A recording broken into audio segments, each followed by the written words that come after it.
মানুষ যেখানে বিভিন্ন যেসব বেনিফিশিয়ারি বিষয়গুলো জানতো না সেগুলো তাদের গোচরে আনছি।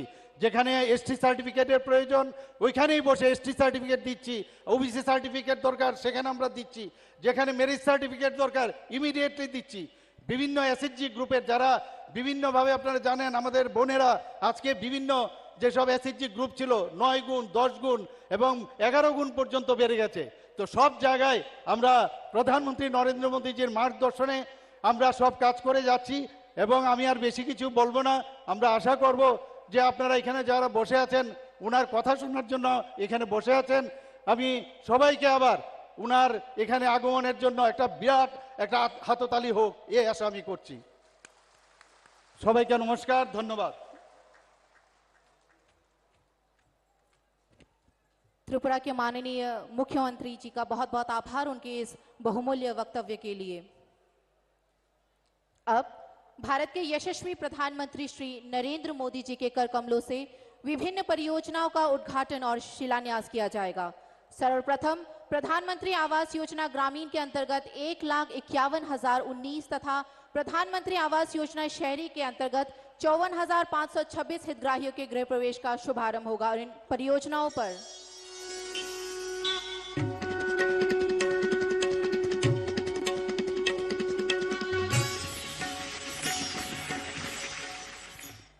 आज का दिन सिर्फ गृह प्रवेश का नहीं है, बल्कि घर में खुशियां, घर में नए संकल्प, नए सपने, नया उमंग, नया भाग्य, उसमें प्रवेश का भी है। ये हमारी सरकार का सौभाग्य है कि बीते 8 वर्षों में वो पीएम आवास योजना के तहत 3.5 करोड़ गरीब परिवारों की जिंदगी का सबसे बड़ा सपना पूरा कर पाई है। हमारी सरकार गरीबों को समर्पित है, गरीबों की है, इसलिए गरीब की इच्छा, उसके मन, उसकी जरूरतों को सबसे ज्यादा समझती है। सभी परिवारों को आवास प्रदान करने का माननीय प्रधानमंत्री श्री नरेंद्र मोदी जी की संकल्प से त्रिपुरा राज्य में कच्चे घर की परिभाषा में संशोधन हुआ। इसके परिणाम स्वरूप राज्य के लिए वित्तीय वर्ष 2021-22 के उपरांत PMAYG के तहत सर्वाधिक 2,28,000 घरों का आवंटन हो सका। राज्य की जन हितैषी सरकार ने कई वर्षों से आवास से वंचित परिवारों को रिकॉर्ड समय में पक्के मकान उपलब्ध कराने के संकल्प को साकार किया। इस मिशन मोड दृष्टिकोण ने राज्य के आवास पूरा करने की दैनिक दर को मात्र 5 घर से बढ़ाकर लगभग 700 घर तक पहुंचाया है। विभिन्न योजनाओं के कन्वर्जन से लाभार्थियों को बिजली, पानी, शौचालय, LPG कनेक्शन जैसी सुविधाओं से भी लाभान्वित किया जा रहा है। राज्य के इस अभूतपूर्व प्रदर्शन का श्रेय जाता है माननीय प्रधानमंत्री जी और माननीय मुख्यमंत्री जी के नेतृत्व में केंद्र और राज्य सरकार के द्वारा योजनाबद्ध क्रियान्वयन और सतत निगरानी को, और ग्रामीण विकास विभाग और जिला प्रशासन के द्वारा फ्री हेल्पलाइन, CP ग्राम्स आदि के माध्यम से प्राप्त समस्त शिकायतों के निवारण को। प्रधानमंत्री आवास योजना शहरी भारत सरकार की एक योजना है जिसके तहत शहरी क्षेत्रों में किफायती घर निर्माण का सपना साकार हुआ और ये कार्य संतोषजनक रूप से आगे बढ़ रहा है। 54,526 घरों का निर्माण पूरा हो चुका है। प्रत्येक मकान के निर्माण के लिए 2,71,000 रुपए निर्धारित है। सबके लिए घर के फैसले को लागू करने के लिए भारत सरकार द्वारा राज्य की बार बार प्रशंसा की गई है। त्रिपुरा सरकार हर बेघर व्यक्ति को आवास उपलब्ध कराने के लक्ष्य को पूरा करने में लगातार महत्वपूर्ण भूमिका निभा रही है। शहरी विकास मंत्रालय भारत सरकार के अनुसार best performing state under category 2 में त्रिपुरा को सर्वश्रेष्ठ प्रदर्शन करने वाले राज्य के रूप में माननीय प्रधानमंत्री श्री नरेंद्र मोदी जी के हाथों गुजरात के राजकोट में आयोजित एक समारोह में पुरस्कार मिला। सभी के लिए घर बनाने का सपना अब एक स्पष्ट हकीकत है और राज्य और केंद्र सरकार की संयुक्त पहल से त्रिपुरा को नई ऊंचाइयों तक पहुंचाने के लिए, सामर्थ्यवान बनाने और निरंतर आशीर्वाद के लिए माननीय प्रधानमंत्री जी के प्रति हम सब अपना आभार व्यक्त करते हैं। माननीय प्रधानमंत्री जी का बहुत बहुत आभार। अब आनंद नगर में स्थित state institute of hotel management का उद्घाटन किया जाएगा।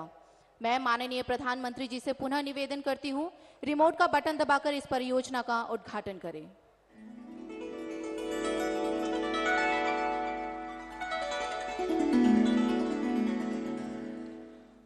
অসংখ্য ধন্যবাদ মাননীয় প্রধানমন্ত্রী মহোদয়কে।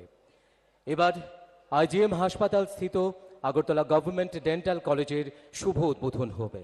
বিনম্র অনুরোধ রাখব ভারতের যশস্বী প্রধানমন্ত্রী শ্রী নরেন্দ্র মোদীজি মহোদয়ের নিকট রিমোটের বোতাম টিপে আগরতলা গভর্নমেন্ট ডেন্টাল কলেজের শুভ উদ্বোধন করবার জন্য।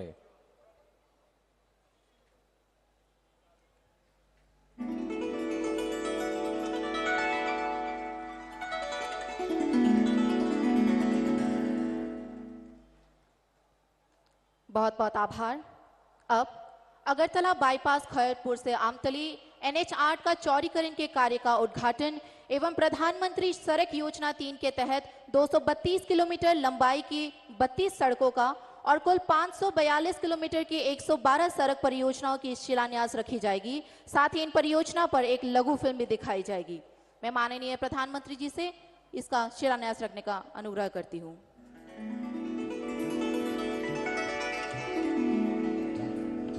मैंने त्रिपुरा के लोगों को हीरा का आश्वासन दिया था।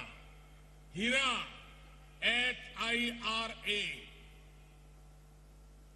H से हाईवे, I से इंटरनेट वे, R से रेलवे और A से एयरवेज। प्रधानमंत्री श्री नरेंद्र मोदी जी की लुक ईस्ट पॉलिसी ने आज अन्य उत्तर पूर्वी राज्यों के साथ साथ त्रिपुरा को भी कनेक्टिविटी के क्षेत्र में बहुत बेहतर बना दिया है। त्रिपुरा में हर प्रकार के मौसम के अनुरूप सड़कों की कुल लंबाई 13,974 किलोमीटर है, जिसमें से national highway 889 kilometre, state highway 1057 kilometre, शहरी सड़क 1048 किलोमीटर, प्रमुख जिला सड़कें 172 किलोमीटर, अन्य जिला सड़क 483 किलोमीटर और ग्रामीण सड़कें 10,325 किलोमीटर है। फिलहाल त्रिपुरा में 291 किलोमीटर का नेशनल हाईवे निर्माणाधीन है। राष्ट्रीय राजमार्ग NH8 की खैरपुर आमतली बाईपास रोड अगरतला की पूर्वी भाग में स्थित है और ये दक्षिण त्रिपुरा को उत्तर त्रिपुरा से जोड़ती है।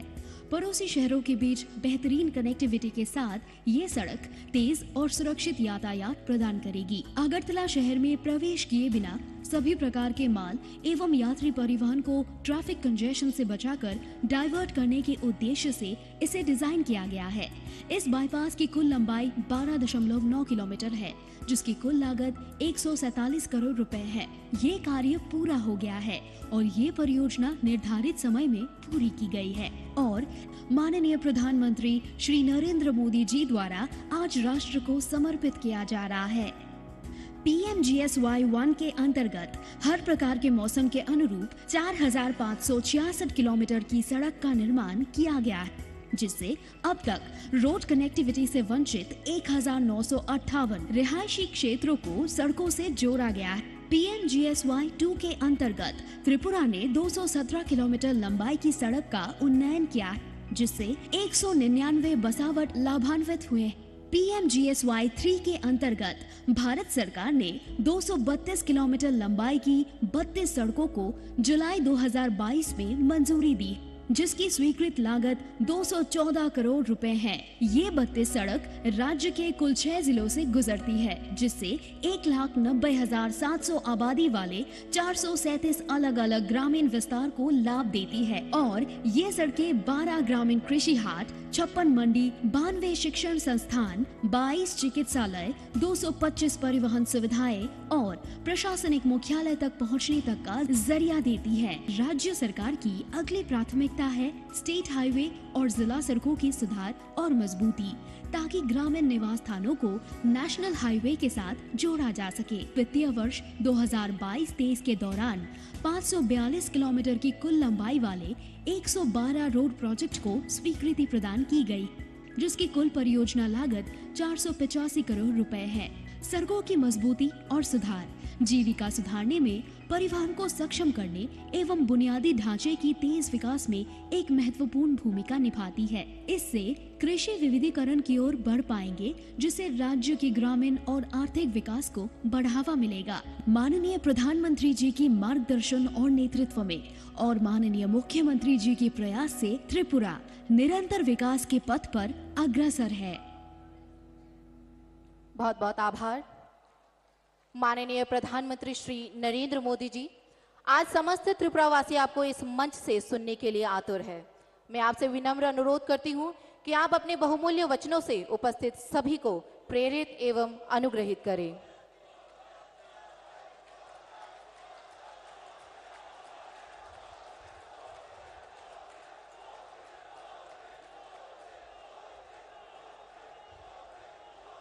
भारत माता की, भारत माता की।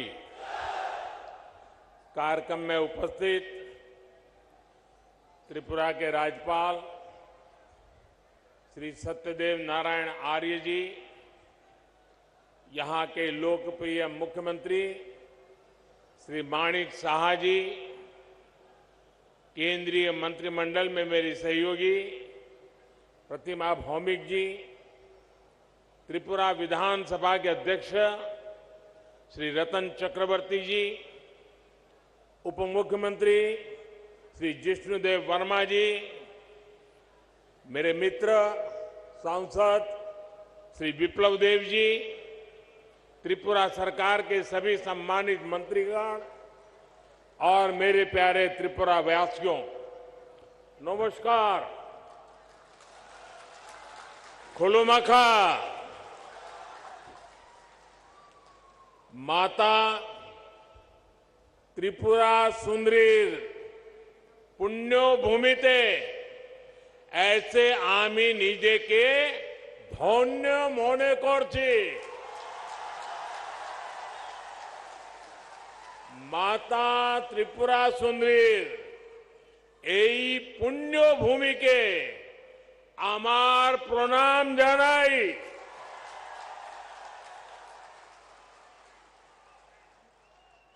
सबसे पहले तो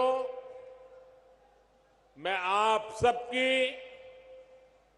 सर झुका करके माफी मांगता हूं, क्योंकि मुझे करीब 2 घंटे आने में देर हो गई। मैं मेघालय में था, वहां समय जरा ज्यादा गया और मुझे बताया गया कि कुछ लोग तो 11-12 बजे से बैठे हैं। आप लोगों ने ये जो कष्ट उठाया और इतने आशीर्वाद देने के लिए रुके रहे, मैं आपका जितना आभार व्यक्त करूं इतना कम है। मैं सबसे पहले त्रिपुरा के लोगों का अभिनंदन करता हूं कि आप सबके प्रयास से यहां स्वच्छता से जुड़ा बहुत बड़ा अभियान आपने चलाया है। बीते 5 वर्षों में आपने स्वच्छता को जन आंदोलन बनाया है। इसी का परिणाम है कि इस बार त्रिपुरा छोटे राज्यों में देश का सबसे स्वच्छ राज्य बनकर उभरा है। साथियों, मां त्रिपुरा सुंदरी के आशीर्वाद से त्रिपुरा की विकास यात्रा को आज नई बुलंदी मिल रही है। कनेक्टिविटी, स्किल डेवलपमेंट और गरीबों के घर से जुड़ी सभी योजनाओं के लिए आप सभी को बहुत बहुत बधाई। आज त्रिपुरा को अपना पहला डेंटल कॉलेज मिला है। इससे त्रिपुरा के युवाओं को यहीं पर डॉक्टर बनने का अवसर मिलेगा। आज त्रिपुरा के 2 लाख से अधिक गरीब परिवार अपने घर में, नए पक्के घर में गृह प्रवेश कर रहे हैं। इनमें से अधिकतर घरों की मालकिन हमारी माताएं बहनें हैं। और आप सबको पता है, ये एक एक घर लाखों रुपयों का बना है। बहुत सी बहनें ऐसी हैं जिनके नाम पर पहली बार कोई संपत्ति दर्ज हुई है। लाखों रुपयों के मकान की मालकिन मैं इन सभी बहनों को आज त्रिपुरा की धरती से, अगरतला की धरती से मेरे त्रिपुरा की माताओं बहनों को लखपति बनने के लिए बहुत बहुत बधाई देता हूं। गरीबों के घर बनाने में त्रिपुरा देश के अग्रणी राज्यों में है। माणिक जी और उनकी टीम बहुत प्रशंसनीय काम कर रही है। और हम तो जानते हैं, हमारे यहां तो कोई रात को एक आश्रय भी दे देता है तो भी जिंदगी भर आशीर्वाद मिलते हैं। यहां तो हर एक को सर पर पक्की छत मिली है। इसलिए त्रिपुरा का भरपूर आशीर्वाद हम सबको मिल रहा है। और मैं एयरपोर्ट से यहां आया, थोड़ी देर इसलिए भी ज्यादा हो गई, पूरे रास्ते पर, एयरपोर्ट कितना दूर है वो आप जानते हैं, रास्ते भर दोनों तरफ जिस प्रकार से जन सैलाब उमटा था, लोग भारी मात्रा में आकर के आशीर्वाद दे रहे थे। जितने लोग यहां हैं, शायद उससे 10 गुना से ज्यादा लोग रोड पर आशीर्वाद देने के लिए आए थे। मैं उनको भी प्रणाम करता हूं।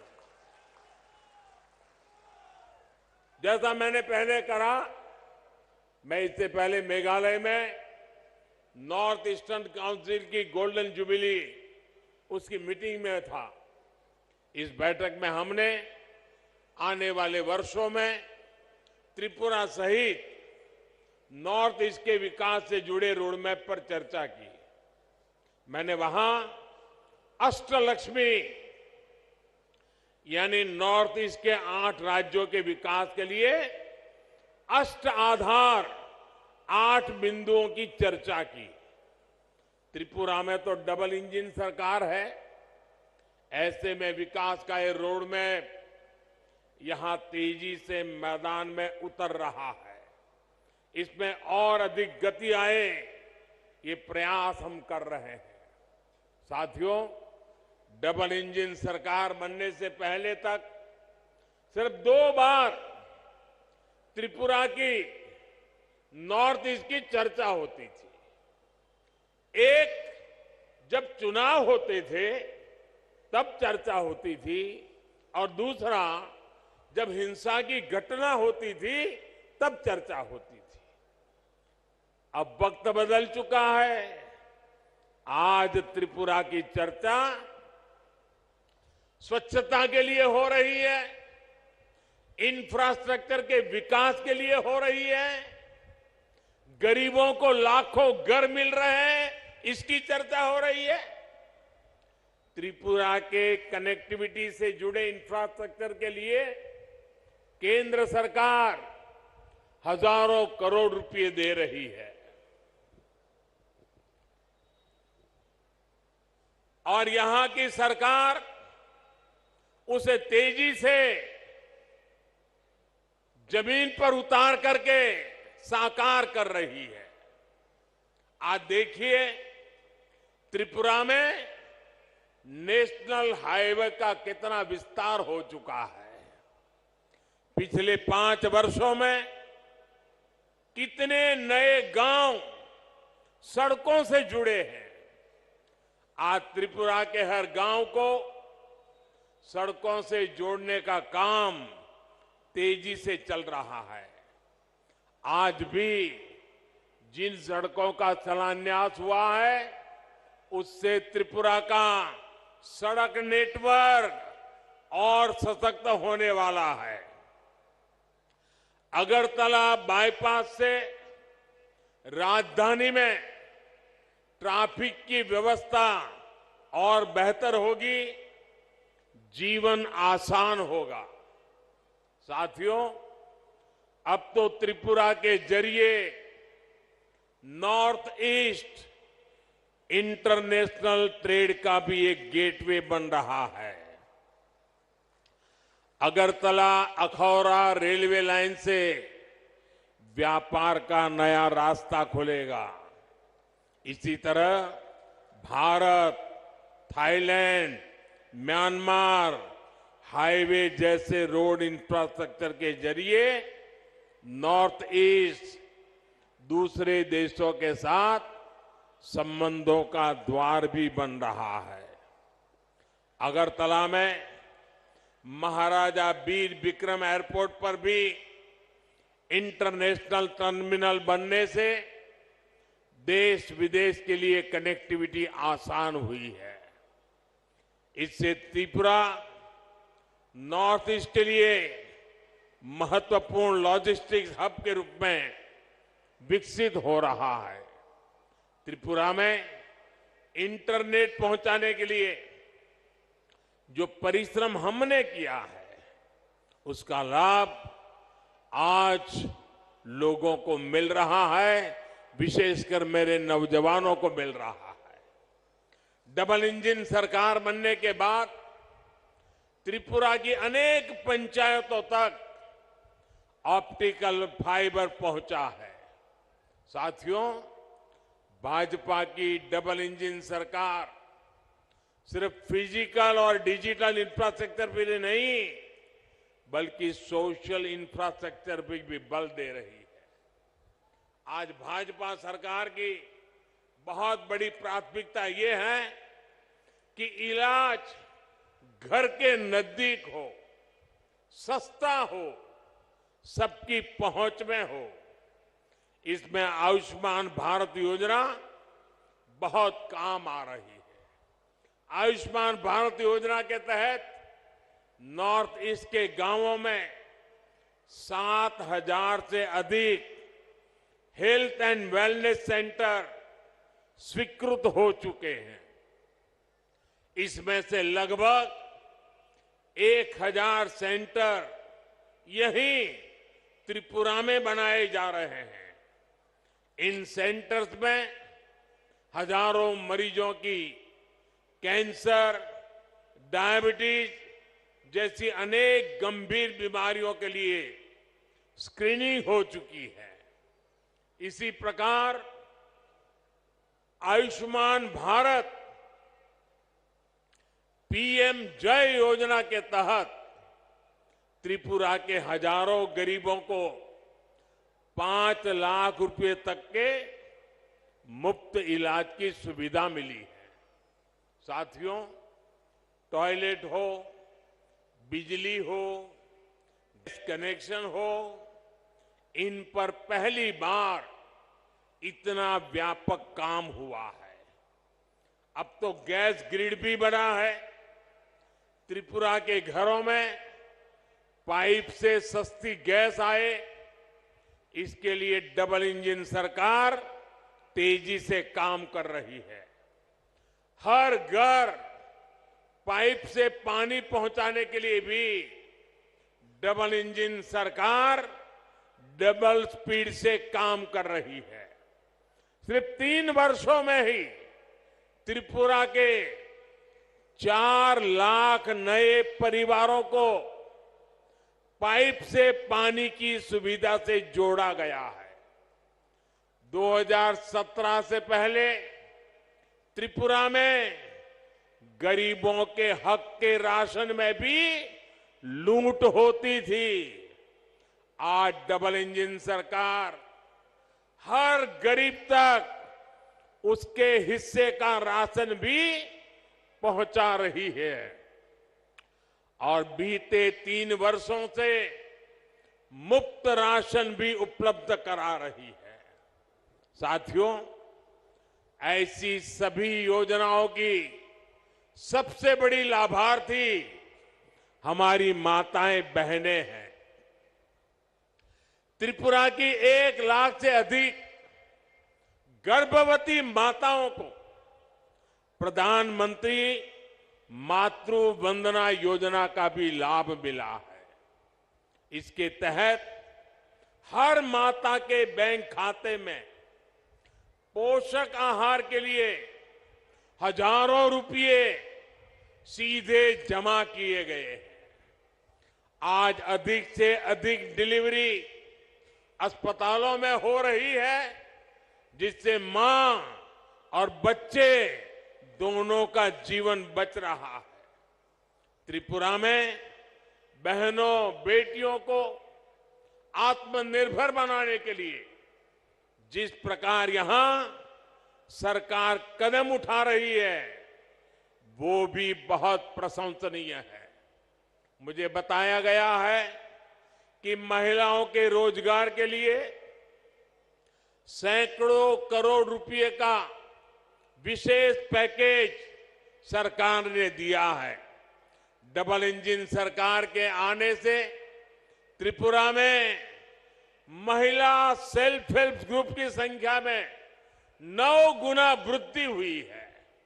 भाई और बहनों, दशकों तक त्रिपुरा में ऐसे दलों ने शासन किया है जिनकी विचारधारा महत्व खो चुकी है और जो अवसरवाद की राजनीति करते हैं, जिन्होंने त्रिपुरा को विकास से वंचित रखा। त्रिपुरा के पास भी जो संसाधन थे उनका अपने स्वार्थ के लिए उपयोग किया। इससे सबसे ज्यादा नुकसान गरीब को हुआ, युवाओं को हुआ, किसानों को हुआ और मेरी माताओं बहनों को हुआ। इस प्रकार की विचारधारा, इस प्रकार की मानसिकता से जनता का लाभ नहीं हो सकता। ये केवल नेगेटिविटी फैलाना जानते हैं। इनके पास कोई पॉजिटिव एजेंडा नहीं है। ये डबल इंजन सरकार ही है जिसके पास संकल्प भी है और सिद्धि के लिए सकारात्मक रास्ता भी है। जबकि निराशा फैलाने वाले लोग रिवर्स गियर में चलते हैं। जब त्रिपुरा में एक्सेलेटर की जरूरत है, साथियों, सत्ता भाव की इस राजनीति ने हमारे जनजातीय समाज का बहुत बड़ा नुकसान किया। आदिवासी समाज को, जनजातीय क्षेत्रों को विकास से दूर रखा गया। भाजपा ने इस राजनीति को बदला है। यही कारण है कि आज भाजपा आदिवासी समाज की पहली पसंद है। अभी गुजरात में चुनाव हुए हैं। गुजरात में भाजपा को 27 साल बाद भी प्रचंड जीत मिली है। उसमें जनजातीय समाज का बहुत बड़ा योगदान है।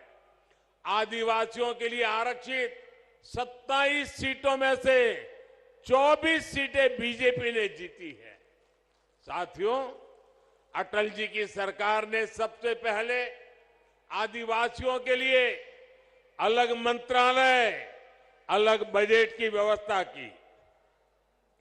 जब से आपने दिल्ली में हमें अवसर दिया है, तब से जनजातीय समुदाय से जुड़े हर मुद्दे को हमने प्राथमिकता दी है।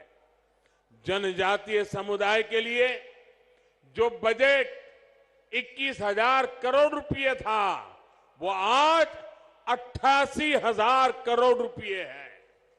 इसी प्रकार आदिवासी छात्र छात्राओं की छात्रवृत्ति भी 2 गुने से अधिक की गई है। इसका लाभ त्रिपुरा के जनजातीय समाज को भी हुआ है। 2014 से पहले जहां आदिवासी क्षेत्रों में 100 से कम एकलव्य मॉडल स्कूल थे, वहीं आज ये संख्या 500 से अधिक पहुंच रही है। त्रिपुरा के लिए भी 20 से अधिक ऐसे स्कूल स्वीकृत हुए हैं। पहले की सरकारें सिर्फ 8-10 वन उत्पादों पर ही एमएसपी देती थी। भाजपा सरकार 90 वन उपजों पर एमएसपी दे रही है। आज आदिवासी क्षेत्रों में 50,000 से अधिक वनधन केंद्र है, जिनसे लगभग 9 लाख आदिवासियों को रोजगार मिल रहा है। इसमें से अधिकतर हमारी बहनें हैं। ये भाजपा की ही सरकार है जिसने बांस के उपयोग को, व्यापार को जनजातीय समाज के लिए सुलभ बनाया। साथियों, ये भाजपा सरकार है जिसने पहली बार जनजातीय गौरव दिवस को महत्व में समझा है। 15 नवंबर को भगवान बिरसा मुंडा के जन्म दिवस को जनजातीय गौरव दिवस के रूप में देश भर में मनाने की शुरुआत भाजपा सरकार ने की। देश की आजादी में जनजातीय समुदाय के योगदान को भी आज देश दुनिया तक पहुंचाया जा रहा है। आज देश भर में 10 ट्राइबल फ्रीडम फाइटर म्यूजियम बनाए जा रहे हैं। यहां त्रिपुरा में भी हाल में ही राष्ट्रपति श्रीमती द्रौपदी मुर्मू जी ने महाराजा वीरेंद्र किशोर माणिक्य संग्रहालय और सांस्कृतिक केंद्र की आधारशिला रखी है। त्रिपुरा सरकार भी जनजातीय योगदान और संस्कृति के प्रचार प्रसार के लिए निरंतर प्रयास कर रही है। त्रिपुरा की जनजातीय कला संस्कृति को आगे बढ़ाने वाली विभूतियों को पद्म सम्मान देने का सौभाग्य भी भाजपा सरकार को ही मिला है। ऐसे ही अनेक प्रयासों का परिणाम है कि त्रिपुरा सहित पूरे देश में जनजातीय समुदाय का विश्वास भाजपा पर सबसे अधिक है। भाइयों और बहनों, डबल इंजन सरकार का प्रयास है कि त्रिपुरा के छोटे किसानों, छोटे उद्यमियों, उनको सबसे बेहतर अवसर मिले। यहां का लोकल कैसे ग्लोबल बने, इसके लिए प्रयास किए जा रहे हैं। आज त्रिपुरा का पाइनएप्पल विदेशों तक पहुंच रहा है। यही नहीं, सैकड़ों मैट्रिक टन अन्य फल सब्जियां भी आज बांग्लादेश, जर्मनी, दुबई के लिए यहां से एक्सपोर्ट हुए हैं। इससे किसानों को उपज का अधिक दाम मिल पा रहा है। त्रिपुरा के लाखों किसानों को पीएम किसान सम्मान निधि से भी अभी तक 500 करोड़ रुपए से अधिक मिल चुके हैं। आज जिस प्रकार त्रिपुरा में भाजपा सरकार अगर वुड इंडस्ट्री को बल दे रही है, उसके सार्थक परिणाम आने वाले कुछ सालों में आएंगे। इससे त्रिपुरा के युवाओं को नए अवसर मिलेंगे, कमाई का नया माध्यम मिलेगा। साथियों, सबसे बड़ी बात यह है कि त्रिपुरा अब शांति और विकास के रास्ते पर चल पड़ा है। अब त्रिपुरा में विकास का डबल इंजन परिणाम दे रहा है। मुझे त्रिपुरा की जनता के सामर्थ्य पर पूरा भरोसा है। विकास की गति को हम और तेज करेंगे। इसी विश्वास के साथ आज त्रिपुरा के उज्जवल भविष्य के लिए जिन योजनाओं का शिलान्यास और लोकार्पण हुआ है, मैं फिर से एक बार त्रिपुरा वासियों को शुभकामनाएं देता हूं, बधाई देता हूं और आने वाले काल में त्रिपुरा नई ऊंचाइयों को प्राप्त करे, इसी अपेक्षा के साथ आप सबका बहुत बहुत धन्यवाद। भारत माता की, भारत माता की। হ্যালো, অসংখ্য ধন্যবাদ এবং আন্তরিক কৃতজ্ঞতা জ্ঞাপন করছি ভারতের মাননীয় প্রধানমন্ত্রী শ্রদ্ধেয় শ্রী নরেন্দ্র মোদীজি মহোদয়কে ওনার মূল্যবান বক্তব্যের মধ্য দিয়ে আমাদের সমৃদ্ধ করবার জন্যে অনেক অনেক ধন্যবাদ। সেই সঙ্গে মঞ্চে যারা রয়েছেন মাননীয় অতিথিরা, আপনাদের প্রত্যেককে অনেক অনেক ধন্যবাদ। সেই সঙ্গে ধন্যবাদ জানাচ্ছি আমাদের এই মাঠে যারা আপনাদের মূল্যবান উপস্থিতির মধ্য দিয়ে আয়োজনকে নন্দিত করেছেন, সবাইকে ধন্যবাদ। এই ধন্যবাদ জানিয়ে আজকের এই অনুষ্ঠান এখানেই শেষ হচ্ছে। নমস্কার।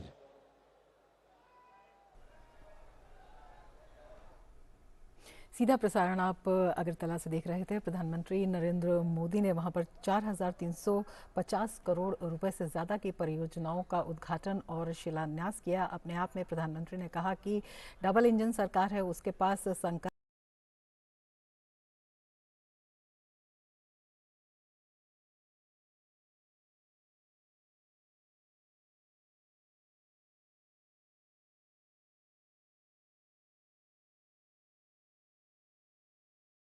unable to break through the Croatian defence.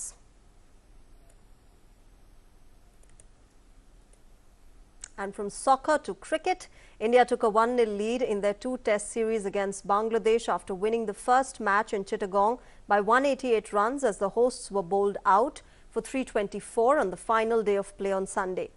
Resuming on an overnight score of 272 for 6 in their second innings, Bangladesh soon lost the wicket of Mehdi Hassan Miraz to Mohammad Siraj. Captain Shakib Al Hasan was next to depart as his entertaining display, which featured 6 fours and 6 sixes, came to an end after Kuldeep Yadav found the middle stump as Shakib tried an aerial stroke. Kuldeep then dismissed Hossain for a duck before Akshar Patel bowled out Tajul Islam for the same score, finishing with figures of 77 for 4 in the second innings.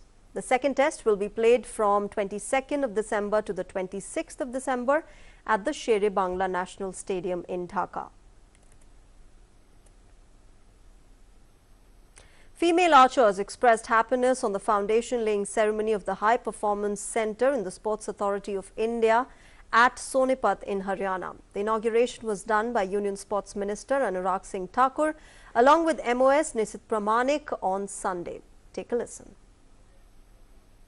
Hello and welcome to DD India. We are currently here with the archery team who are going to the Asia Cup. They are from the archery compound team and they've just met the Union Sports of Youth Affairs Minister Anurag Singh Thakur, who not only motivated them by talking one-on-one, but he also gifted them the much needed High Performance Centre. So let's quickly chat with them.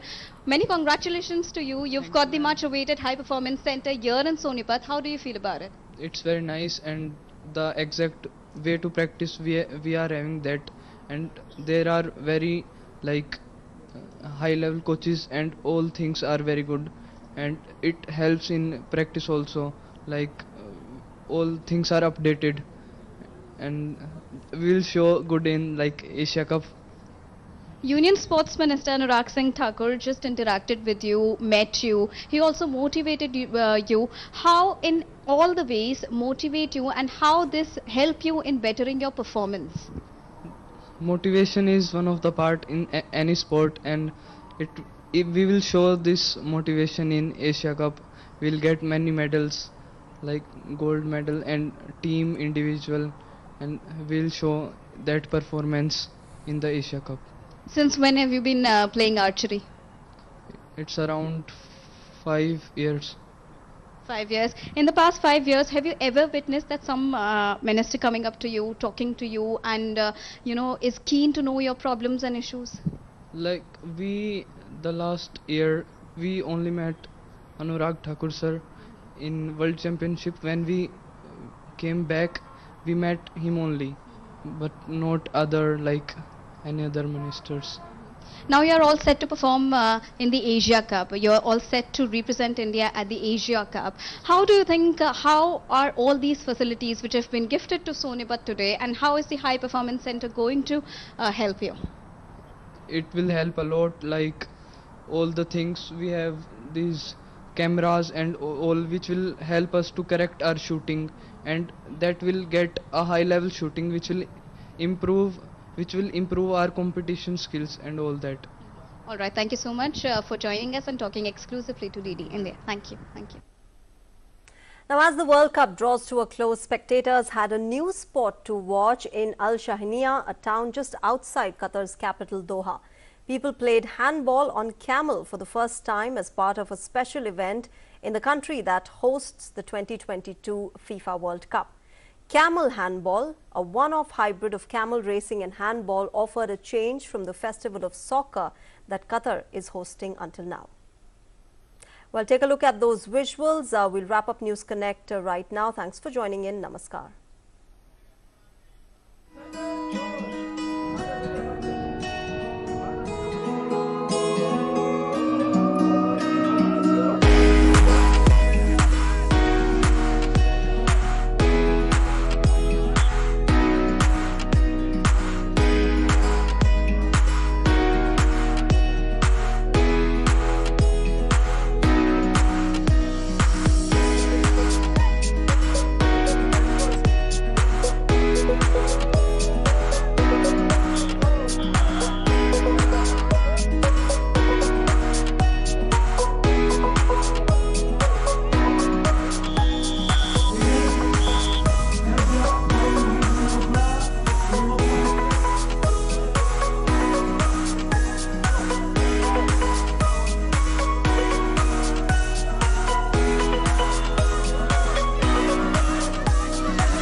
पापा ये सब? हाँ, जो चीजें सालों से बेवजह पड़ी हो उन्हें हटा देना चाहिए। ये भी दादाजी की पुरानी पासबुक और एफडी। अरे ये कैसे रह गया? पैसे गए? नहीं, उपाय है। बैंक खाते को संचालित करते रहना चाहिए, वरना खाता इनऑपरेटिव हो जाता है। ऐसे में बैंक से संपर्क करें, खाता सक्रिय करवाएं और आपकी रकम जो है उसे ब्याज समेत क्लेम करें। दादू ये? आरबीआई कहता है जानकार बनिए, सतर्क रहिए। सही कह रहा है। Get in-depth analysis of the important news of the day. Spotlight on day's newsmakers. Expert comments to dissect the news. Get the finer points of the matter. Watch Dateline 5 p.m. on weekdays on DD India. As the day unfolds and news and events take shape, we get you complete coverage of every news breaking in, tracking new developments as they happen. Midday Prime English, Monday to Friday, 2 p.m. on DD News and DD India.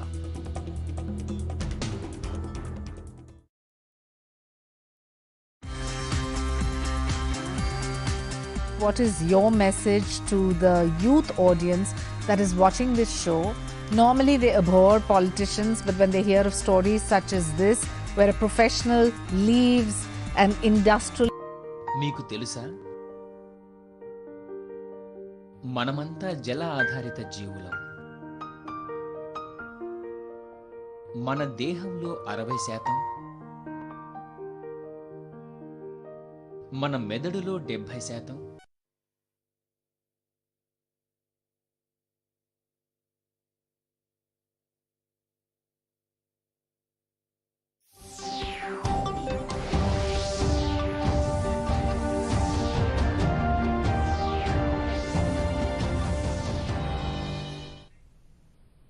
నమస్కారం, నా పేరు వినయ్ కుమార్.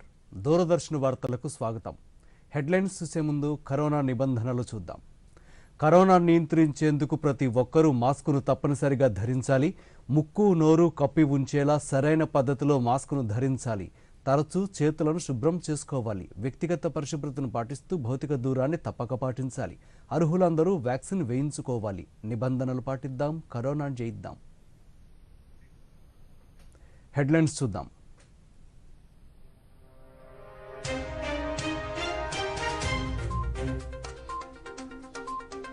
గిరిజన విద్యార్థులను ఇతర విద్యార్థులతో సమానంగా ఉంచేందుకే జాతీయ sports meet. Nagarjuna యూనివర్సిటీలో ఏర్పాట్లను పరిశీలించిన national education society deputy commissioner Indira Modgul. అనంతపురంలో అట్టహాసంగా ప్రారంభమైన జిల్లా స్థాయి యోగా పోటీలు. ఫిట్ ఇండియాలో భాగంగా రాష్ట్ర ప్రభుత్వం యువతను ప్రోత్సహిస్తోందన్న జిల్లా చీఫ్ కోచ్ వెంకటరమణ.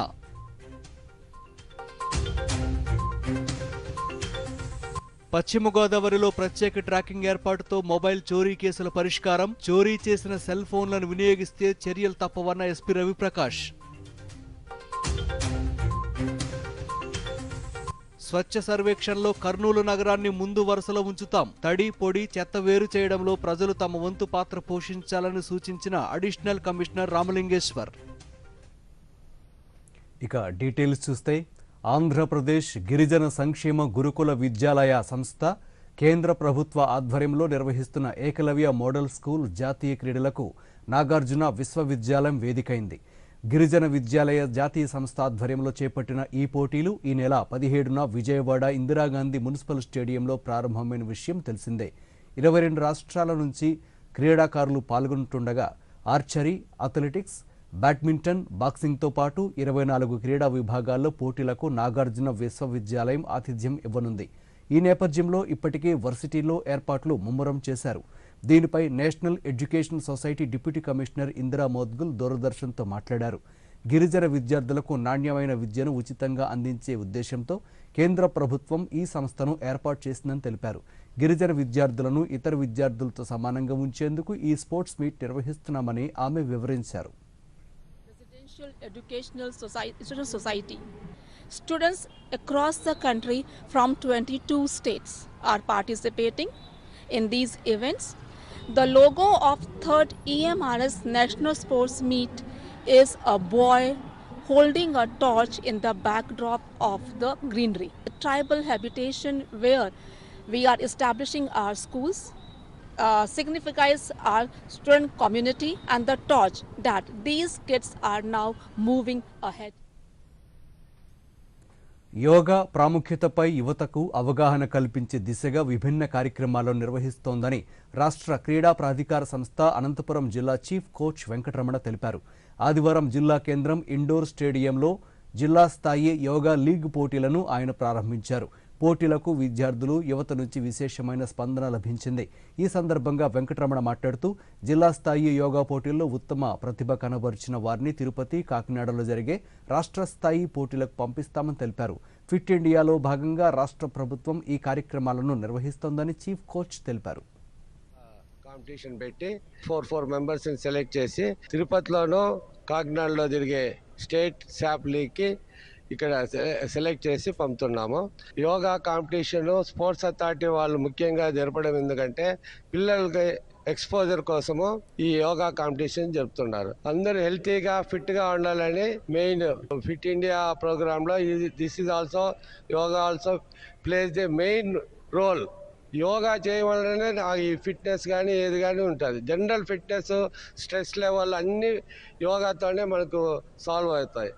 ప్రతి మండలానికి ఒక యోగా కోచ్ని కోఆర్డినేటర్స్ని పెట్టించి యోగా అందరికీ గ్లోబల్ స్ప్రెడ్ చేసేదానికి మా స్పోర్ట్స్ అథారిటీ కానీ చాలా ప్రాపగేట్ చేస్తుంది.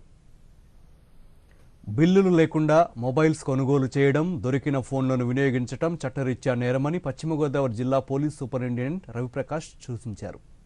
భీమవరంలో ఆయన దూరదర్శన్తో మాట్లాడుతూ సెల్ ఫోన్లు పోగొట్టుకున్న వారి కోసం ప్రత్యేక వాట్సాప్ నెంబర్తో పాటు మొబైల్ ట్రాకింగ్ వ్యవస్థ ఏర్పాటు చేశామన్నారు. ఇప్పటిదాకా మొబైళ్ల చోరీపై 200 ఫిర్యాదులు రాగా వాటిని ట్రాకింగ్ చేసి 152 ఫోన్లను రికవరీ చేసి వాటి యజమానులకు అప్పగించామని వివరించారు. సెల్ ఫోన్ జారిపోయిందని, పడిపోయిందని, మర్చిపోయానని, ఎవరో దొంగతనం చేశారని ఇలాంటి కారణాల మీద కంప్లైంట్స్ ఎక్కువగా వస్తున్నాయి. దాన్ని పరిష్కరించడానికని ఒక వాట్సాప్ నెంబర్ క్రియేట్ చేసి ప్రెస్ ద్వారా పబ్లిక్లోకి ఇవ్వడం జరిగింది. ఎవరైనా సెల్ ఫోన్లు కోల్పోయినట్లయితే ఒక ఫార్మాట్ ఇచ్చాం. ఆ ఫార్మాట్ని నింపి పంపిస్తే దాని మీద మేము సెల్ ట్రాకింగ్ టీమ్ అని చెప్పి ఒకటి పెట్టాం. దాని ద్వారా ఈ పోయిన సెల్ ఫోన్ ఎక్కడ పనిచేస్తుంది అనేది తెలిసి వాళ్ళని కాంటాక్ట్ చేసి ఆ సెల్ ఫోన్ని రికవర్ చేయడం జరిగింది. ఈ విధంగా మేము సెల్ ఫోన్ నెంబరు ఇచ్చిన తర్వాత సుమారు 200 వరకు కంప్లైంట్లు వచ్చాయి. దాంట్లో 152 సెల్ ఫోన్లు రికవర్ చేయడం జరిగింది. సుమారు 25 లక్షల వర్త్ ఉండేటువంటి ప్రాపర్టీ రికవర్ చేయడం జరిగింది. ప్రజలెవరు కూడాను అనాధికారికంగా ఈ సెల్ ఫోన్లను కొనకూడదు. సరైన బిల్లులు చూసుకొని కొనాలి. బిల్లులు లేకుండా కొన్నప్పుడు వాళ్ళే నష్టపోయే అవకాశం ఉంటుంది. షార్ట్ బ్రేక్ తీసుకుందాం.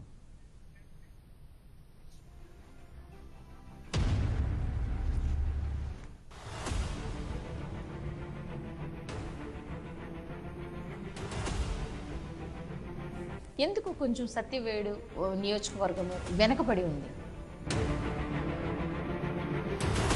ఇవన్నీ ఏదో మాట్లాడతారు కానీ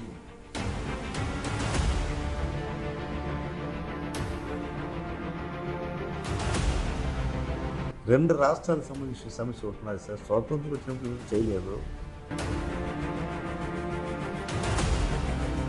ఇప్పటికి కూడా రోడ్డు వసతి లేదని,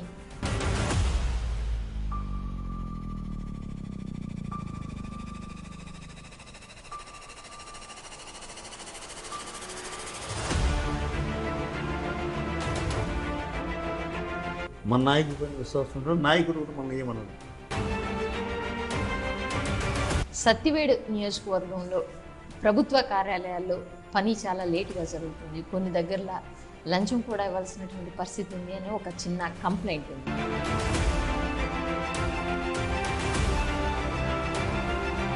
ఒకసారి రాజకీయం వచ్చిన తర్వాత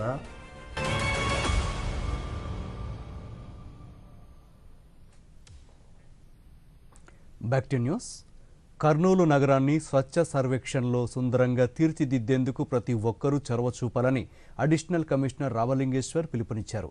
నగరపాలక సంస్థ ఆధ్వర్యంలో ఈరోజు ర్యాలీ నిర్వహించారు. కలెక్టర్ కార్యాలయం నుంచి క్లాక్ టవర్ వరకు పరిసరాల పరిశుభ్రతపై అవగాహన కల్పిస్తూ ర్యాలీ సాగింది. అనంతరం మున్సిపల్ శానిటరీ సిబ్బందితో ప్రతిజ్ఞ చేయించారు. తడి పొడి చెత్తను వేరు చేసి పారిశుధ్య కార్మికులకు అందించడంలో ప్రజలు సైతం తమ వంతు పాత్ర పోషించాలని అడిషనల్ కమిషనర్ కోరారు. స్వచ్ఛ సర్వేక్షణలో కర్నూలు నగరాన్ని ఏటా ముందు వరుసలో ఉంచేలా ప్రతి ఒక్కరు కృషి చేయాలని పిలుపునిచ్చారు. స్వచ్ఛ సర్వేక్షణలో నగరం నుంచి ర్యాంకు సాధించిన నేపథ్యంలో పారిశుధ్య సిబ్బందిని అభినందించారు. రెడ్ కలరు, గ్రీన్ కలర్ అని ఏవైతే కుళ్ళిపోయే స్వభావం ఉంటాయో వాటిని గ్రీన్ కలర్లోను, కుళ్ళిపోని స్వభావం ఉన్నటువంటి వాటిని బ్లూ కలర్లోను, ప్రమాదకరమైనటువంటి చెత్తను రెడ్ కలర్లోను వేసి ఉంచితే మా నగరపాలక సంస్థ వాహనం వచ్చి వాటిని తీసుకుపోవడం జరుగుతుంది. మేము ఈ విధంగా వచ్చినటువంటి తడి చెత్త నుండి సేంద్రియ ఎరువును మా డంపింగ్ యార్డ్లో తయారు చేస్తున్నాము. గతంలో ఆ విధంగా తయారు చేసేటువంటి సేంద్రియ ఎరువును మా నగరపాలక సంస్థలో ఉన్నటువంటి ఉద్యానవనాలు మరియు రోడ్డు మీడియన్స్లో కూడా వినియోగించుకొని మొక్కలన్నీ కూడా శుభ్రంగా పెంచుకునే విధంగా చేశాము. స్వచ్ఛత దాని మీద కర్నూలు సిటీగా చేసుకోనిక, డస్ట్బిన్ ఫ్రీ సిటీగా చేసుకోనిక కార్యక్రమంగానే మనం ఈ ప్రోగ్రామ్ కండక్ట్ చేసి clock tower, corona clock tower, Gayatri estate వరకు ర్యాలీగా వచ్చి మేము కర్నూలుని గ్రీన్ సిటీగా చేస్తామని ఒక ప్రతిజ్ఞ చేశాము. ఈ దానికి సంబంధించి కర్నూలు ప్రజలకు మీ తరఫున కోరేది ఏంటంటే, మీరు కూడా మా శానిటేషన్ సెక్రటరీస్ కానీ, ఇన్స్పెక్టర్స్ కానీ శానిటేషన్ విషయంలో కర్నూలు నగరపాలక సంస్థ కానీ సహకరించి మాకు మీ సహకారాలు అందిస్తారని కోరుతున్నాం. కర్నూలు నగరాన్ని ప్లాస్టిక్ రహిత నగరంగా, అలాగే శుభ్రమైన నగరంగా, అందమైన నగరంగా మార్చుకోవడానికి ఇటువంటి ప్రోగ్రామ్స్ చాలా అవసరము. గవర్నమెంట్ కూడా శానిటైజర్ విషయంలో చాలా శ్రద్ధ తీసుకుంటుంది.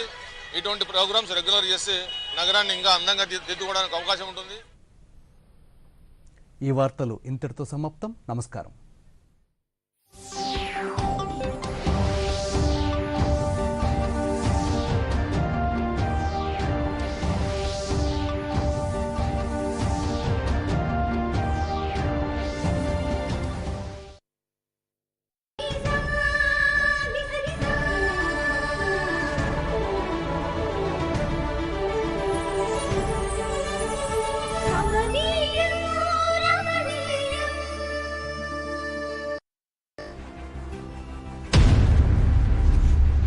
కొంతమందికి బాల్యం నుంచే రాజకీయాల పట్ల ఆసక్తి ఉంటుంది.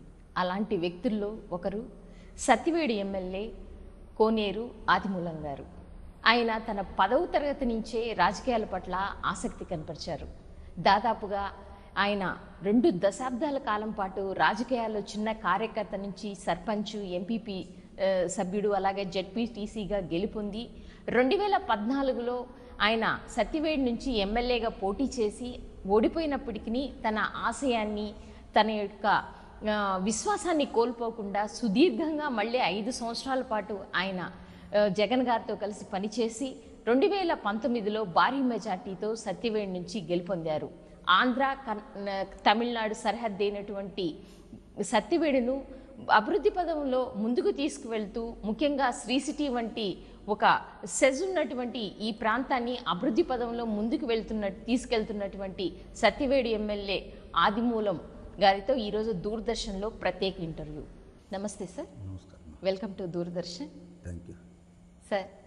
మీరు చైల్డ్హుడ్ నుంచే, అంటే దాదాపుగా 1970 10వ క్లాస్ చదువుతున్నప్పుడే మీకు రాజకీయాల పట్ల ఆసక్తి. అలాగే 1975లోనే మీరు డిగ్రీ చదివేటప్పుడు కాంగ్రెస్ పార్టీలో చేరడం జరిగిందని చెప్పారు. మీకు ఎందుకు చిన్నప్పటి నుంచి రాజకీయాల పట్ల అంత ఆసక్తి ఉండేది? మేము పేదరిక కుటుంబంలో పుట్టాము. ఒక దళిత సామాజిక వర్గం పుట్టాము. చదువుకుని డాక్టర్ బిఆర్ అంబేద్కర్ యొక్క ఆశయ సాధన కోసం గ్రామీణ ప్రాంతం ఉన్నటువంటి పరిస్థితులను బట్టి మనం సేవ చేయాలని తపనతో ఆ రోజు కాంగ్రెస్ పార్టీపై మగ్గాము. 1975లో డిగ్రీ అవుతానే పుత్తూరు తాలూకా లెవెల్ హరిజన గిరిజన అభివృద్ధి సంఘం పెట్టాము. అందులో చైర్మన్ నేను. ఇప్పుడు డిప్యూటీ సీఎం నారాయణ స్వామి కూడా అప్పుడు ఆర్గనైజ్ సెక్రటరీ. అందరూ ఒకేసారి మేము రాజకీయాలు దిగాము. ఆ రోజు పరిస్థితి ఏమంటే, ప్రైమ్ మినిస్టర్ ఇందిరాగాంధీ ఉండేటప్పుడు 1976-77 మధ్యలో భారతదేశం అంతా కూడా, నాట్ ఓన్లీ ఆంధ్రప్రదేశ్, ఈ దళితులకంతా కూడా పట్టాలు ఇవ్వాలా, ఇల్లు లేనటువంటి, అంటే మా ఫాదరు ముత్తాతలంతా కూడా పూరిలో ఉన్నారు. ఆ పూరిలు కూడా ఒక్కొక్క అంకణం ఒకటి, 3 అంకణాలు అంటే ఒక అంకణంలో ఒక బిడ్డ ఉంటారు. అన్నదమ్ములు వరుసగా 3 అన్నదమ్ములు అంటే. అలాంటి సందర్భాలు ఆమె ల్యాండ్ ఎక్కేషన్ ఇచ్చేసి, భూమి లేదు అప్పుడు, తప్పనిసరిగా ల్యాండ్ చేసి హరిజనుల గిరిజనులకంతా కూడా 5 సెంట్ల భూమి ఇవ్వడం జరిగింది. ఇవన్నీ కూడా చూసిన తర్వాత, అదే కాదు, నాట్ ఓన్లీ ఇంటి జాగా పట్టనే కాదు, దళితులకు ఎస్సీ ఎస్టీలకంతా కూడా డీకేటీ పట్ట అనేటువంటిది భూమి కల్పించింది. దీన్ని మేము అన్నాడు సంఘం పెట్టినప్పుడు కలిసి రావడం, ఇవంతా దళిత కుటుంబాలు చేయడం. నాకు కానీ నారాయణ అనేకమైన ఆ రోజుల్లో ఎస్సీలకి పిలిచి ఉద్యోగం ఇస్తారు గవర్నమెంట్లో. ఎంప్లాయ్మెంట్ రిజిస్టర్ చేసుకుంటే చాలు. నాకు ఫారెస్ట్ డిపార్ట్మెంట్ వచ్చింది, స్టేట్ బ్యాంక్లో వచ్చింది.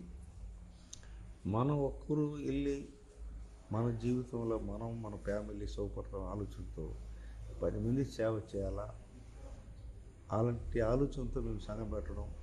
ఇలాగా అప్పటి నుంచి చేసుకుంటూ పోయేటప్పుడు 1977లో పార్లమెంట్ ఎన్నికలు వచ్చింది. అప్పుడు కాంగ్రెస్ పార్టీకి మేమంతా పనిచేసాము. ఆంధ్ర 40 సీట్లు కాంగ్రెస్ పార్టీకి వచ్చింది. ఒకటి పెండగంటి వెంకటేశ్వర ఓడిపోయినాడు నీలచంద్ర రెడ్డి పైన నంద్యాలలో. అప్పటి నుంచి మేము తర్వాత మన 1978లో ఎమ్మెల్యేషన్ వచ్చింది. అప్పటికి ఇందిరా కాంగ్రెస్ వచ్చేసింది. అంటే ఆవుదూడ వెళ్ళిపోయింది, చేయి గుర్తుకు వచ్చేసింది. అప్పుడు మేము చెంగారెడ్డికి సపోర్ట్ చేసాం అందరూ కూడా పలికిగా. రాష్ట్రం అంతా కూడా ఇందిరా కాంగ్రెస్ చేతి గుర్తుపైన ఓటించి గెలిపించారు. ఇక్కడ నగేళ్ళ చెంగారెడ్డి గెలిచారు. రాష్ట్రంలో చెన్నారెడ్డి ముఖ్యమంత్రి అయ్యారు. తదుపరి అప్పటి నుంచి కూడా కంటిన్యూషన్గా 1981లో నేను సర్పంచ్ కంటేసి మా ఊరికి. నాతో బలమైన పోటీ మహారాజు పోటీ చేశాడు. అతను జిల్లా పరిషత్ మెంబరు. అంతకుముందు నాకు ముందు జిల్లా పరిషత్ మెంబర్గా ఉన్నాడు. అంటే ఇక్కడ ఈ ప్రాంతంలో బలమైన నాయకుడు. అతను ఏది వచ్చినా అతనే ఉండేది, అరిజినల్ లీడర్ కాబట్టి అతనితో పోటీ చేశా. నాకు అప్పుడు 26-27 సంవత్సరాలు పోటీ చేస్తే అందరూ మా గ్రామస్తులు కూడా ఎన్నిక చేసుకున్నారు. అప్పటి నుంచి నేను దాంతో 81లో ఇందిరాగాంధీ ఒక మంచి పథకం పెట్టారు. ఈ దళితులకి ఈ లోన్స్ ఇవ్వడానికి ప్రతి బ్యాంకుకి పేదవారు బ్యాంక్కి వెళ్ళే సంబంధం లేదు. ఆ రోజుల్లో ఏదైనా మగరాజులు డిపాజిట్ హోల్డర్స్ మాత్రమే బ్యాంక్కి వెళ్తున్నారు. ఆమె ఈ పేదరికం పారద్రోలాలని ఒక మంచి పథకాలు పెట్టి ఆవులు తీసేయడం, మేకలు పట్టేయడం, గొర్రెలు పట్టేయడం ఇలాంటి పథకం పెట్టినారు రైతులకి. ఇవన్నీ కూడా మేము ప్రతి ఇంటికి కూడా తీసిచ్చాం. ఒక పక్క లోన్స్, ఎన్ఆర్ఐజీ లోన్స్, ఇంకొక పక్క భూమి, ఇంకొక పక్క ఇల్లు పట్టాలు, ఇవన్నీ కూడా చేయడం వల్ల ప్రజలతో 24 గంటలు మేము ఉండిపోవాల్సి వచ్చింది. కొన్ని వందలాది ఎకరాలు టీకేట్ పట్ల తీర్చాం మేము ఆ రోజుల్లో. స్వచ్ఛందంగా తీర్చాము, కానీ ఎక్కడ కూడా వేరే ఆలోచన లేకుండా, అది అడవిలో కావచ్చు, ఊళ్ళో కావచ్చు. అలాగనే మేము దాని తరపున కంటిన్యూషన్గా మళ్ళీ 83లో తెలుగుదేశం వచ్చేసింది. అప్పుడు కూడా మాకు తెలుగుదేశం మాకు పెద్ద పోరాటం జరిగాయి. ఎన్టీ రమణకు మేము అటాక్ చేసాము. ఇక్కడ ఎన్టీ రమణ అటాక్ చేసాము 83లో. ఇది యాత్రకు వచ్చేటప్పుడు ఒక ఇన్సిడెంట్ జరిగింది. మళ్ళీ 85లో మళ్ళీ టీడీపీ వచ్చేది రావడం. మళ్ళీ 87లో నేను మండల వైస్ ప్రెసిడెంట్గా ఎన్నికయ్యాను. 89లో వచ్చేక్కడికంతా మళ్ళా ఎన్నికలు వచ్చాయి. మళ్ళా ఇందిరా కాంగ్రెస్ రావడం, మళ్ళా చెన్నారెడ్డి ముఖ్యమంత్రి అయ్యారు. తదుపరి కంటిన్యూ రాజకీయాల్లో ఈ మధ్యకాలంలో చెంగారెడ్డి ఆధ్వర్యంలో ఆ రోజు ఉండేటప్పుడు మార్కెటింగ్ డైరెక్టర్ 2 పర్యాలు ఎన్నికయ్యాను. కాదిపూర్ జిల్లా కాదిపూర్ డైరెక్టర్ ఒకసారి ఎన్నికయ్యాను. మళ్ళీ నెల్లూరు సుబ్రహ్మణ్యం ఎంపీగా ఉండేటప్పుడు రైల్వే బోర్డు మెంబర్గా ఒకసారి వచ్చింది. చింతమోహన్ ఉండేటప్పుడు ఆల్రెడీ మెంబర్గా అయినాను. ఇది ఒకటి జిల్లా కాంగ్రెస్ జిల్లా ఆర్గనైజ్ సెక్రటరీగా పనిచేస్తూ 89-91లో మళ్ళీ ఎన్నికలు రావడం, ఈ పరిణామం జరుగుతుంది. కంటిన్యూ అయిపోయినాం దాంట్లో. ఓకే, 2014లో మీరు ఎమ్మెల్యే ఎలక్షన్స్లో ఓడిపోయారు, కానీ 2019లో భారీ మెజార్టీతో గెలుపొందారు. ఈ 5 సంవత్సరాల కాలంలో మీరు ఎమ్మెల్యేగా గెలవడానికి గల అవకాశాలు, కారణాలు ఏంటంటారు? 2014 నుంచి నేను ఓడిపోయిన తర్వాత ముఖ్యమంత్రి గారు ఆ రోజు పరిస్థితులు వివరించినప్పుడు, నువ్వు పబ్లిక్తో బాగా తిరగన్నా, బాగా తిరుగు, మళ్ళా నీవే టికెట్ అనౌన్స్ చేస్తాను నీకు, అలా పెంచుకో అని చెప్పినప్పుడు ఒక కర్తవ్యంగా మనం ఎందుకు ఓడాల్సి వచ్చింది, ఏమిటి కారణం చెప్పి ఇంత సేవ చేసినటువంటి ఆలోచనతో మాకు డబ్బులు లేవు, ఆస్తి లేదు, అంతస్తు లేవు, జగనన్న గుర్తుపైన మేము నిలబడ్డాం. ముఖ్యమంత్రి గారు చెప్పిన తర్వాత ఆనాడు ముఖ్యమంత్రి కాల జగనన్న దాన్ని కాన్సెప్ట్ పెట్టుకొని మనం ఎలాగైనా ఈ కాన్స్టిట్యూన్సీలో మనం నెగ్గాల. మాది అంతకుముందు మా మండలం, నా నేటివ్ మండలం ఇది నగిరి కాన్స్టిట్యూన్సీలో ఉండేది. ఆఫ్టర్ డీలిమిటేషన్ సత్యవేడికి వెళ్ళింది. సత్యవేడికి రిజర్వేషన్ వచ్చేసింది. అంతకుముందు నారాయణ స్వామి 4 సార్లు కంటెస్ట్ చేశాడు ఇక్కడ సత్యవేడిలో. ఆనాడు ఏమంటే ఎస్సీ, ఎస్టీ, బీసీలు, మైనారిటీ ఉన్నటువంటి కొంచెం డిఫరెన్స్తో బీసీలంతా కూడా ఎన్టీఆర్ పక్క చూపించారు. మా కాన్స్టిట్యున్సీ ఇది తమిళనాడులో ఉంది. నేను మా అసెంబ్లీలో కూడా మాట్లాడేటప్పుడు చెప్పాను, పార్ట్ తమిళనాడు మొత్తం ఊతుకోట నుంచి మొత్తం తడా దాకా తమిళనాడు. ఇది వెనుకబడిన ప్రాంతం. ఇది ఇలాంటి ప్రదేశంలో ప్రజలకు సంబంధించి ప్రజా సమస్యల పైన ఈ గతంలో ఎమ్మెల్యేలు ఏమి చేశారేమో కానీ ఇది అభివృద్ధి చెందనటువంటి ప్రాంతం మిగిలిపోయింది. ప్రియతమ నేత రాజశేఖర రెడ్డి గారి ఆశయం వారు ముఖ్యమంత్రి కావడం, శ్రీ సిటీ తీసుకొని పెట్టడం, ఆ శ్రీ సిటీ రావడానికి వారు ఎంతో కష్టపడి తీసుకొచ్చిన తర్వాత రవిచంద్ర రెడ్డి ఎండి గారు చాలా కష్టపడ్డాడు. ఈరోజు మా కాన్స్టిట్యూన్స్ సత్యవేడలో ఉంది శ్రీ సిటీ ఇండస్ట్రియల్ ఏరియా. దరిదాపులా 190 ఫ్యాక్టరీస్ ఉన్నది. 190 ఫ్యాక్టరీస్ ఉంది. ఒకసారి మీరు విజిట్ చేస్తే దాంట్లో ఎంతమంది పేదవారికి ఉద్యోగాలు కల్పిస్తున్నటువంటిది ముఖ్యమంత్రి గారు ఈ ప్రజా సంఖ్యలోకి వచ్చినప్పుడు బిఎన్కర్లో మీటింగ్ పెట్టాం. అంటే ముఖ్యమంత్రి 2018లో మనం అధికారం వచ్చిన తర్వాత 70% లోకల్ వాళ్ళకి ఇవ్వాలని చెప్పి తీర్మానం చేసి అసెంబ్లీ బిల్లు పెట్టారు. ఈరోజు అది నిజం కూడా మా ప్రాంతవాసులకి, బలహీన బడుగు వర్గాల వారందరూ కూడా చాలా అద్భుతమైనటువంటి కార్యక్రమం. పెద్ద ఆయన పెట్టేవాడు నేత. దాన్ని ఇంప్లిమెంట్ చేసి రాత్రికి పగలనక ఎండి గారు కష్టపడ్డాడు. అతను అమెరికా వెళ్తాడు, ఢిల్లీ వెళ్తాడు, లండన్ పోతాడు. ఆ విధంగా అభివృద్ధి చెందాడు. కాబట్టి ఈనాడు శ్రీ సిటీ అనేటువంటిది మన రాష్ట్రంలో పెద్ద ఇండస్ట్రియల్ అది శ్రీ సిటీ. తమిళనాడు సరిహద్దులో ఉంది మీ సత్యవేడు ప్రాంతం, మీ నియోజకవర్గం. ఆంధ్ర తమిళనాడు సరిహద్దులు అయినప్పటికీ కూడా ఎందుకు కొంచెం సత్యవేడు నియోజకవర్గము వెనకబడి ఉంది? ఇప్పుడు జగనన్న రాకముందు వాస్తవం వెనకబడిన ప్రాంతంగా ఉన్నది. ఇప్పుడు అన్ని రకాలుగా అన్ని సంక్షేమ పథకాలు ప్రతి కుటుంబానికి ఇస్తున్నాం. నేను అసెంబ్లీ చెప్పాను, ఇప్పుడు చెప్తున్నాను. నేను అసెంబ్లీగా మాట్లాడినాను. నేను గడప ముందు కానీ ఎన్నికైన తర్వాత మళ్ళీ ఈ పాట వేస్తా పోతున్నా మేము, జగనన్న పాట. మా ఊతుకోట వెళ్ళిపోవాలి మేము. నేను పోవాలని కూడా తమిళనాడు దూరిపోవాలి. శ్రీ సిటీకి మా సత్యడు పోవాలంటే, కాన్సన్ట్రేట్ కోట పోవాలంటే తమిళనాడు దూరిపోవాలి. వేరే ఆల్టర్నేట్ లేవు. ఆడ మా ఫ్రెండ్స్ అంతా కూడా ఉన్నారు తమిళనాడులో. వాళ్ళంతా అడిగింది ఏంటన్నా జగనన్న పాట డైలీ వేసుకుపోతానంటే అడిగారు. జగనన్న వచ్చిన తర్వాత మీ రాష్ట్రానికి, మా రాష్ట్రానికి, ఆంధ్ర రాష్ట్రానికి ఏమిటి పోలిక చెప్పాయండి? మరి రోజు ఎంత ఇస్తున్నారు మీరు పెన్షన్? జగన్ ఎన్ని వేలు ఇస్తున్నాడు పెన్షన్? వికలాంగుల పెన్షన్ ఎంత ఇస్తున్నాడు? చేనేత గురం పెన్షన్ ఎంత ఇస్తున్నాడు? డప్పు కళాకారుల పెన్షన్ ఎంత ఇస్తున్నాడు? వితంతు పెన్షన్ ఇస్తున్నాడు? అభయాస్త పెన్షన్ ఎంత ఇస్తున్నాడు? మీరు ఎంత ఇస్తారు చెప్పండి అని అడిగా. మా ముఖ్యమంత్రి అంత ఇవ్వడం లేదు పెన్షన్ అన్నాడు. అదే మా ముఖ్యమంత్రికి ఉండేది.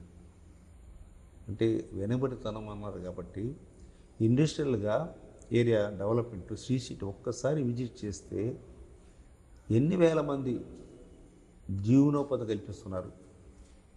అది అభివృద్ధి చెందిందా లేదన్నటువంటిది. ఒక పక్క అపోలో టైర్ ఉంది, హీరో కంపెనీ ఉంది, వివిధ రకాలు ఉంది. అది చైనా కావచ్చు, లండన్ కావచ్చు, బ్రిటన్ కావచ్చు, జపాన్ కావచ్చు, జర్మనీ కావచ్చు, అనేక ప్రాంతాల నుంచి ఇక్కడ వచ్చి స్ట్రీట్ పడ్డారు. ఆ ఫ్యాక్టరీ అంతా చూసిన తర్వాత ఆ ఫ్యాక్టరీ వాళ్ళు ఒకవేళ తమిళనాడు వాళ్ళు ఉన్నారు, అందులో కాదనలే. కానీ ఎక్కువ భాగం మన ప్రాంతవాసులుగా, చుట్టుపక్కల గ్రామస్తులుగా, రకరకాల ఆంధ్ర రాష్ట్రం ఉన్నటువంటి విద్యార్థులంతా కూడా దాన్ని పనిచేస్తున్నారు. అభివృద్ధి ఎందుకు చెందలేదంటే గతంలో ఎవరు పట్టించుకోలేదమ్మా. ఎమ్మెల్యేలకు ఉన్నారే అక్కడ. అంతకుముందు శివప్రసాద్ కూడా మంత్రిగా ఉన్నాడు. నాకంటే ముందు చాలామంది ఎమ్మెల్యే ఉన్నారు.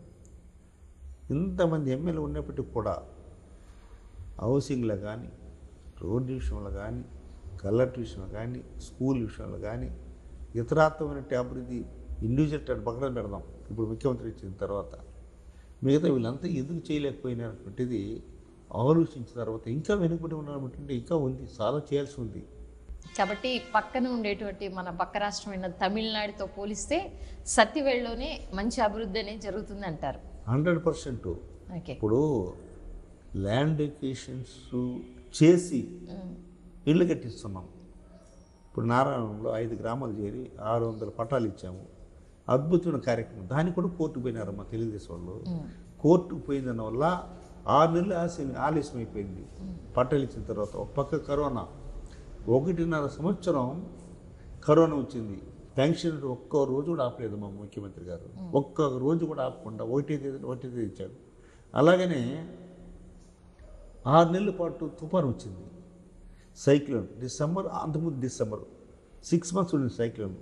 మళ్ళీ పార్లమెంట్ ఎలక్షన్ వచ్చింది మాకు అడిషనల్గా, సర్పంచ్ ఎలక్షన్ వచ్చింది, ఎంపీడీ ఎలక్షన్ వచ్చింది, జడ్పీడీ ఎలక్షన్ వచ్చింది. ఇన్ని ఎన్నికలు వచ్చినా కూడా ఒక్కరోజు కూడా పెన్షన్ కానీ, అభివృద్ధి కార్యక్రమం, సంక్షేమ చేయుత కానీ, ఆసరా కానీ, జీరో కానీ ఏ షెడ్యూల్ ప్రకటించాడు ముఖ్యమంత్రి దాన్ని తూచా తప్పకుండా నెరవేర్చడం లేదనేటువంటిది మీ ముందు ఈరోజు గట్టిగా చెప్పగలుగుతున్నామంటే కారణం ఇది. ఓకే, ఇక్కడ సత్తివేడు మనం తీసుకున్నట్లయితే రిజర్వ్ నియోజకవర్గం. ఈ నియోజకవర్గంలో తరచుగా ఎమ్మెల్యేలు అనేవాళ్ళు మారుతూ ఉంటారు. ఎవరు ఎక్కువ కాలం కాన్స్టెంట్గా, అంటే ఒకసారి గెలిచినటువంటి ఎమ్మెల్యే మరొకసారి గెలిచినటువంటి అవకాశాలు చాలా తక్కువగా ఉన్నాయి. మీరు ఇక్కడ లోకల్గా ఉండి మీరు ఎప్పుడో పురిగినటువంటి ఈ ఊర్లో దీని గురించి మీరేమంటారు? ఎందుకు అలా జరుగుతుందని? అంటే గెలిచినట్టు వాళ్ళు మళ్ళీ మనం నిలబడాలా, గెలవాలా, ప్రజలు తపన వాళ్ళకు ఉండాలమ్మా. ఏదో గెలిచాము ఆ రోజు ఏంటంటే ఎన్టీ రామారావు సెంపితో గెలిచిపోయారు. వాళ్ళు కొంతమంది నాన్ లోకల్ కావచ్చు, లోకల్ కావచ్చు, వాళ్ళకి ఫర్దర్గా ప్రజలకు సేవ చేసి ప్రజల కష్టాన్ని చూసి వాళ్ళు కోరుకున్న మేరకు ఏమి కావాలన్నా గ్రామానికి కానీ వాళ్ళకి కానీ చేయగలిగితే మళ్ళా తపన ఉండాలా. ఏదైనా కూడా మనం ఎన్నుకునేటప్పుడు మళ్ళా గెలవాలా, రావాలని ఉండాలా. ఒకసారి రాజకీయం వచ్చిన తర్వాత అది మంచి అయినా చెడు అయినా ప్రజలు సేవ చేసి దిగిన తర్వాత తోచా తప్పకుండా చేస్తే మనం ఆదరిస్తారు, గౌరవిస్తారు. లేకపోతే ప్రజలు ఏనాడు గౌరవం తిరస్కరిస్తారు.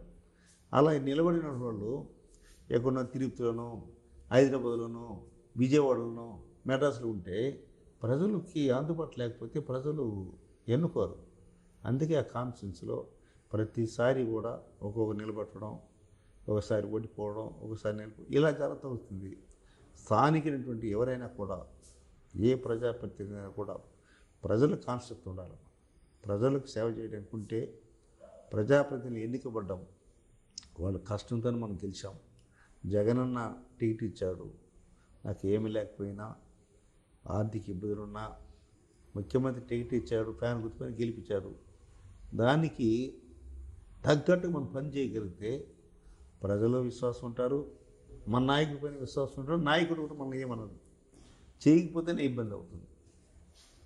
సో మంచిగా ప్రజలకి సేవ చేస్తే, అభివృద్ధి కార్యక్రమాలు ఇంప్లిమెంట్ చేస్తే ఎమ్మెల్యేగా మళ్ళీ కూడా గెలిచే అవకాశం ఉందంటారు? తప్పకుండా ఆదరిస్తారమ్మా. ఇప్పుడు మనం ఎవరి దగ్గరైనా కూడా మేము నేర్చుకునే విద్య మొదటి నుంచి కూడా ఏ అధికారి అయినా కూడా, ఎంఆర్ఓ కావచ్చు, ఎంపీడీ కావచ్చు, డిపార్ట్మెంట్ ఏ అధికారి, ప్రభుత్వ ఉద్యోగులు ఎవరైనా కూడా వాళ్ళని ఎందుకు వేసుకుంటున్నాం మనం పని చేయడానికి, వాళ్ళని ఎందుకు ఎంచుకుంటున్నాము? 10 మందికి పని చేయాలా? అయ్యా ఒక ఎంఆర్ఓ 10 మంది పటాలు ఇస్తే మంచిగా వస్తుంది. ఒక సర్కిల్ ఇన్స్పెక్టర్ ఒక మంచి కార్యక్రమం చేసి ఎక్కడ కూడా లా అండ్ ఆర్డర్ ప్రాబ్లం లేకుండా చేస్తే మంచి పేరు వస్తుంది. ఒక ఎంపీడీ డెవలప్మెంట్ ఆఫీస్ని పెట్టారు, 10 మందికి మనం చెప్పినట్టు కార్యక్రమం చేసి అమ్మవాళ్ళకి పెన్షన్, వీళ్ళు చేయిత కార్యక్రమం, వీళ్ళు విడో పెన్షన్ చేస్తే అది మంచి పేరు వస్తుంది. అలా చేయగలిగినప్పుడు ప్రజల్లో మంచి గుర్తింపు వస్తుంది, వాళ్ళు కూడా పెరుగుతుంది, మండలం పేరు వస్తుంది, నియోజకవర్గం మంచి పేరు వస్తుంది. ఓకే, మీకు ఇక్కడ సత్యవేడులో మీరే చెప్పారు ఏషియాలోనే నెంబర్ 2nd ప్లేస్లో ఉన్నటువంటి శ్రీ సిటీ ఉంది ఇక్కడ. ఈ శ్రీ సిటీ ఉండడం వల్ల ఇక్కడ పారిశ్రామికంగా ఎంత అభివృద్ధి జరిగింది, ఎంత ఎంప్లాయ్మెంట్ జనరేషన్ అయింది, ఇంత మంచి శ్రీ సిటీ ఉండేటువంటి ఒక కాన్స్టిట్యున్సీకి మీరు ఎమ్మెల్యేగా ఉన్నారు. మీరు ఎలా ఫీల్ అవుతున్నారు? నిజం కూడా ఒక అదృష్టం అది. శ్రీ సిటీ అనేది పేర్లోనే ఒక మంచి కాన్సెప్ట్. అది ఒక మాకు నిజం కూడా సత్య నియోజకవర్గానికి, ఆంధ్ర రాష్ట్రానికే ఒక మంచి పేరు. నేను ముఖ్యమంత్రి ఒకసారి విజిట్ చేయని కూడా పిలిచాను. గౌతమ్ రెడ్డి మినిస్టర్ ఉండేటప్పుడు వచ్చాడు, జయరామ్ లేబర్ మినిస్టర్ వచ్చాడు, బొగ్గన రాజేంద్ర ప్రసాద్ ఫైనాన్స్ మినిస్టర్ వచ్చాడు. చాలామంది వచ్చినప్పుడు నేను కలుసుకున్నా పోయినాను. చూసిన తర్వాత వాళ్ళు ఏదో శ్రీ సిటీ ఎలా ఉందనో దూరం నుంచి చూస్తున్నారు, కానీ దాని దగ్గర చూసినప్పుడు కర్నూలు ఉన్నటువంటి విద్యార్థులు పనిచేస్తున్నారు మెషిల్ కంపెనీలో.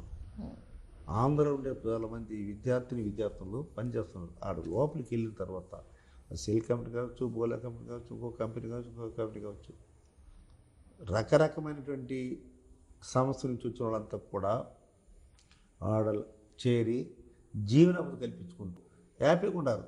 అది మన కాన్షియన్స్ రావడం ఒక అదృష్టంగా భావిస్తున్నాను, నిజం కూడా హర్షిస్తున్నాను. దానికి కష్టపడి సహకరించినటువంటి సిబ్బంది కానీ మేనేజ్మెంట్ కానీ మరి నిజం కూడా మనం కృతజ్ఞత మీ ద్వారా చెప్పాలని చాలా ఎప్పుడైనా చెప్తాను నేను. మీరు నాకే చెప్పారు మాటల్లో సచివాలయ వ్యవస్థ ఇప్పుడు మన ఆంధ్రప్రదేశ్ గవర్నమెంట్ ఏదైతే ప్రతిష్టాత్మకంగా ఏర్పాటు చేసిందో ఆ సచివాలయ వ్యవస్థ మీ నియోజకవర్గంలో ఎలా పనిచేస్తుంది, దానివల్ల ప్రజలు బాగా బెనిఫిట్ పొందుతూ ఉన్నారా? ఇదమ్మా ఇప్పుడు మేము ఉండేటప్పుడు సచివాలయ వ్యవస్థ లేవు గతంలో. ఈ 2 పంచాయతీల్లో 10 మంది నుంచి 12 మంది దాకా పర్మనెంట్ ఉద్యోగ ఇచ్చారు ముఖ్యమంత్రి గారు. దాంతోపాటు ఒక్కొక్క పంచాయతీ మేజర్ పంచాయతీలో 20 మంది వాలంటీర్లు ఉన్నారు, ఒక చిన్న పంచాయతీలో 10 మంది వాలంటీర్లు ఉన్నారు. ఈ వాలంటీర్లు నిజం కూడా స్వచ్ఛందంగా సేవ చేస్తున్నారంటే ఈరోజు మాత్రం నడుస్తున్నారు గడపట్లు. ఆ పెన్షన్ రావడం తీసుకోవడం, దాంట్లో ఏమాత్రం కూడా లబ్ధి పొందకుండా వాళ్ళు తీసుకుపోయి పేదవారికి, అంటే పేదవారికి ఎందుకు పెట్టాడమ్మా వాలంటీర్ని? ఈ బడికి బలిగిన వాళ్ళు, వికలాంగులు, వీళ్ళంతా కూడా ఏజ్ అయిన వాళ్ళంతా కూడా బ్యాంక్కి నడవలేరు, వాళ్ళు బ్యాంకీలో పోయి తీసుకోలేరు అనే కాన్సెప్ట్తో వీళ్ళు వాలంటీర్ పెట్టి వీళ్ళు తీసుకుని ఇంటికాడ ఇమ్మన్నాడు. మిగతా పథకాలంతా కూడా ముఖ్యమంత్రి బటన్ నొక్కుతాడు, విజయాలు నొక్కుతాడు, కుప్పాలు నొక్కుతాడు, తిరుగు నొక్కుతాడు, రకరకమైనటువంటి స్కీమ్స్ పెట్టినారు. అది ఏమైంది, వాళ్ళు డైరెక్ట్ పోయి అక్క చెల్లెముడు బ్యాంకులు డ్రా చేసుకుంటారు. అది చేత కానీ, ఆసరా కానీ, జీరో వడ్డీ కానీ, ఇంకో పథకం కానీ, అమ్మఒడి కానీ. ఇది పెన్షన్స్ మాత్రమే పేదవారికి సంబంధించి వీళ్ళంతా బ్యాంక్కి పోలేరు. ఒకవేళ ఎండిఎస్లు ఇస్తే వాళ్ళు వేరే మిస్ చేస్తారని ఆలోచనతో వాలంటీర్ పెట్టి ప్రత్యేకించి పెట్టాడు. మిగతా ఈ సచివాలయ సిబ్బంది అంతా బీటెక్ ఎంటెక్ పిల్లగాలు చాలా అద్భుతంగా పనిచేస్తున్నారు. ఓకే, కాబట్టి సచివాలయ వ్యవస్థ చాలా మంచిగా పనిచేస్తుందంటారు. రండి, మీరు కూడా ఒకసారి విజిట్ చేయండి, మా సచివాలయం చూస్తాను ఎలా ఉంది ఒకసారి చూడండి. ఆ భవనాలు ఎలా ఉంది చూడమ్మా. దాంతోపాటు నాడు నేడు నేను విద్యాశాఖ మంత్రితో చెప్తా, కలెక్టర్ రిక్వెస్ట్ చేస్తా, రిక్వెస్ట్ మీద పోతాయి నేను. అది economic backward area, SC constituency, తమిళనాడులో ఉన్నాను కాబట్టి అన్ని స్కూళ్ళు పెట్టాలి నాడు నేడు. అది ఎస్సీ తాండా కావచ్చు, గిరిజన తాండా కావచ్చు, ప్రతి స్కూల్లో కూడా నాడు నేడు పెట్టని చెప్పి కాలేజీలు కానీ, అప్పర్ ప్రైమరీ స్కూల్ కానీ, హై స్కూల్ కానీ, జూనియర్ కానీ అన్నీ పెట్టించిన ఫస్ట్ ఫేజ్లో, సెకండ్ ఫేజ్లో. ఎలా ఉంది ఒక్కసారి మీరు చూడండి. బడులు నాడు నేడు అనేటువంటిది ఎవరికైనా ఉపాధ్యాయులు కూడా సడన్గా వాళ్ళకైనా ఆరోగ్య బాగాలేకపోతే మరి పోయి ఎక్కడ కూర్చొని వీళ్ళని పరిస్థితి ఉంది గతంలో. ఇప్పుడు పిల్లలకి సపరేట్ టాయిలెట్స్, ఉపాధ్యాయులకు సపరేట్ టాయిలెట్స్, వీళ్ళు drinking water separate filter water, ఆ భోజనాలు. ఈరోజు కూడా పోయి మేమంతా హాస్టల్ చదువుకున్నాం తిరుపతిలో. అధ్వానమైన భోజనం తిన్నాం ఆ రోజులు హాస్టల్లో. 65 నుంచి 75 దాకా 10 సంవత్సరాలు హాస్టల్లో ఉన్నాం. చాలా అధ్వానం పరిస్థితులు భోజనం పెట్టారు. ఈరోజు భోజనం ఒకసారి విజిట్ చేయండి. ఈరోజు అంగన్వాడీలో భోజనం చేశాను నేను. ఎక్కడ పోయినా మాత్రం తిన్నటువంటి ఆలోచన రావాలి మనిషికి. అప్పుడు ఎలా ఉంది, ఇప్పుడు ఎలా ఉంది, గుడ్డు ఇవన్నీ కూడా అంటే మన కోసం చేయడం కాదు, ఇది నేచురల్ పిల్లలకి చేస్తారు. ఆ విధంగా మంచి భోజనం పెడుతున్నాడు, మంచి గుడ్లు ఇస్తున్నాడు, మంచి పుస్తకాలు ఇస్తున్నాడు, మంచి బ్యాగులు ఇస్తున్నాడు, బూట్లు కొని ఇస్తున్నాడు. పిల్లోడు రోడ్ నుంచి పోవడానికి ప్లాట్ఫామ్ వేసాడు ప్రతి స్కూల్లో కూడా. ఒకసారి విజిట్ చేయండి మీరు. ఆ బడులు and not only upper primary school, not only elementary school, including high school, junior colleges, modern schools కూడా. ఆ విధంగా నాడు నేడులో ఏ ప్రభుత్వమైనా చేసిందా అంటే 2 సంవత్సరాల ముందు ఎవరైనా చేశారమ్మా? ఇప్పుడు తమిళనాడులో కూడా స్కూల్ ఉంది, తమిళనాడు కూడా స్కూల్ ఉంది. ఎలా ఉందో ఒకసారి విజిట్ చేయండి. ఇది అభివృద్ధి ఉంటుంది. ఓకే, 3 ఏళ్ళు జగన్ పరిపాలన అయిపోయింది. మీరు ఇప్పుడు గడప గడపకి ప్రోగ్రామ్కి ప్రతి ఇంటికి వెళ్తున్నారు. ప్రజల నుంచి స్పందన ఎలా ఉంది? అంటే మనం చెప్పడం కాదు, అది డైరెక్ట్ మీరే చూస్తే వాళ్ళతోనే ఇంటరాక్ట్ అయితే బ్రహ్మాండం ఉంటుంది. నన్ను కూడా ముఖ్యమంత్రి అడిగారు ఎలా ఉందని. చాలా అద్భుతంగా ఉంది సార్. ఎస్సీ ఎస్టీ బీసీ మైనట్లు కానీ ఎక్కడ కూడా తగ్గలేదమ్మా. నేను అప్పుడు గడపలు చేశాను ఒంటరిగా. ఇప్పుడు నా తీవ్ర వస్తున్నారమ్మా, నేను ఒంటరిగా చేసిన పార్టీ పరంగా. ఇప్పుడు నా తీవ్ర వస్తున్నారు, ఎంపీడీ వస్తున్నారు, ఎంఆర్ వస్తున్నారు, వివిధ శాఖ అధికారులు అందరూ వస్తారు. ఈచ్ అండ్ ఎవరిబడి వస్తున్నారు, అన్ని శాఖలు. అప్పటికప్పుడు పిలుస్తున్నాము, అయ్యా కరెంట్ కూలి ఈడ అరిజిన వాళ్ళు కావాలా, ఎస్సీతో మాట్లాడుతున్నాం డైరెక్ట్ వాళ్ళ ఎదురుగానే. చీఫ్ ఇంజనీర్ సీఎంతో మాట్లాడుతున్నా, సార్ ఇది అరిజవాడ 2 పోల్లు ఇవ్వండి, ఈడ పడిపోయిన పోలు డ్యామేజ్ పోలు ఇవ్వండి అంటున్నాము. అంటే మీకు గడప గడపలో వెళ్ళినప్పుడు ఏదైనా పెద్ద సమస్య ఉంటే డైరెక్ట్గా సీఎం గారితో కూడా మాట్లాడతారా? సీఎం గారు డైరెక్ట్ చెప్తున్నా, మాకు ఇంటరాక్ట్ చేసాడు, పిలిపించి మాట్లాడాడు. ఈ గడపడి పోయేటప్పుడు మీరు ఊరికి పోతే ఆడ కాలు లేదు, రోడ్ లేదు అని అడుగుతారన్నా, 20 లక్షల రూపాయలు ఇస్తాను తీసుకోండి అన్నాడు. అవి కాకుండా 2 కోట్లు ఇచ్చాడు ప్రతి కాన్స్టిట్యున్సీకి. ఎక్కడ అవసరమో సడన్గా అయిపోతున్నాము, ఎక్కడ అవసరమో నీళ్ళ సమస్య ఇమ్మీడియట్గా దాన్ని ఇన్ఫెక్ట్ అనివ్వండి వేయండి అని చెప్పి ఇవ్వడం జరిగింది. మంజూరు చేశాడు.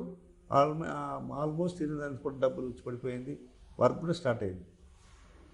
అలాగే మీరు సత్యవేడులో తీసుకున్నట్లయితే ట్రాఫిక్ సమస్య కొంచెం ఎక్కువగా ఉంది. ముఖ్యంగా సత్యవేడు, దాస్కుప్పం ఇవేవైతే ఫ్లైఓవర్ నిర్మాణాల కోసము మీరు ప్రభుత్వంకి ఇచ్చినటువంటి వినతి ఎంతవరకు వచ్చింది? ఆ పనులు ఏమన్నా జరిగే అవకాశం ఉంది? ఇవి కూడా ముఖ్యమంత్రి తీసుకున్నాయనమ్మా. సార్ నేను వెళ్ళాలంటే కూడా సత్యవేడికి, నేనే కాదు కలెక్టర్ రావాలంటే కూడా సత్యవేడికి ఊతుకోట తమిళనాడు పోయి రావాలా. 2 రాష్ట్రాలకు సంబంధించిన సమస్య ఉంటున్నది సార్. స్వాతంత్రం వచ్చినప్పుడు చేయలేదు. ఇక్కడ నుంచి తమిళనాడుకి వెళ్లకుండా, అంటే కరోనా చాలా ఇబ్బంది పెట్టించారు వాళ్ళు తమిళనాడు వాళ్ళు. మన బండ్లంతా పోయి ఆపేయడం, మన బస్సులు ఆపేయడం, ఆర్టీసీ బస్సు కూడా ఆపేశారు. డైలీ నాకు డిఎస్పీ అప్పుడు ఆ రోజుల్లో రచ్చ అయింది. మన ఆటోలు పోతే ఆపేయడం ఇలా జరిగితే 2.5 కిలోమీటర్ బైపాస్ చేయాలి సార్ అన్నప్పుడు ఇమ్మీడియట్ సైన్ చేశారు ముఖ్యమంత్రి గారు. 2.5 కిలోమీటర్ వేస్తే 2 రాష్ట్రాలకు సంబంధించి విడిపోయినట్టుగా రోడ్డు ఫార్మాట్స్ ప్రమాణం అవుతుంది. మళ్ళీ అదేవిధంగా మొన్న కూడా నేను రిప్రజెంట్ చేశాను. నేషనల్ హైవే వస్తున్నది అంటే నాయుడుపేట నుంచి, అక్కడి నుంచి కాళహస్తి పోతున్నది. కాళహస్తి నుంచి నేరుగా బియ్యనకండిగా వరదాయపాలెం రైట్ తిరిగితే సత్యవేడు నుంచి దాస్కుప్పం అవుతానే ఊతుకోట నుంచి డైరెక్ట్గా 5 కిలోమీటర్ దూరంలో ఈ నేషనల్ హైవే పోతుంది, మెడ్రాస్ పోతున్నాయి. దాన్ని కలపమని రావత్ గారికి రిప్రజెంట్ చేశాను. నేను మినిస్టర్కి రిప్రజెంట్ చేశాను, మంత్రి గారికి చెప్పాను, ఎంపీ గారు కూడా చెప్పాను. ఇలా చేస్తే మనం అటు తిరుపతి నుంచి పోయేటువంటి వాళ్ళు మెడ్రాస్ పోవాలంటే విత్ ఇన్ షార్ట్ పీరియడ్ వెళ్ళిపోతారు. అది కూడా ప్రపోజల్ పెట్టాం. అంటే డెవలప్ కావాలంటూ ఆలోచన, ఇప్పుడు ఉన్నటువంటి సింగిల్ రోడ్స్గా డెవలప్ చేయాలని చేస్తున్నాం. అది కొద్దిగా చేయాలని ఆలోచన ఉంది. కానీ తప్పుగాని నేను వచ్చిన తర్వాత 16 రోడ్లు మొన్న బీటీ రోడ్స్ చేసాం, కొత్త రోడ్లకు 10 రోడ్లు వేసాం. మళ్ళీ ఇప్పుడు డబుల్ రోడ్ 33 కోట్ల రూపాయలు చేసాం. ఆర్డినరీ ప్రాజెక్టు పెద్ద ప్రాజెక్టు ఉంది, మా కాన్స్టిట్యూన్సీ పెద్ద ప్రాజెక్టు. ఎక్కడ కూడా చూడాలి, 1.5 కోట్లు శాంక్షన్ చేసి ఒక క్యాడర్ పెట్టి ఒక టూరిజం ప్లేస్ చేయాలనేసి దాన్ని మంజూరు చేశాం. అదే ప్రాజెక్టుకి 33 కోట్లతో వర్క్ జరుగుతున్నది. ఇవన్నీ కూడా త్వరితగతిన చేయాలని ఆలోచనతో ఉన్నాం. ఓకే. అలాగే మీ నియోజకవర్గంలో ఉండేటువంటి పేద ప్రజల కోసం కళ్యాణ మండపం కట్టిస్తామని మీరు హామీ ఇచ్చారట. ఆ పనులు ఎంతవరకు వచ్చాయి? అది మంజూరు చేశారమ్మా. సుబ్బారెడ్డి గారు బోర్డు లాస్ట్ మీటింగ్లో మంజూరు చేశారు. అది సైట్ కూడా పరిశీలించారు. ఇక్కడ బేరి సైట్ మన తెలుగు కాలుపోయిన సైట్ కూడా 1 ఎకరా 20 సెంట్లు అలికేట్ చేశారు. అది సబ్మిట్ చేశాము. గత బోర్డు ఇప్పుడు బోర్డు కాదు, అది కూడా మొన్న కూడా సుబ్బారెడ్డి సార్ అడిగితే ఒకరోజు ఫౌండేషన్ వేస్తామంటే వస్తున్నారు. కాబట్టి త్వరగా అది కూడా చేయాలని ఆస్తుంది. ఎందుకంటే మా కళ్యాణ మండపం నారాయణలో ఉన్నాయి, టీటీడీది పుత్తూరులో ఉన్నది, మళ్ళీ నాగలపులో ఉన్నది.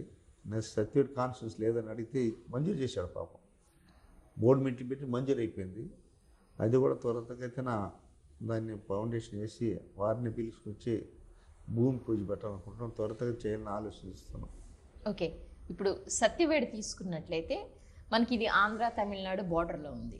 ఇక్కడ ఇది బార్డర్లో ఉండడం వల్ల ఇక్కడ ప్రజలకి కొంచెం వైద్య సేవలు అంటే ప్రభుత్వ పరంగా హాస్పిటల్స్ అయితేనేమి మిగతా ఫెసిలిటీస్ కొంచెం తక్కువగా ఉన్నాయి అనేది ఎప్పటి నుంచో ఒక కంప్లైంట్ ఉంది. మీరు ఎమ్మెల్యే అయిన తర్వాత ఈ 3.5 సంవత్సరంలో దానిపైన ఎలాంటి చర్యలు చేపట్టారు? ఈ హాస్పిటల్ విషయం మేము కలెక్టర్ భరత్ గుప్తా తీసుకొచ్చాం. అంటే సత్యవేడులో హాస్పిటల్ ఎలా ఉందంటే ఏం మెటీరియల్ లేవు, కుర్చీలు కూడా లేవు. నేను ఎమ్మెల్యే అయిన తర్వాత చూసిన తర్వాత భరత్ గారిని తీసుకొచ్చేదానికి కలెక్టర్ ఆ రోజు ఉన్నాడు కలెక్టర్, అప్పుడే కరోనా వచ్చింది. ఏమంత అధ్వానం ఉండదు ఈ హాస్పిటల్లో. సిహెచ్ హాస్పిటల్ ఏంది, ఇది కమ్యూనిటీ హెల్త్ సెంటర్ ఇంత అధ్వానం ఉంది, పిహెచ్ కంటే కూడా మోసం ఉండదు అని చెప్పి ఆలోచించాం. మరి ఇమీడియట్గా చెప్పకూడదు కానీ శ్రీ సిటీ యాజమాన్యం కానీ అపోలో కానీ ఈ రోజులు అంతా అడిగిన వెంటనే ఫర్నిచర్స్ కానీ బెడ్స్ కానీ ఈసీజీ మిషన్ కానీ బ్లడ్ టెస్ట్ మిషన్ కానీ ఫ్రిడ్జ్లు కానీ అన్నీ సరఫరా చేశారు. ₹1,00,000 సహాయం చేసి వీళ్ళంతా తీసుకుపోయింది. మళ్ళీ దాంతోపాటు మొన్ననే ఎండి గారు ఒక అంబులెన్స్ కూడా కొనిచ్చారమ్మా. 26 లక్షలతో అంబులెన్స్ కొనిచ్చారు, ఓపెన్ చేశాం. వైఎస్ఆర్ హెల్త్ క్లినిక్ పెట్టి ఫ్యామిలీ ప్రతి గ్రామానికి డాక్టర్ వెళ్ళే విధంగా ఒక డాక్టర్ హాస్పిటల్ ఒక డాక్టర్ విజయ్ వెళ్ళడానికి ముఖ్యమంత్రి ప్లాన్ చేస్తారు. అది కూడా అక్టోబర్ 15 నుంచి ఒక నిర్ణయాత్మక మార్పు తీసుకొస్తారు. ముఖ్యమంత్రి ఎంతో విప్లవ మార్పు చేశారు. ఆంధ్ర రాష్ట్రంలో ఎక్కడ లేని విధంగా చేశారు.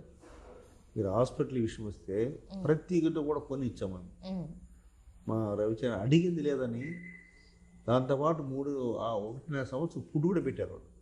హాస్పిటల్ సిబ్బంది కానీ ఆడున్న నర్సులకి అందరికీ కూడా పేషెంట్స్ కూడా ఒక కమ్యూనిటీ అది అక్కడే కాదు మా పక్కన పాండూరు కూడా సాయం చేశారు. ఎక్కడ కానీ సిసిటీ వాళ్ళు అడిగిన వెంటనే అంత భారీ అమౌంట్ ఇచ్చి హాస్పిటల్ అండ్ వైద్యానికి సహకారం చేసి మీ ద్వారా వాళ్ళకి కూడా మేము నిజం కూడా ఈరోజు కృతజ్ఞతలు తెలియజేసుకుంటున్నాం.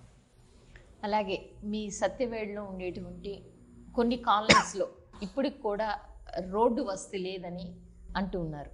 మీరు ఎమ్మెల్యే అయిన తర్వాత ఆ కాలనీలో తిరగడం జరిగిందా? వాటిపైన అంటే రోడ్లు ఏర్పాటు చేయడానికి మీరు ఎలాంటి చర్యలు తీసుకున్నారు?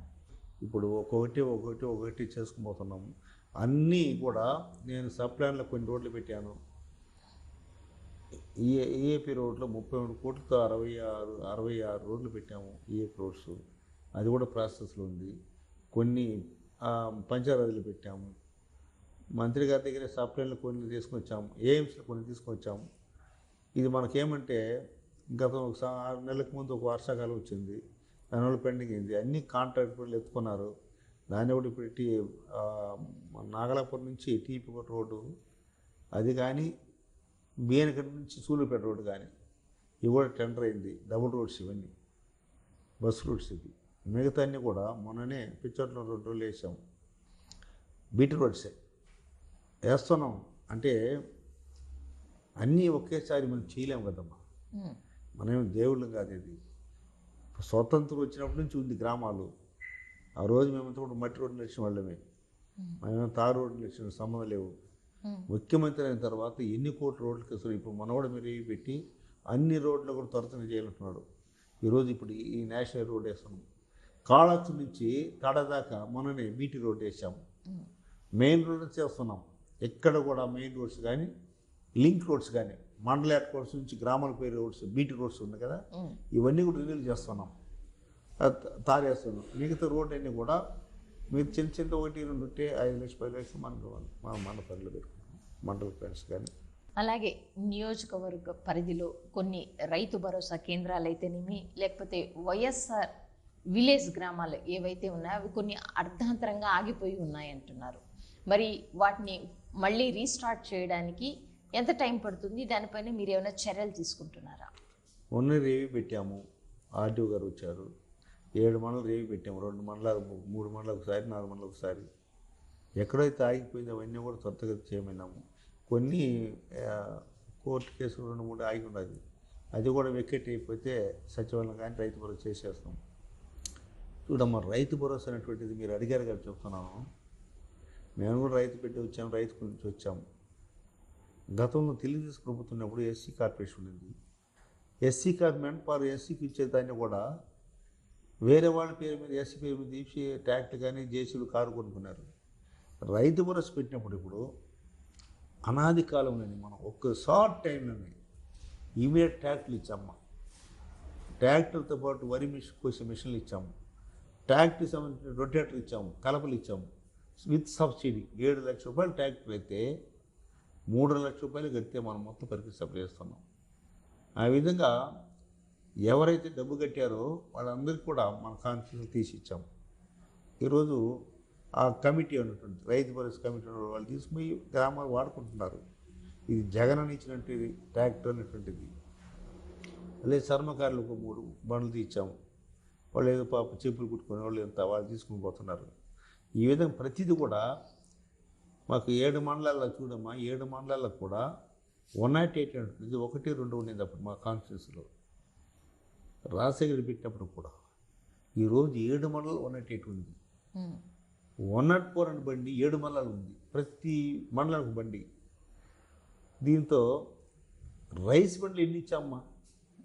ప్రతి గ్రామానికి రైస్ డోర్ డెలివరీ ఇచ్చే బండ్లు ఎన్ని ఇచ్చాము? ఒక పక్క ఇది తల్లి ఎక్స్ప్రెస్, ఒక పక్క బియ్యం, ఒక పక్క 104, ఒక పక్క 108. ఇన్ని బండ్లు సమకూర్చిన ముఖ్యమంత్రి ఎక్కడ రాష్ట్రంలో ఉన్నారా? వాళ్ళ జీతాలు ఎంత అయింది? వీళ్ళ జీతాలు ఎంత?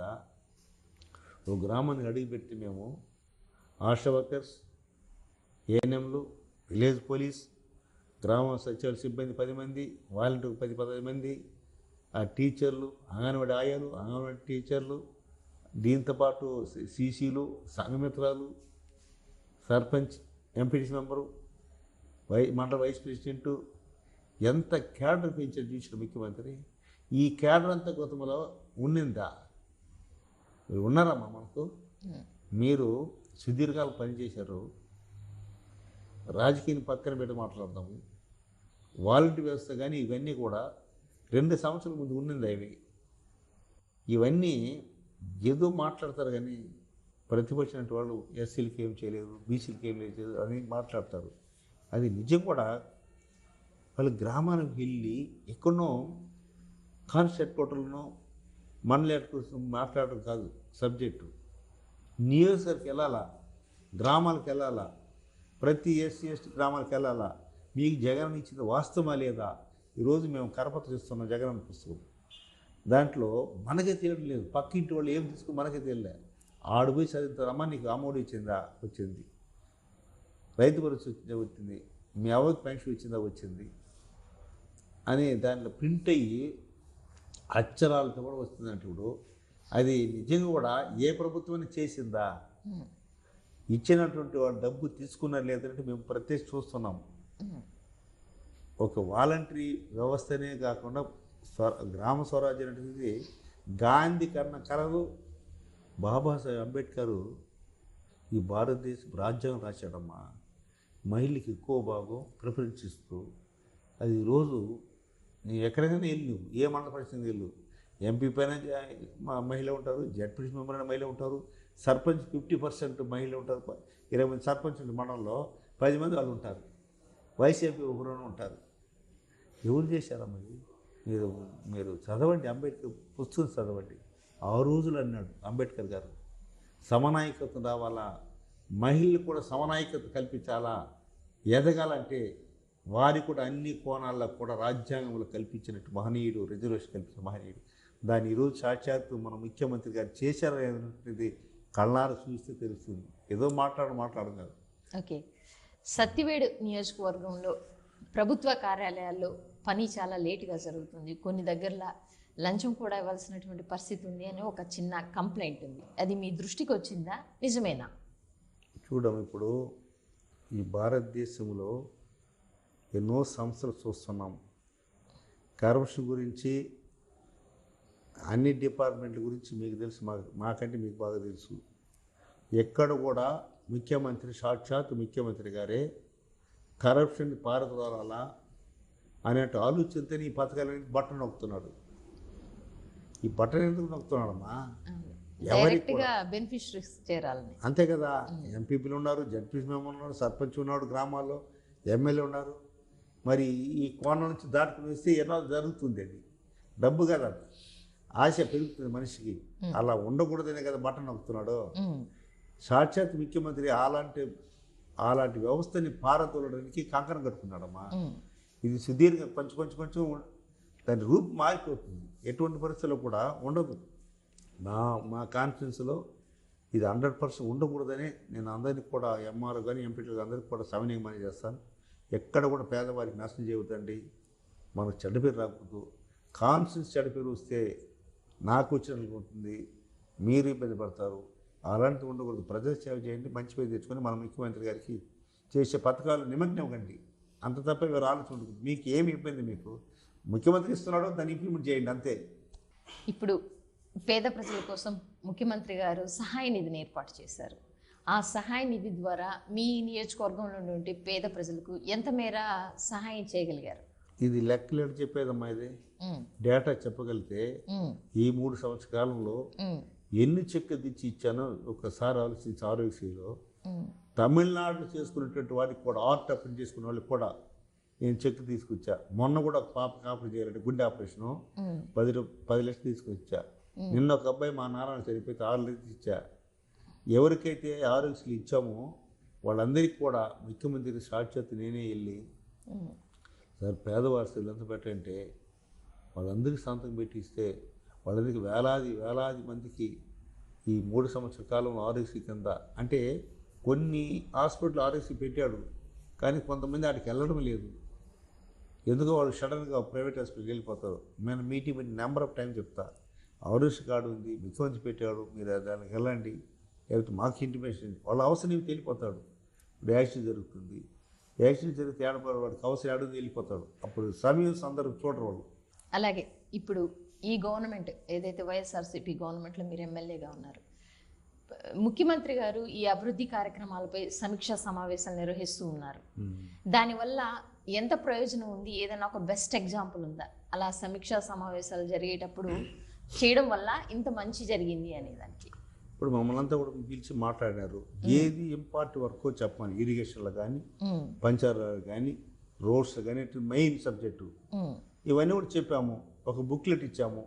దాని అంతా కూడా కలెక్టర్ని పిలిపించి ఇమ్మీడియట్ చేయమని రెస్పాండ్ అయినారు ముఖ్యమంత్రి గారు. అంటే గతం లేవమ్మా ఇది. ఏ ముఖ్యమంత్రి కూడా నేను నాయాంలో 76లో వెంగళరావు నుంచి ఆనాడు కాంగ్రెస్ వెంగళరావు ఉన్నాడు 1976లో.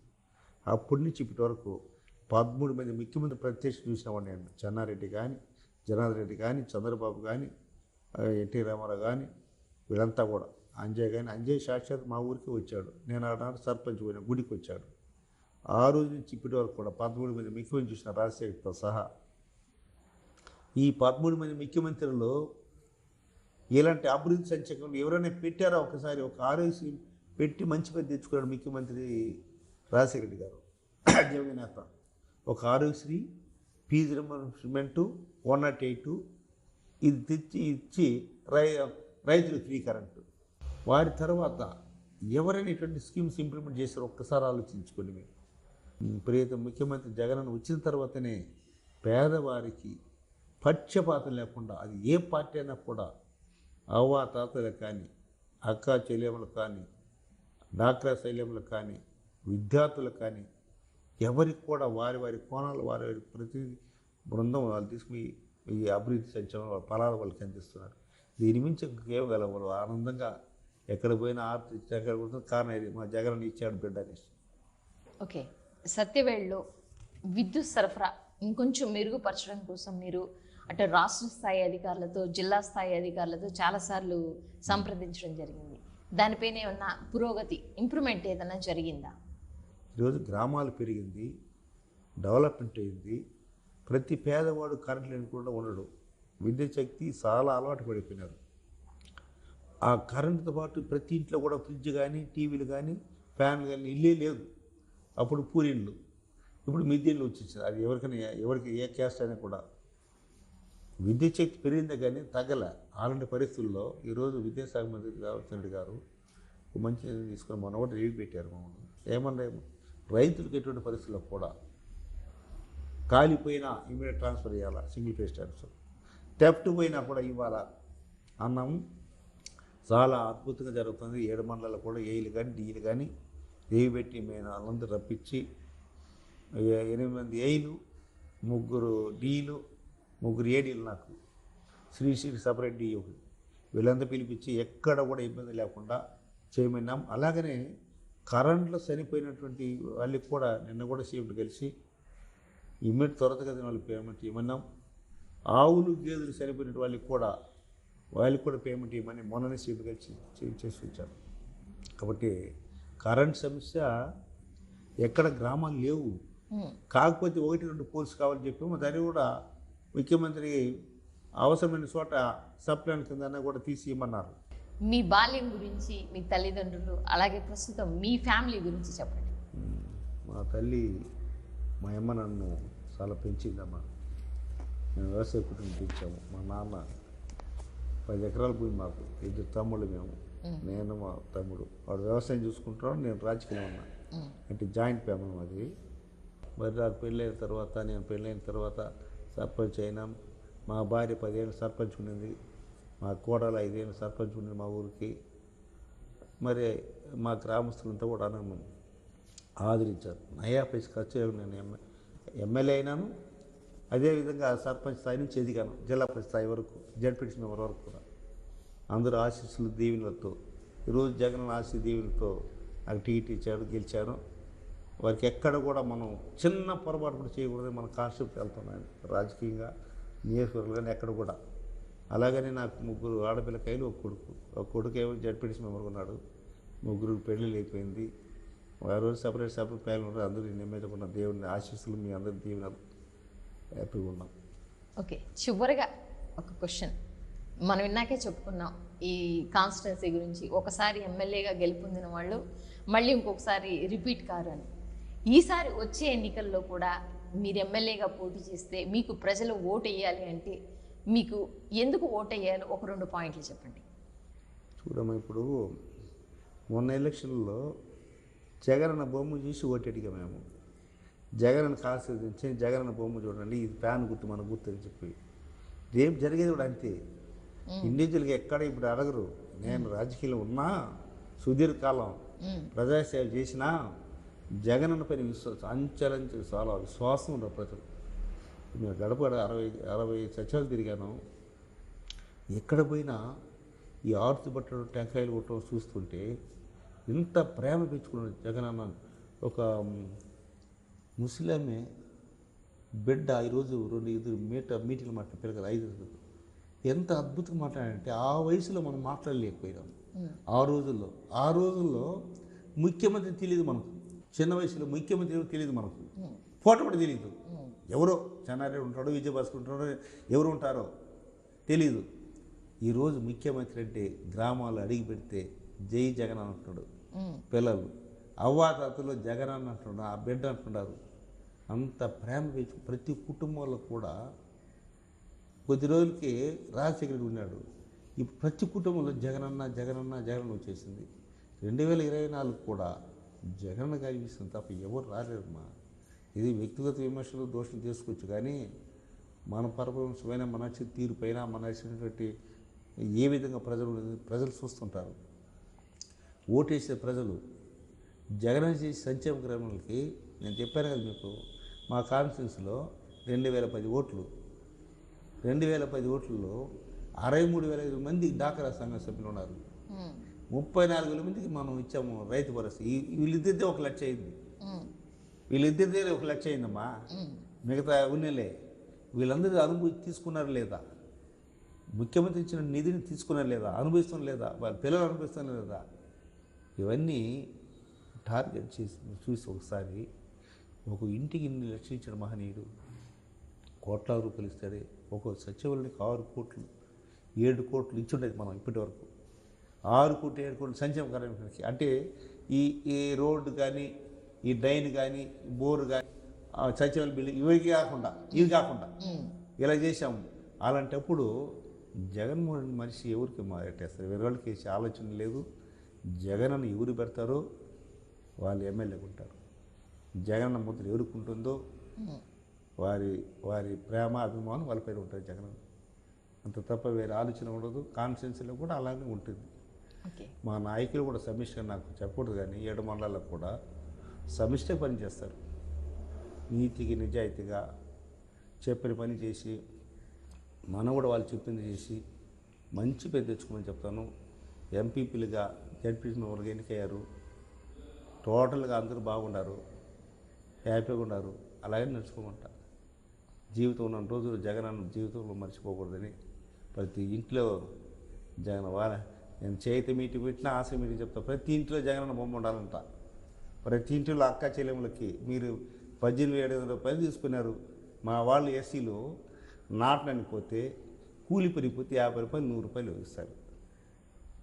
వాళ్ళు పనికి పోతే నాటనని వరి నాటన కానీ కలుపుని తీసుకొని పోతే అక్క చెల్లెములు ఒక్కసారి 18,700 రూపాయలు వాళ్ళు ఇస్తే ఎన్ని వందలు చేస్తే ఒక్కసారి 20,000 అయ్యేది వాళ్ళకి. బల్కి వచ్చింది కదమ్మా. సగం ఈరోజు డాక్టర్ సంఘం సభ్యులు ఉన్నారు, వాళ్ళు పోతే డైరెక్ట్ బ్యాంకులో పోయి 2 లక్షలు కావాలి తీసుకొచ్చుకుంటున్నారు ఎవరికి తెలియకుండా. భర్తకు తెలీదు, కొడుకు తెలీదు, తీసుకుని నేరుగా వస్తున్నారు. ఎంత ఆనందం.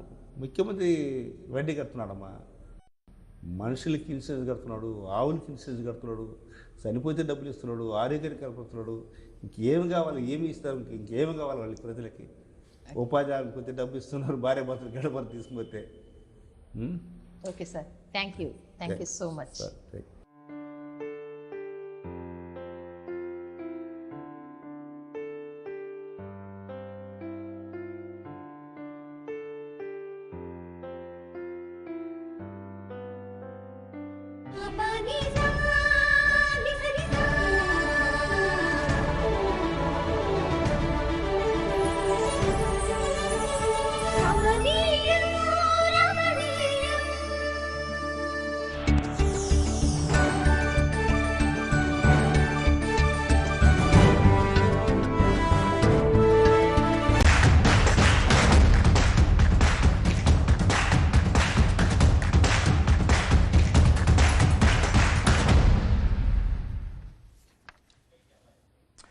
Hello and welcome. I am your host Ramesh Ramachandran, and this is India Calling, a brand new weekly show on all things India and G20. A very warm welcome to viewers joining us from India and around the world.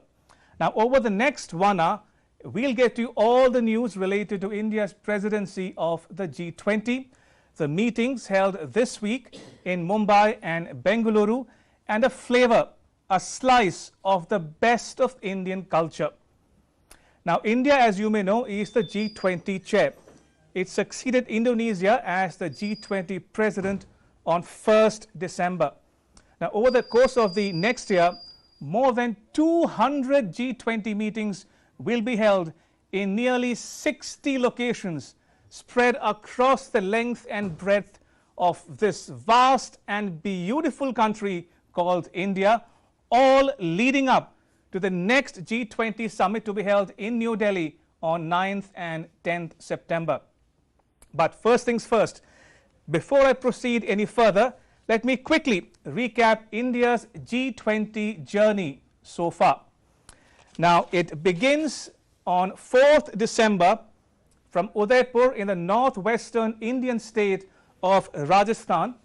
It's a beautiful city. You have to visit Udaipur. It's a must-see, must-do destination for anyone visiting India. From Udaipur, India's G20 journey took us in the week gone by to Mumbai and Bengaluru. Now, Mumbai hosted the first development working group meeting from 13th to 16th December, and Bengaluru was the venue of the first finance and central bank deputies meeting from 13th to 15th December. And Bengaluru also hosted the first framework working group meeting on 16th and 17th of December. Right, now that you have a fair idea of the story so far, let me dive straight into our next segment, which will give you a roundup of all the week's G20 activities.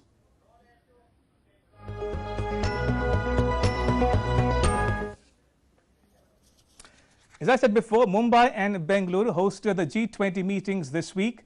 Let's start with Mumbai. Take a look at this report filed by my colleague Amritpal Singh.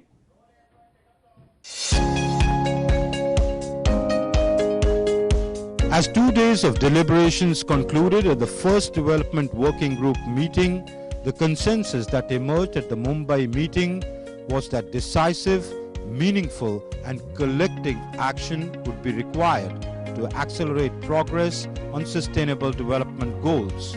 Main crux, how can India use its presidency to fast track attainment of sustainable development goals. But we are very, very conscious of the fact that this is a recovery period. So we have picked certain dimensions. We have picked some very relevant dimensions which we think can really accelerate this process. The delegates committed to put their collective weight behind the global life or lifestyle for environment movement that provides philosophical underpinning for collective actions under the theme of G20 India, One Earth, One Family, One Future. For sustainable development goals is so important, and the India presidency, rightly so, is putting that at the top of their priorities, and G20 I think is a perfect opportunity to discuss these issues with more depth. Information usually it could be delivered in different forms, in digital as well as on paper.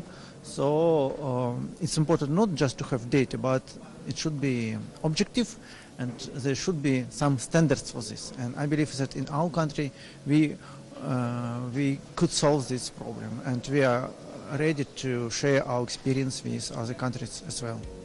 The just green transition that India plans to pursue during its G20 presidency emphasizes on circular economy, ecosystem conservation, and creating green jobs to enhance social and economic opportunities while contributing to human well-being and social justice. India has done tremendously well is in the area of digitization. How have we deployed digital technology for the benefit of the people of India? So if 1.4 billion people can benefit through digitization, maybe India has solutions that we can offer to the rest of the world. The way we have used Aadhaar, the way we have taken Aadhaar and tied it up with the mobile phone, the jam triumvirate. So it is called Jandhan, Aadhaar and mobile. How have we used these three elements to boost financial inclusion?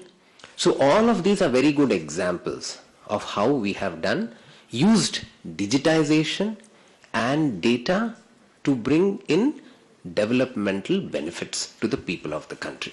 The development impact of food, fuel and fertilizer crisis and effective use of data for development and women-led development were the other issues that were deliberated at length at the meeting. From effective use of data for development to bridging the global digital divide was the key focus of the Development Working Group's Mumbai meeting. The idea is to ensure that no one is left behind as this grouping commits to give a renewed push to sustainable development. With cameraman YK Loknath, this is Amrit Pal Singh for DD India in Mumbai. And now to all the action from Bengaluru. It's a report by my colleague Ajay Mishra. The Framework Working Group under G20 Finance Track discussed food and energy price challenges and its impact on the global economy in general and on the low-income countries in particular. The World Bank made a presentation on global commodity and energy prices. The report says that after surging by an expected 60% in 2022, energy prices are projected to decline 11% in 2023 and a further 12% next year in 2024. However, prices will remain more than 50% above their 5-year average through 2024. Persistently high energy prices will continue to have inflationary impact, particularly on transport and electricity costs. Inflationary pressures will be further exacerbated in countries with sizable currency depreciation against the US dollar. Brent crude oil prices are forecast to average at $92 per barrel in 2023, down from a projected $100 per barrel in 2022, before easing to $80 per barrel in 2024. A sharper than expected slowdown in global growth and continued COVID restrictions in China are the key downside risks to oil consumption. Experts are of the view that innovations coming out of India might be useful in solving the global challenges. Speaking exclusively with DD India, The regional economic advisor for Asian Development Bank referred to the recent study on innovation where Bengaluru emerged as the top destination. Innovation that firms are carrying out, these are innovations that are catering to certain market demands. And we know that a lot of the challenges we are facing these days, there is a demand for this outside in whether it's in domestically, externally. So for example, take this issue of energy efficiency and new sources of energy. There is a vibrant market now globally, and firms will respond.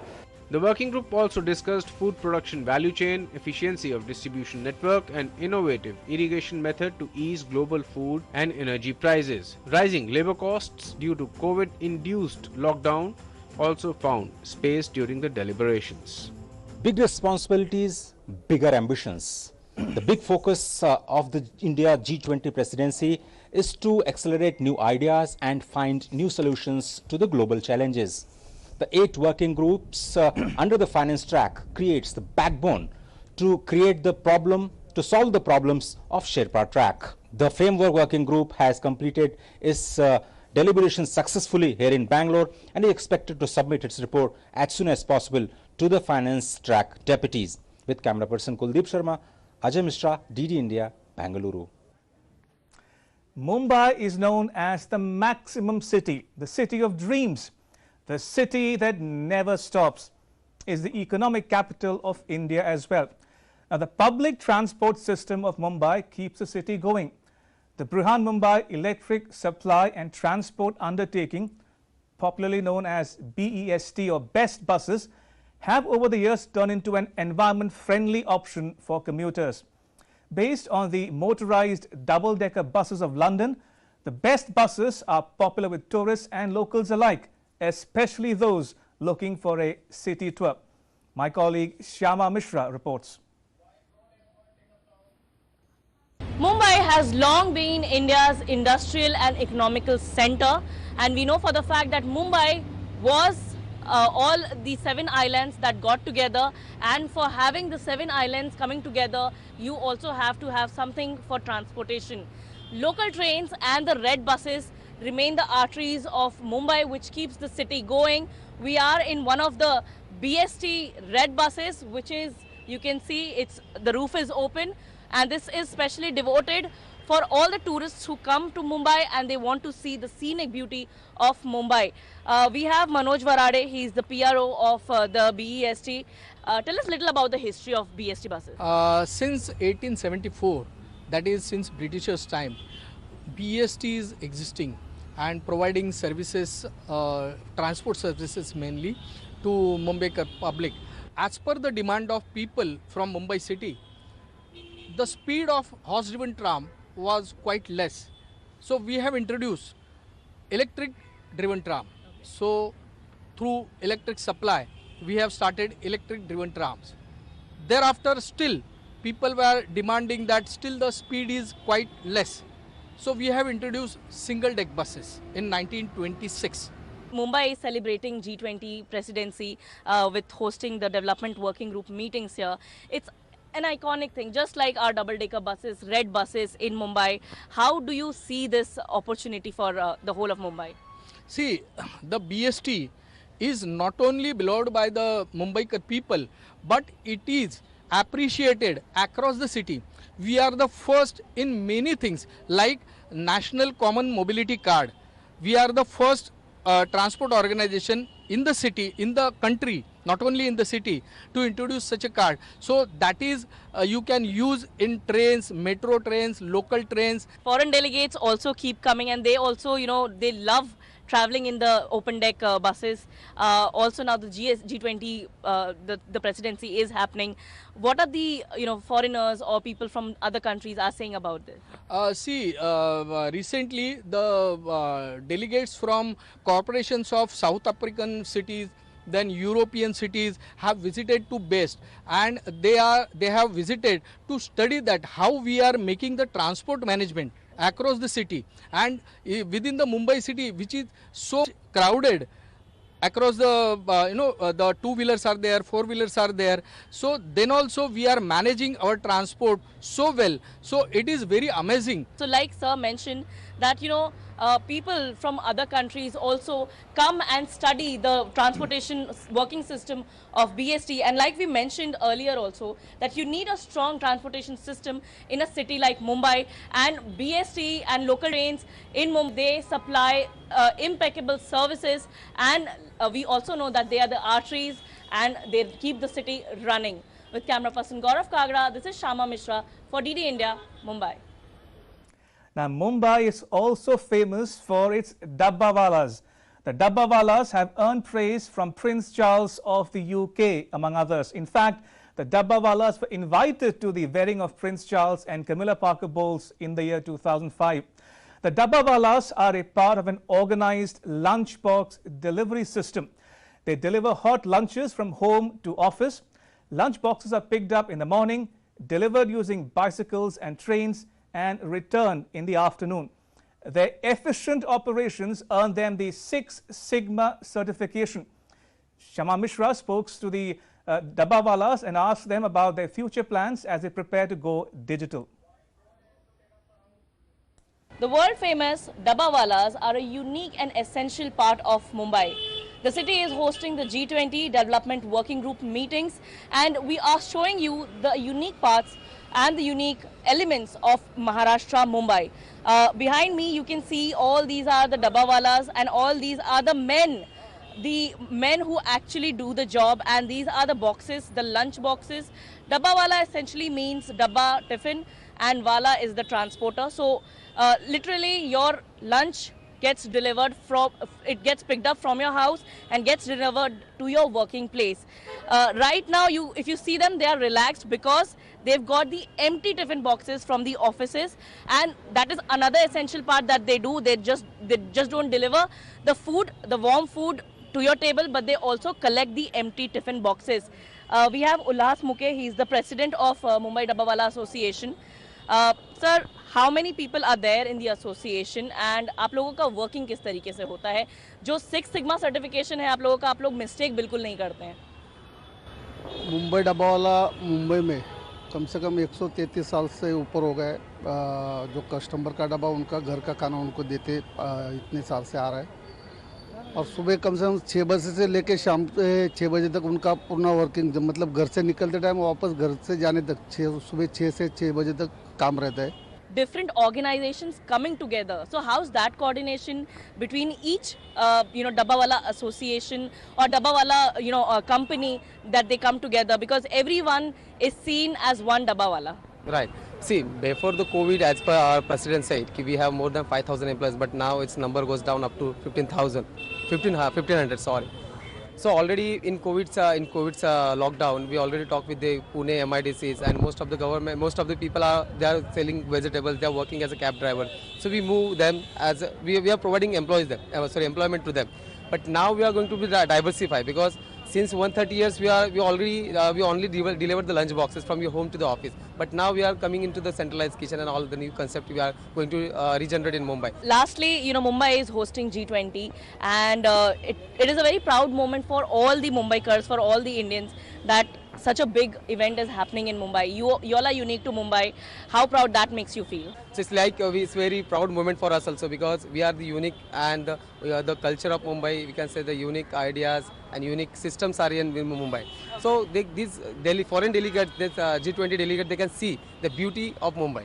So it's really a very proud moment for us also. All right. It's a very proud moment for the Dabbawalas that the G20 meetings are happening in Mumbai. The first development working group meeting happened in Mumbai, and we are also all proud as Indians that we have this Dabbawala association with us, because they carry your tiffin from your home, which is hot and tasty, and because of the fact that after COVID, people prefer home cooked food over the outside food, and that is delivered on your table.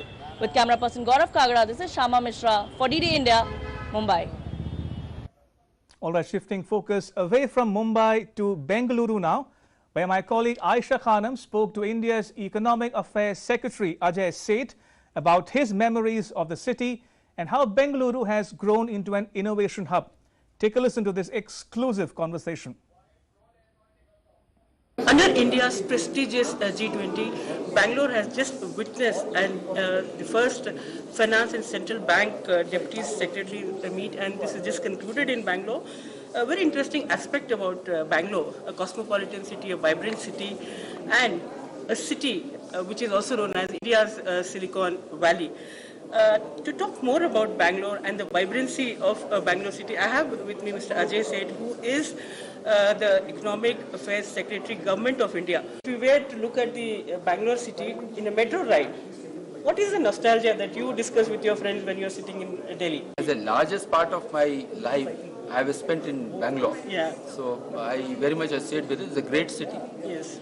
City full of innovation. Yes. City where the people appreciate each other's concern, and extremely good information technology, IT industry, Yes. biotechnology industry is a very strong economic engine for the country as a whole. That's right. And in several areas. It is giving competition to any other technology hub in the entire world. What's the nostalgic memory that you have about Bangalore? If you're sitting with your friends in Delhi and if you're having a chat with them, what is it that comes to your mind about Bangalore? Being there, I miss my friends, and I miss the food here. And how do you see Bangalore growing now as a Silicon Valley of India? And you are in a very important position at the center. So how do you look? Bangalore needs to be given more impetus and given more motivation for the infrastructure as such as the city is growing. See, I mentioned a few minutes back the cities of tomorrow, which are inclusive, resilient, and sustainable. Now, that is a challenge which Bangalore has, other cities in India have, and other cities in several of the developed economies have, and even the cities in the developed world also have. So cities were not meant for less energy intensity. So this is a challenge which urbanization brings to us, but the jobs are where the economic activities are there. So collectively, that is the reason that why this priority has been chosen for G20. And there are models around the world in our own country. And like very recently, I was having a discussion with people who have worked in Indore. They have worked out extremely well how they manage their waste management, how they have managed the public transport. So a bus-based public transport is not just about big city, about metros. Even on a bus system, how they have done it well. So solutions have to be found which is tailored for each city, and the work is going on. And the spirit of Bengaluru, is also working in that direction. So there's always the demands on the resources of the cities are a lot more than what the city can provide. But yes, I am hopeful, and being part of the city for the last more than 3 decades, there are challenges, but there are huge gains as well. Right. Bangalore as an educational hub is also gains very importance here. So how have you seen Bangalore city with educational institutions and the youth power, youth energy coming from Bangalore, the startups, the ISRO space hub we have here. How have you viewed these? If I can sum up, there's nothing to beat Namma Bengaluru. That was Mr. Ajay said, and in his own inimitable style in Kannada, he said, Namma Bangalore, there's nothing which can be compared to Bangalore. And he knows that Bangalore is a growing cosmopolitan city, and with events like G20, Bangalore once again gains an important position on the global map. With cameraman Muni Krishna, Aisha Khanam, DD India, Bangalore. All right, time now for our next segment called Explainer, in which we break things down for you so that you stay better informed.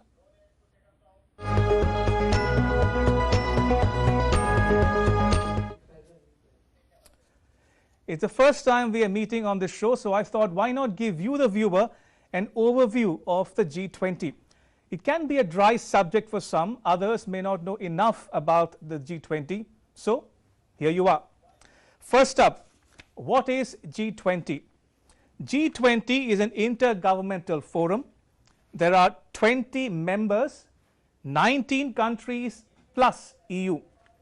Those 19 countries are Argentina, Australia, Brazil, Canada, China, France, Germany, India, Indonesia, Italy, Japan, South Korea, Mexico, Russia, Saudi Arabia, South Africa, Turkey, the UK, and the US.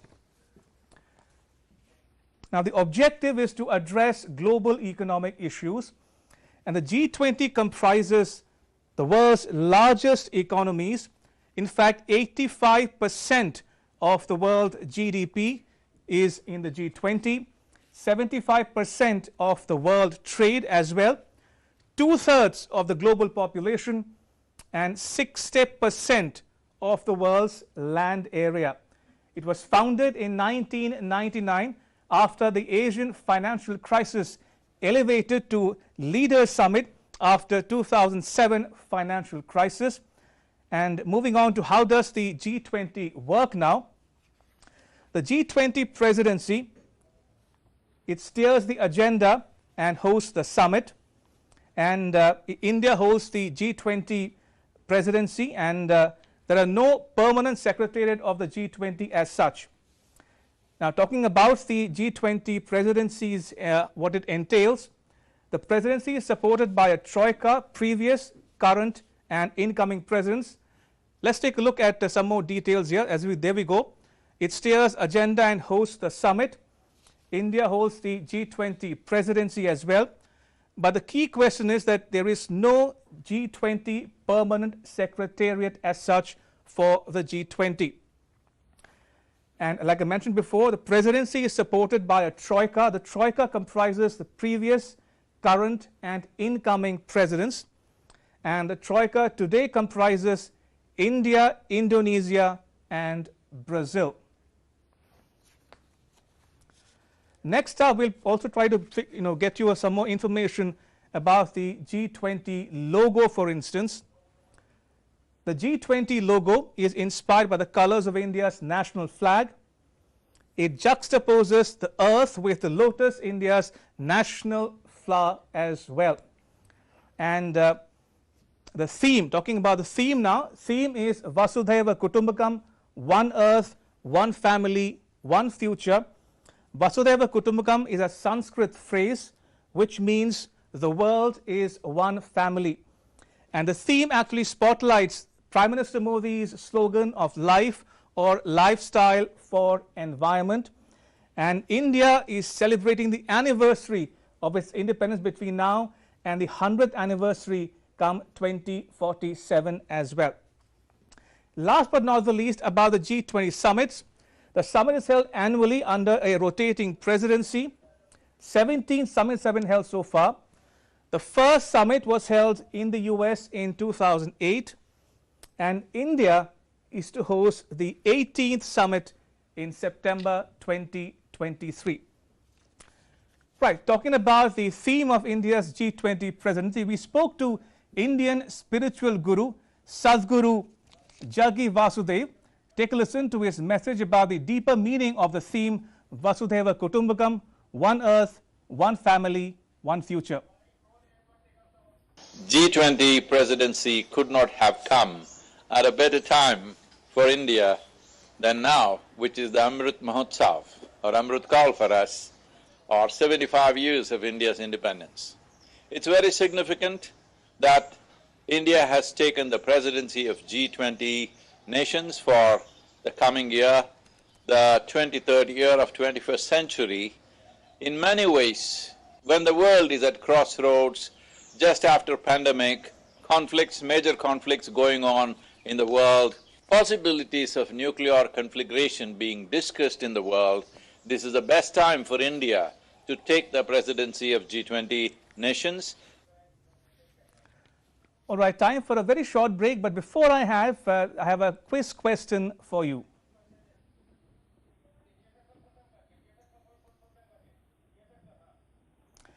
The question is, when was the G20 established? Is it A, 1995, B, 1999, C, 1985, or D, 2000? I'll give you a clue. I spoke about it just a short while ago on the show. Jog your memory. The correct answer when we come back. Stay tuned to India Calling. Don't go anywhere.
Welcome back. You're watching India Calling on DD India, your one-stop destination for all things India and G20.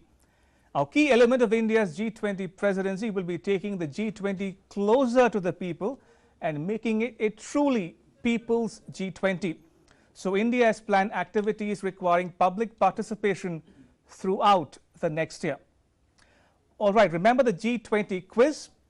Before we went into the break, I asked you, when was G20 established? Is it A, 1995, B, 1999, C, 1985, or D, 2000?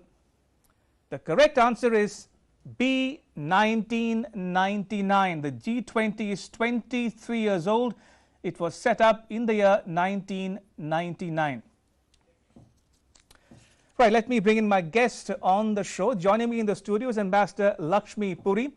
She's a former Indian ambassador to Hungary. She was also a UN Assistant Secretary General and UN Women's Deputy Executive Director. Ambassador Puri, welcome to this particular show. Thank you. Wonderful to be here. Good to see you, Ambassador Puri. Let me start by asking you, what is special about the G20 presidency of India, and what can we look forward to over the next several months? You know, when I was driving here, I saw some slogans, and I thought I should begin with one of them, and that is Bharat ke haath bagdor, Vishwa naye kal ki or.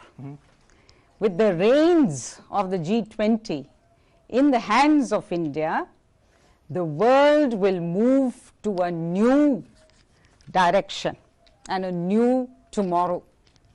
So that is what is so special about India, because, you know, there has never been this historic moment when India has mattered more to the world and the world has mattered more to India than under Prime Minister Modi, India. And that in itself means that for the major projects of humanity, which is sustainable development, climate action, environmental protection, elimination of poverty, for democracy and human rights and humanism, for the projects of humanitarian crisis response and disaster response, for the project of peace and security. In all of these areas, India matters more than ever before, and that is why it is in a very special position to steer this group, which, as you pointed out, is one of the most powerful, politically, economically, militarily, most powerful group in the world, and therefore in a position to transform, to take things forward, to arrive at a consensus and take decisions on behalf and for the world, including the global south. Now, what are the special, unique assets that India brings? First of all, it's the world's largest, oldest, and most vibrant democracies, upholding the principles of humanity. It's a civilizational state with huge cultural influence, and you showed some of that. Then it is also the 5th largest economy, on its way to becoming the 3rd largest economy and the fastest growing one, the bright spot. People are talking about India century. So that is another very important aspect, particularly where G20 is concerned. And then India has also shown, in terms of the social justice project, how it has effectively taken the concept of Sarvodaya and Antodaya, which is very inherent in the SDGs forward. Also, the concept of its commitment to climate action has been demonstrated by Prime Minister Modi's and his Panchamrit resolve that he has indicated. So, I mean, all of that, plus its multi-alignment, where it can build bridges between countries that are ideologically different or separated and divided and at conflict, in conflict. Also, there is the aspect of how it has dealt with crisis, the once in a century crisis of COVID-19 pandemic, and at a time when the rest of the world was all looking out for itself, India was the only country that demonstrated global solidarity. Apart from, of course, showing the world how India overcame this pandemic and the consequences of that, and the great vaccine story. So there are so many, and that brings me to the other point, that India is a lighthouse in so many ways in terms of best practices, which can be then globalized, regionalized, and for the benefit of the world, benefit of the other G20 countries, but particularly for the global south. Indeed. And I think one has to remember that the solutions, the global solutions that India can provide, and some of them you referred to in your earlier messaging, there are so many global solutions that India has struggled to find and then perfected, which can be taken forward. And you referred to the digital transformation and the public infrastructure. So all of these make India ideally suited to take on this leadership role at a time of great conflict, concern, and I think there are many challenges right now, but India is best equipped to be that bridge builder as well as a transformer. Indeed. Ambassador Puri, I'll come back to you momentarily, but also joining us are two foreign guests, Ambassador Ina Krishnamurthy of Indonesia and Ambassador Federico Salas of Mexico. Ambassador Krishnamurthy, Ambassador Salas, welcome to this special broadcast. Ambassador Krishnamurthy, if I can start with you, what's been Indonesia's experience as the past president of G20 been like over the last 1 year, and also in terms of the achievements, outcomes from the Bali summit in particular, which are consequential for the rest of the world as well? Thank you so much for inviting me. Welcome, Ambassador. Truly honored to be here. And also I would like to congratulate India for its 1 year journey, adventure as presidency of G20. Indonesia also feel very honored that we have completed our presidency in November, and we are also very proud that we could achieve the agreement or consensus on the joint communique. It is truly an important milestone for Indonesia, as you mentioned in the beginning of this program, that being a presidency of G20 puts a lot of weight to a country, especially emerging economies such as India and Indonesia.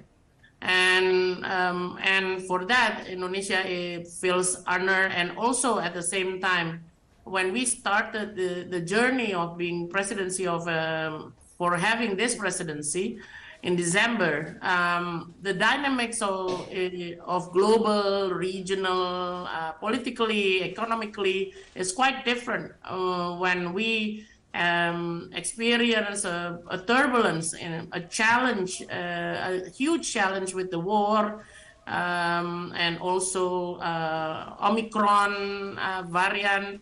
A lot of things happen throughout our presidency. But we maintain our priorities, which is the energy, the digital, as well as the health. Because we believe that these three priorities are the priorities of the emerging economies, such as our countries. So if you're talking about holding the summit in November, that also had another level of challenge, because throughout our presidency, as we all know from public and open sources, that behind the scene of discussions are not an easy thing to do, because there are very lacking of trust between countries, especially the members as well as the invitees. So I think in that regard, Indonesia is blessed, and we feel honored and proud that we completed the presidency thus far. Right. Ambassador Salas, coming to you now. Mexico hosted the G20 summit in 2012. What are your views, or Mexico's views, on India's quest for reformed multilateralism, especially of the G20, to make it consequential and action-oriented as well going forward? Yes, thank you very much, and thank you also for having me in this program. I think it's a very timely issue that we are discussing. One of the things that, of course, is on the table, India has brought to the table during this presidency, and as you mentioned just now, is the question of, what do we do with the multilateral system that we have nowadays? It is obvious that there's all sorts of indications that reform needs to be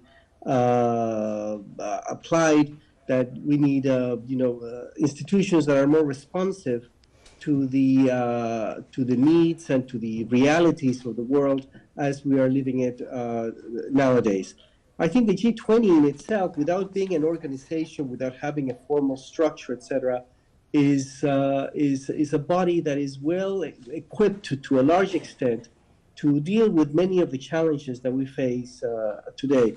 I think it was very fortunate that the conclusion of the work that Indonesia did so well last year with a consensus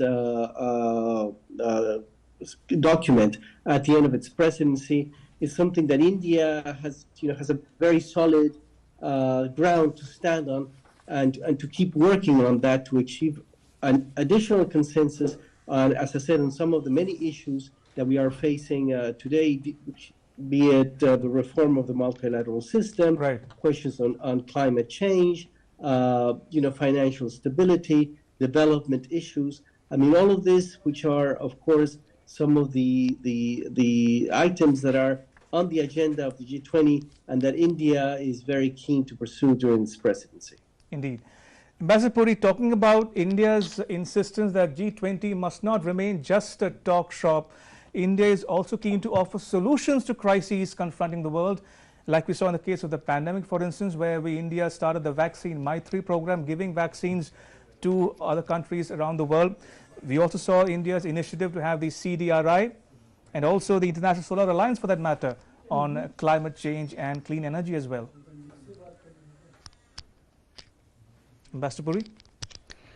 Well, this G20 is a major opportunity for India to take forward what it has itself, what Prime Minister has announced, actionable and deliverable outcomes forward, and which means that build on what has happened in Indonesia and before that in the various summits and the outcomes and the mechanisms that were launched by those summits, build on that, consolidate that, but also blaze a trail and leave an enduring legacy of its presidency. So I think that is the framework within which India is seeking to optimize, if not maximize, the opportunities that are presented. What are those opportunities? The opportunities are for making G20 the real locus of global governance on delivering global public goods. Right. So, and as distinct from a more elite and you know, less inclusive G7. So that is one. The other opportunity is for, of course, speaking up, being an advocate, but also delivering something really substantive for the global south. Indeed. And then it is there is the other aspect which has to be kept in mind, which is that you have to look at how the key priority themes that India has highlighted, and these I would like to very quickly list. Sure. The first is transformative technology, transformational technology and digital public infrastructure. The second relates to life, it was referred to in your program, life, green development and climate finance. Then the third aspect is women-led development. Fourth is accelerating the implementation, achievement of SDGs, right, which are, by the way, off track. We are at the midpoint of the SDGs. Then also achieving accelerated and inclusive and resilient economic growth, which has been badly affected by the COVID pandemic and other you know, the climate and cascading impacts of all of that, climate and conflict.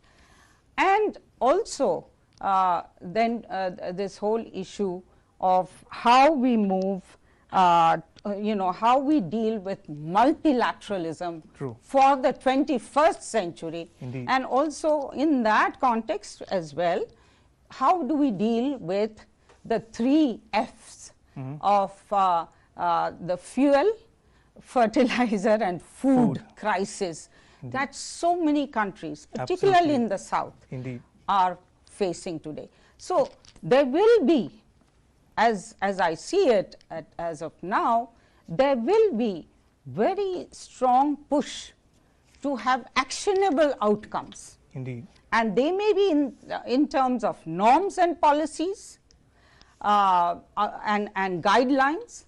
They may be in terms of campaigns, database and knowledge hubs.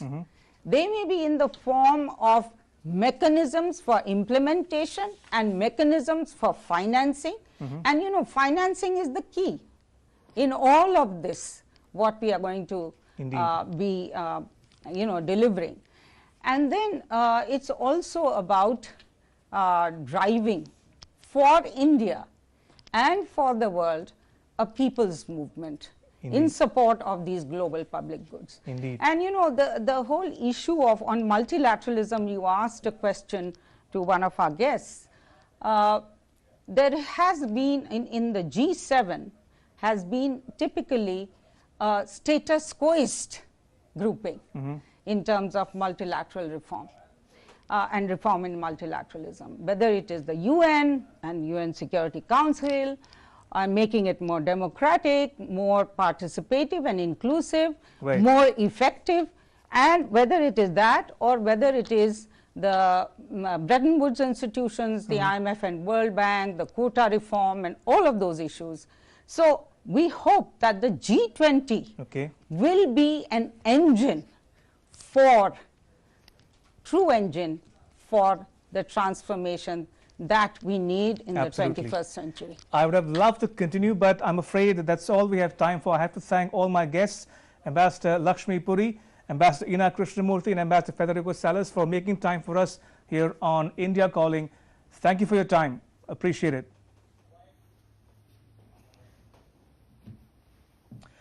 Right, time now for our next segment on foreign media coverage.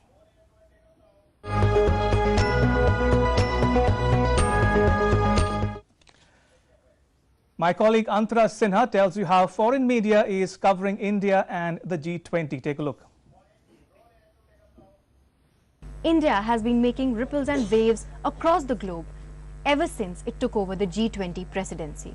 Now, if we look at the foreign coverage of India and the G20, we look at the first one that pops up is the Foreign Policy magazine, which has been published from the United States, which reads as India's G20 presidency is a golden opportunity. The article further reads as New Delhi has the chance to shape the global agenda and advocate for its vision of multilateralism. The article further features Prime Minister Modi's picture along with Joko Widodo, the Indonesian president. Now, second one, if we see the BBC covers it as G20. PM Narendra Modi pitches for harmony as India takes over presidency.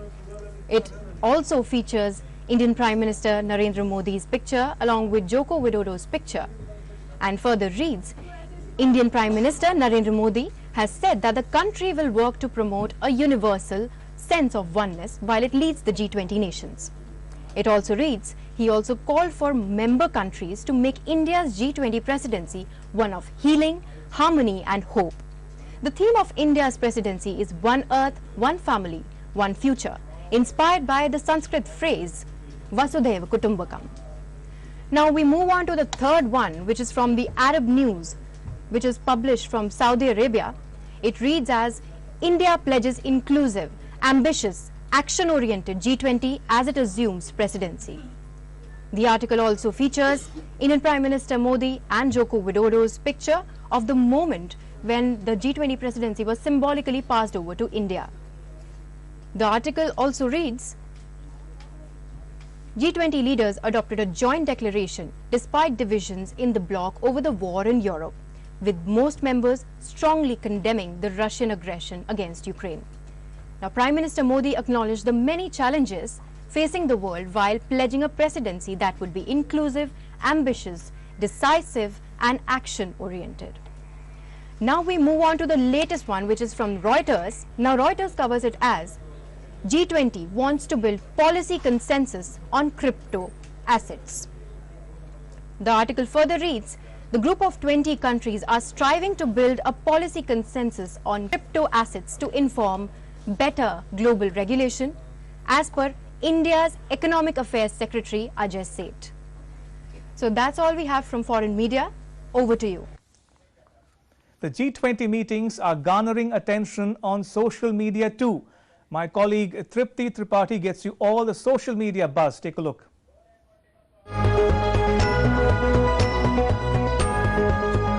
As India assumes the presidency of the G20 grouping, there are a plethora of events which are being held across the country. Around 200 meetings in 32 different sectors at multiple locations will be held over the next 1 year in the country. This includes the lighting of 100 monuments including UNESCO World Heritage Sites with G20 logos, selfie competition encouraging people to take a picture with the monument in the background. And it's no wonder that the social media is buzzing with trends and activity.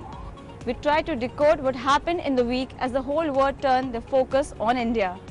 India's public broadcaster, Prasar Bharati, is leaving no stone unturned to make its presence felt across the country with the G20 Knowledge series, giving information about the various working groups which are part of the G20 decision-making process. The delegates arrived in Mumbai to attend its first meeting of the Development Working Group under India's G20 presidency, and they are mesmerized by the pictures, lighting shows and different events. The delegates who arrived joined local dancers in Mumbai to shake a leg, while some of them tried their hands and played dhol. This video went viral.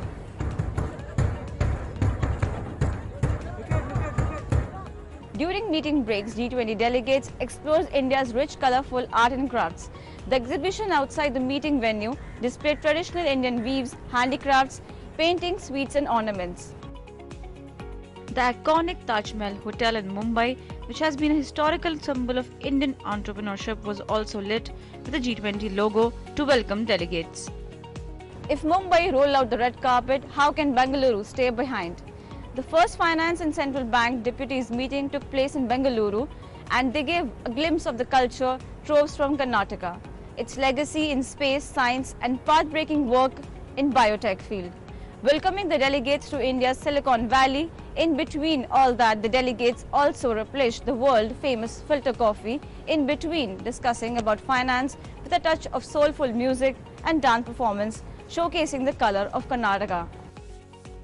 The Queen of Bhutan, Jetsun Pema, also commend and support the launch of Mission Life by PM Modi.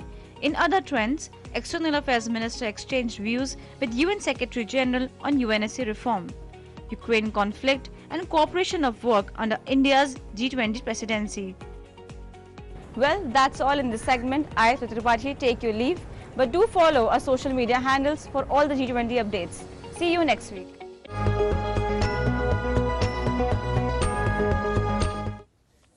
And in closing, I want to talk to you about what's in store for the G20 next week. On 20th December, the first Joint Finance and Health Task Force meeting will be held. It will be held in virtual mode. The Joint Finance and Health Task Force is one of 8 working groups under the finance track of G20. And with that, it's a wrap on India Calling. It's a wrap on India Calling, but news continues here on DD India. You can catch all the latest updates on our social media, mobile and digital platforms. We leave you with images from this week's G20 meetings in Mumbai and Bengaluru. Thanks for watching. Bye-bye.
నమస్కారం నా పేరు వినయ్ కుమార్ దూరదర్శన్ వార్తలకు స్వాగతం headlines చూసే ముందు corona నిబంధనలు చూద్దాం కరోనాను నియంత్రించేందుకు ప్రతి ఒక్కరూ మాస్క్ను తప్పనిసరిగా ధరించాలి ముక్కు నోరు కప్పి ఉంచేలా సరైన పద్ధతిలో మాస్క్ను ధరించాలి తరచూ చేతులను శుభ్రం చేసుకోవాలి వ్యక్తిగత పరిశుభ్రతను పాటిస్తూ భౌతిక దూరాన్ని తప్పక పాటించాలి అర్హులందరూ వ్యాక్సిన్ వేయించుకోవాలి నిబంధనలు పాటిద్దాం కరోనాను జయిద్దాం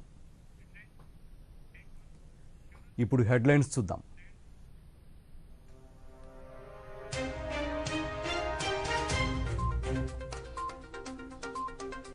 అగర్తలలో గృహప్రవేశ్ కార్యక్రమాన్ని ప్రారంభించిన ప్రధానమంత్రి నరేంద్ర మోదీ ప్రాజెక్టుల రాకతో అభివృద్ధిలో త్రిపుర త్రివర్ణ శోభితంగా మారుతోందని వ్యాఖ్య.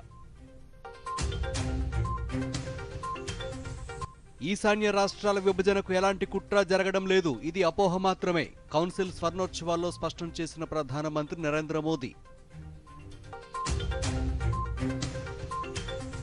ఇకపై 1 నుంచి 9 తరగతులకు 2 సెమిస్టర్లలో పాఠ్యపుస్తకాలు వచ్చే విద్యా సంవత్సరం నుంచి అమలు చేసేందుకు పాఠశాల విద్యాశాఖ నిర్ణయం.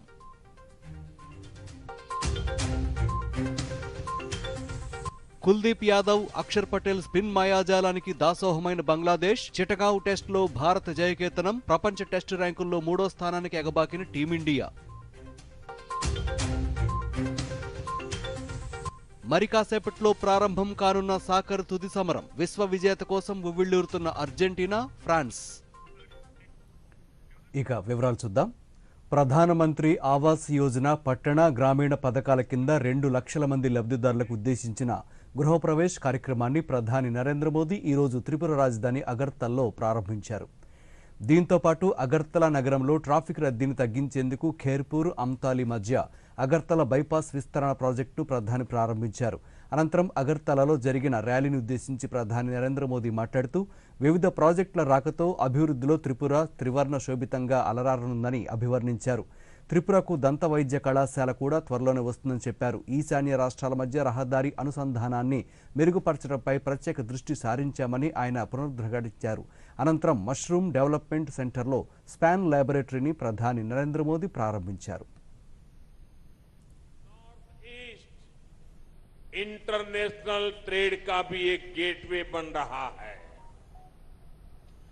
अगरतला अखौरा रेलवे लाइन से व्यापार का नया रास्ता खुलेगा. इसी तरह भारत, थाईलैंड, म्यांमार हाईवे जैसे रोड इंफ्रास्ट्रक्चर के जरिए नॉर्थ ईस्ट दूसरे देशों के साथ संबंधों का द्वार भी बन रहा है. अगरतला में महाराजा वीर विक्रम एयरपोर्ट पर भी इंटरनेशनल टर्मिनल बनने से देश विदेश के लिए कनेक्टिविटी आसान हुई है. इससे त्रिपुरा नॉर्थ ईस्ट के लिए महत्वपूर्ण लॉजिस्टिक्स हब के रूप में विकसित हो रहा है. आज त्रिपुरा को अपना पहला डेंटल कॉलेज मिला है. इससे त्रिपुरा के युवाओं को यहीं पर डॉक्टर बनने का अवसर मिलेगा. आज त्रिपुरा के 2 लाख से अधिक गरीब परिवार अपने घर में, नए पक्के घर में गृह प्रवेश कर रहे हैं.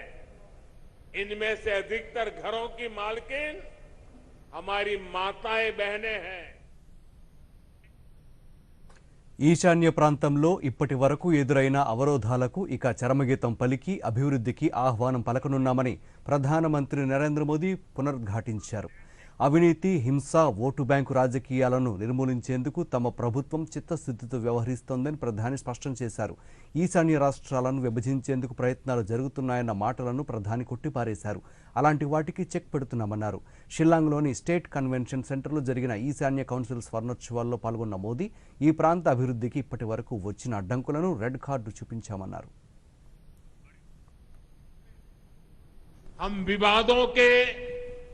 बॉर्डर नहीं बल्कि विकास के कॉरिडोर बना रहे हैं, उस पर बल दे रहे हैं. बीते 8 वर्षों में अनेक संगठनों ने हिंसा का रास्ता छोड़ा है, स्थायी शांति की राह पकड़ी है.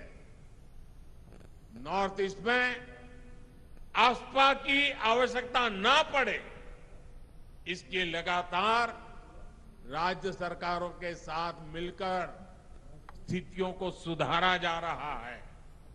यही नहीं, राज्यों के बीच सीमाओं को लेकर भी दशकों से जो विवाद चल रहे थे, वाइब्रेंट बॉर्डर विलेज बनाना, इसके तहत सीमावर्ती गांवों में बेहतर सुविधाएं विकसित की जाएगी। लंबे समय तक देश में ये सोच रही है कि बॉर्डर एरिया में विकास होगा, कनेक्टिविटी बढ़ेगी तो दुश्मन को फायदा होगा, ये सोचा जाता था। मैं तो कल्पना भी नहीं कर सकता हूं, क्या ऐसा भी कभी सोचा जा सकता है?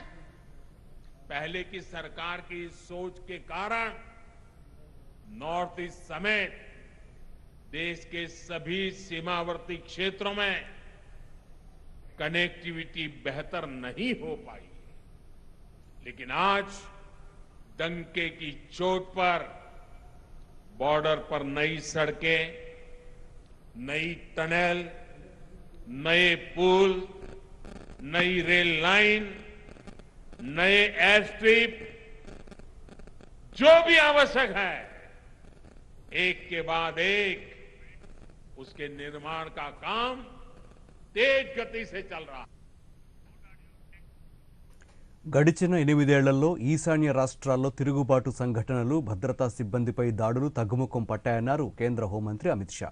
షిల్లాంగ్లోని స్టేట్ కన్వెన్షన్ సెంటర్లో జరిగిన ఈశాన్య కౌన్సిల్ స్వర్ణోత్సవాల్లో పాల్గొన్న ఆయన గడిచిన 8 ఏళ్లలో ఈశాన్య రాష్ట్రాల్లో ప్రధానమంత్రి నరేంద్ర మోదీ 50 సార్లు పర్యటించారని గుర్తు చేశారు.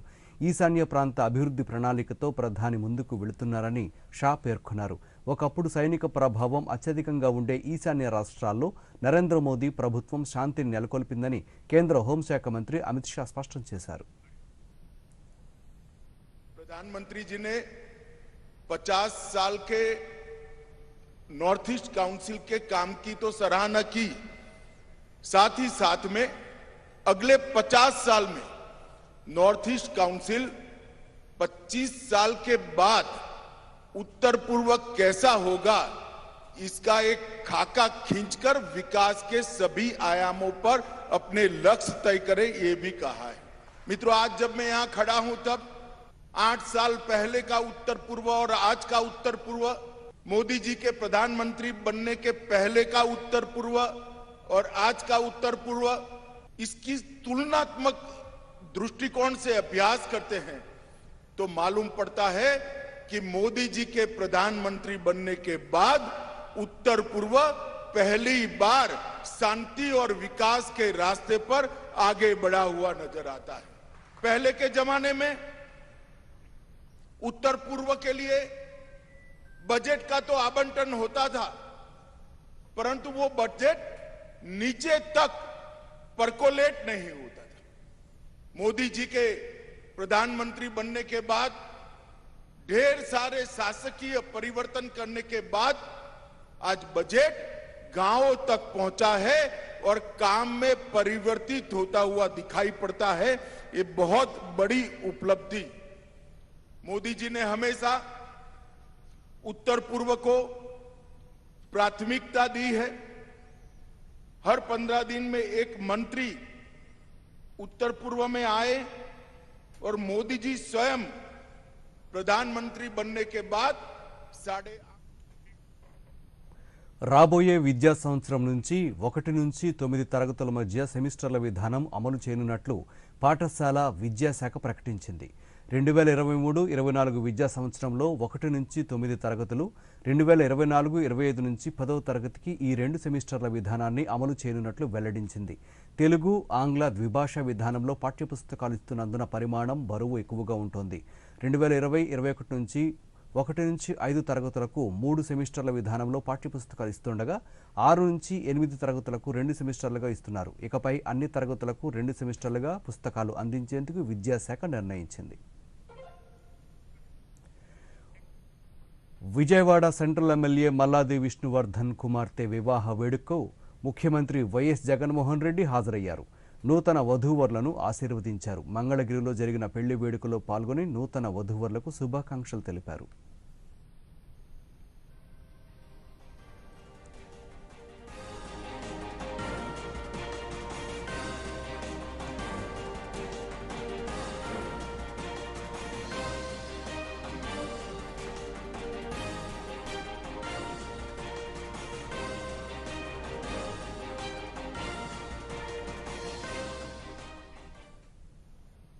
మాండూస్ తుఫాను కారణంగా నష్టపోయిన పొగాకు రైతులను ఆదుకోవడానికి కృషి చేస్తున్నారు ఒంగోలు పార్లమెంటు సభ్యులు మాగుంట శ్రీనివాసులు రెడ్డి. గుంటూరు జిల్లా పొగాకు ఉత్పత్తిదారుల క్యూరర్ల సహకార మార్కెటింగ్ సంఘం ఆధ్వర్యంలో ఒంగోలులో నిర్మించిన సంఘం నూతన భవనాన్ని ఎమ్మెల్యే బాలినేని శ్రీనివాసరెడ్డితో కలిసి ఎంపీ శ్రీనివాసులరెడ్డి ప్రారంభించారు. ఈ సందర్భంగా ఎంపీ మాట్లాడుతూ మాండూస్ ధాటికి నష్టపోయిన పొగాకు రైతులకు బోర్డు తరఫున ఆదుకోవడానికి చర్యలు తీసుకుంటున్నామన్నారు. పొగాకు రైతుల విషయాన్ని పార్లమెంట్లో కూడా ప్రస్తావిస్తానని ప్రకటించారు. పంట నష్టంపై పూర్తి స్థాయిలో నివేదికలు అందిన తర్వాత కేంద్ర రాష్ట్ర ప్రభుత్వాల ద్వారా రైతులను ఆదుకోవడానికి కృషి చేస్తున్నామన్నారు. ఈ నెల 20న ముఖ్యమంత్రి వైఎస్ జగన్మోహన్ రెడ్డి దర్శికి రానున్న నేపథ్యంలో పొగాకు రైతుల పరిస్థితిపై ఆయన దృష్టికి తీసుకెళ్తామన్నారు ఎమ్మెల్యే బాలినేని శ్రీనివాసరెడ్డి. ఆదుకోవాలనేది గౌరవ ముఖ్యమంత్రి జగన్మోహన్ రెడ్డి గారు ఆశయం కాబట్టి కలెక్టర్ గారు ఈ ఎన్యూమరేషన్ లిస్టు తయారు చేసిన తర్వాత ముఖ్యమంత్రి గారిని కూడా కలిసి వారికి ఈ వివరణలు కూడా ఇచ్చి అందరి రైతులతో పాటు పొగాకు రైతులను కూడా ఆదుకునే దానికి ప్రణాళికను కూడా తయారు చేస్తారని మేమందరూ కూడా నమ్ముతున్నాం. మరి ముఖ్యంగా ఈ కోల్ సొసైటీ 1947 నుంచి ఒంగోలులో స్థాపించినటువంటి కోల్ సొసైటీ అది దీనిగా అభివృద్ధి అయ్యి మరి ఇప్పుడు ఆ రోజు తాటిపర్తి చక్రారెడ్డి గారు స్థాపించినటువంటి కోల్ సొసైటీని మరి ఈరోజు ఆయన తనయుడైనటువంటి తాటిపర్తి సుబ్బారెడ్డి గారి చేతుల మీదుగా ఈ కాంప్లెక్స్ నిర్మించడం జరిగింది. మరి ఈరోజు మరి సెంట్రల్ గవర్నమెంట్ సంబంధించి మన ఈడీ గారు మన అగ్రికల్చర్ డిపార్ట్మెంట్ వాళ్ళకి ఎన్యూమరేషన్ చేయమని చెప్పారు. మళ్ళా ముఖ్యమంత్రి గారు కూడా చొరవ తీసుకుని స్టేట్ గవర్నమెంట్ కూడా ఆదుకుంటే పొగాకు రైతులు హ్యాపీ అవుతారు. కాబట్టి ఆదుకుంటే రైతులు కొంత ఉపశమనం ఉంటుందన్న ఉద్దేశంతో ముఖ్యమంత్రి గారి దృష్టికి తప్పకుండా తీసుకుపోవడం జరుగుతుంది. తప్పకుండా సీఎం గారు సానుకూలంగా స్పందిస్తారనేది భవానీ దీక్షల విరమణ నేపథ్యంలో 4వ రోజు ఇంద్రకీలాద్రి ఆధ్యాత్మిక శోభను సంతరించుకుంది. పెద్ద సంఖ్యలో భవానీ భక్తులు విరమణ మాలలో పాల్గొన్నారు. గిరి ప్రదక్షిణ చేసిన భక్తులు వేకువజాము నుంచి కెనాల్ రోడ్డు వినాయకుని గుడి క్యూ లైన్లో ఘాట్ రోడ్డుకు చేరుకున్నారు. భక్తుల రద్దీ తక్కువగా ఉన్న సమయాల్లో భవానీ దీక్షాదారుల కోసం దేవస్థానం అధికారులు ఉచిత బస్సులను నడిపేందుకు చర్యలు తీసుకున్నారు. క్యూ లైను ఘాట్ రోడ్లో భక్తులకు త్రాగునీటి సౌకర్యాన్ని కల్పించారు. భవానీ దీక్షాదారులకు దేవస్థానం సిబ్బంది బఫే విధానంలో అన్నప్రసాదం అందించారు. దుర్గగుడి అంతరాలయం, ఘాట్ రోడ్డు, కనకదుర్గా నగర్లోని ప్రసాదాల కౌంటర్ల వద్ద ఎలాంటి అవాంఛనీయ ఘటనలకు తావు లేకుండా పోలీసులు తగు చర్యలు చేపట్టారు.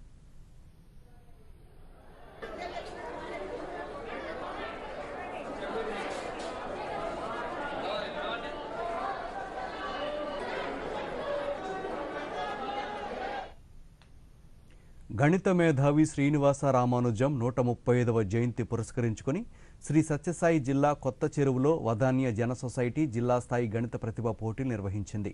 జిల్లాలోని 232 ప్రభుత్వ పాఠశాలల్లో చదివే 9-10 తరగతి విద్యార్థులు ఈ పోటీల్లో పాల్గొన్నారు. ఈ పరీక్షా కేంద్రాలను కలెక్టర్ బసంత్ కుమార్, జిల్లా విద్యాశాఖ అధికారి మీనాక్షి పరిశీలించారు.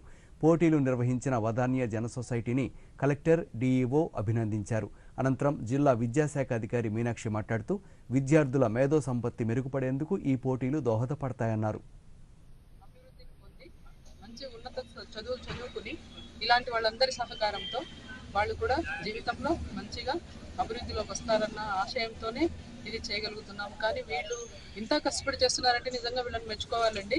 ఈ రోజుల్లో అందరూ వెనక్కి వాళ్ళు ఎక్కువగా ఉంటారు, లేదంటే ఉపయోగించుకుని మనకేం అవసరం లేని వెళ్ళిపోయే వాళ్ళు ఉంటారు. కానీ వీళ్ళందరూ ఇంత టీమ్ను కమిట్ చేసుకుని వీళ్ళందరూ ఇంత కమిట్మెంట్తో చేస్తున్నారంటే వీళ్ళందరూ నిజంగా ఒప్పుకోవాలండి. చాలా సంతోషం వీళ్ళు చూస్తున్నందుకు కూడా ఈరోజు నాకైతే కన్నా వీళ్ళు ఇలాగే కంటిన్యూ చేయాలి అని ఈ జిల్లా ఇంకా త్వరగానే అభివృద్ధి పొంది అన్ని పాత జిల్లాలతో సమానంగా అభివృద్ధి పొందాలని కూడా ఆశిస్తున్నాను.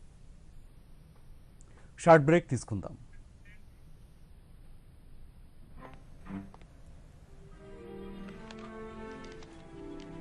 ఇంత త్వరగా డబ్బు డబుల్?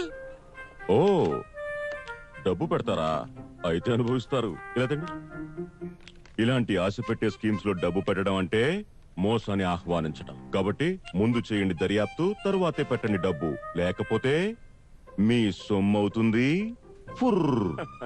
ఆర్బీఐ అంటుంది, విషయాలు తెలుసుకోండి, జాగరూకంగా ఉండండి. Back to news.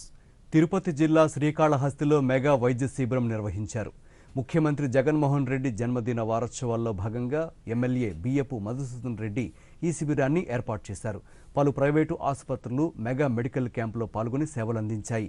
నియోజకవర్గ పరిధిలో పెద్ద సంఖ్యలో ప్రజల నుంచి స్పందన లభించింది.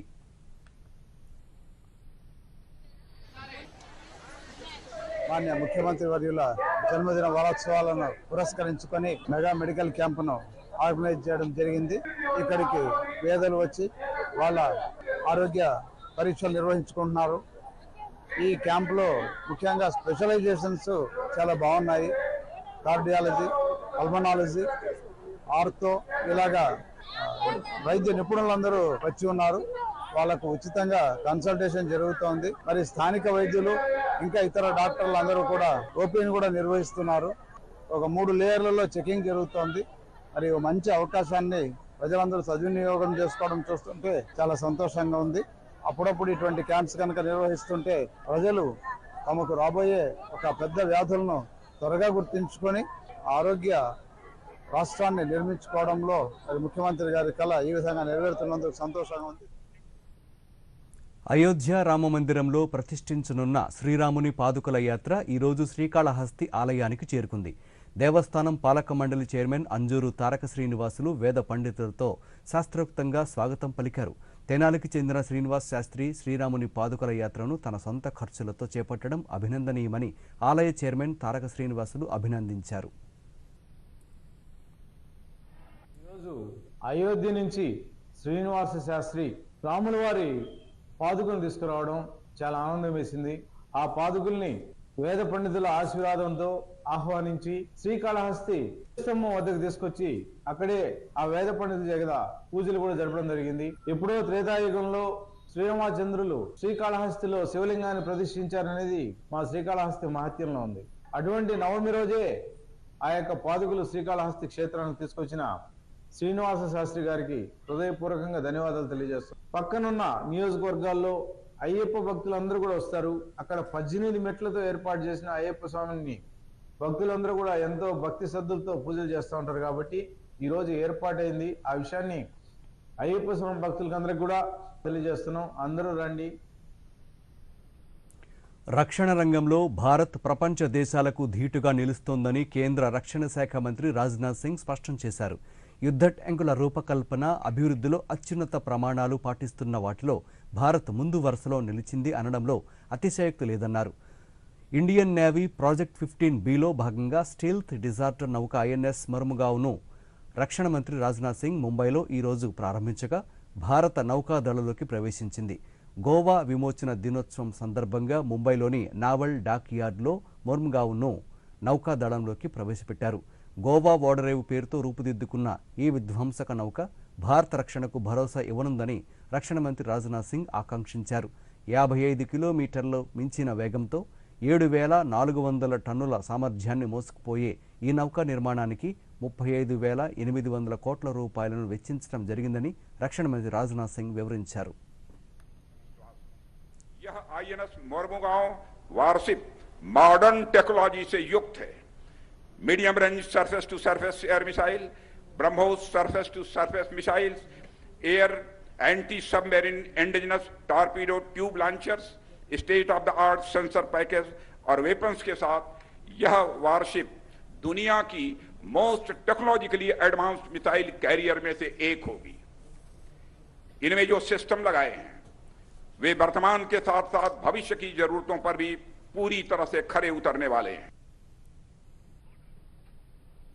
ఆంధ్రప్రదేశ్లో కేంద్ర ప్రభుత్వ సంస్థలు, పరిశ్రమలు ఏర్పాటు చేసేందుకు మోదీ ప్రభుత్వం అధిక ప్రాధాన్యత ఇస్తోందని భారత ఎలక్ట్రానిక్స్ డైరెక్టర్ డాక్టర్ పార్థసారథి తెలిపారు.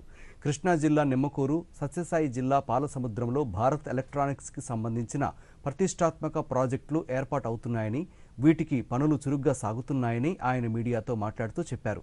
నిమ్మకూరులో రాత్రిపూట కూడా స్పష్టంగా చూడగలిగే కళ్లజోళ్ల తయారీ కేంద్రం ఏర్పాటు అవుతోందని డాక్టర్ పార్థసారథి వెల్లడించారు.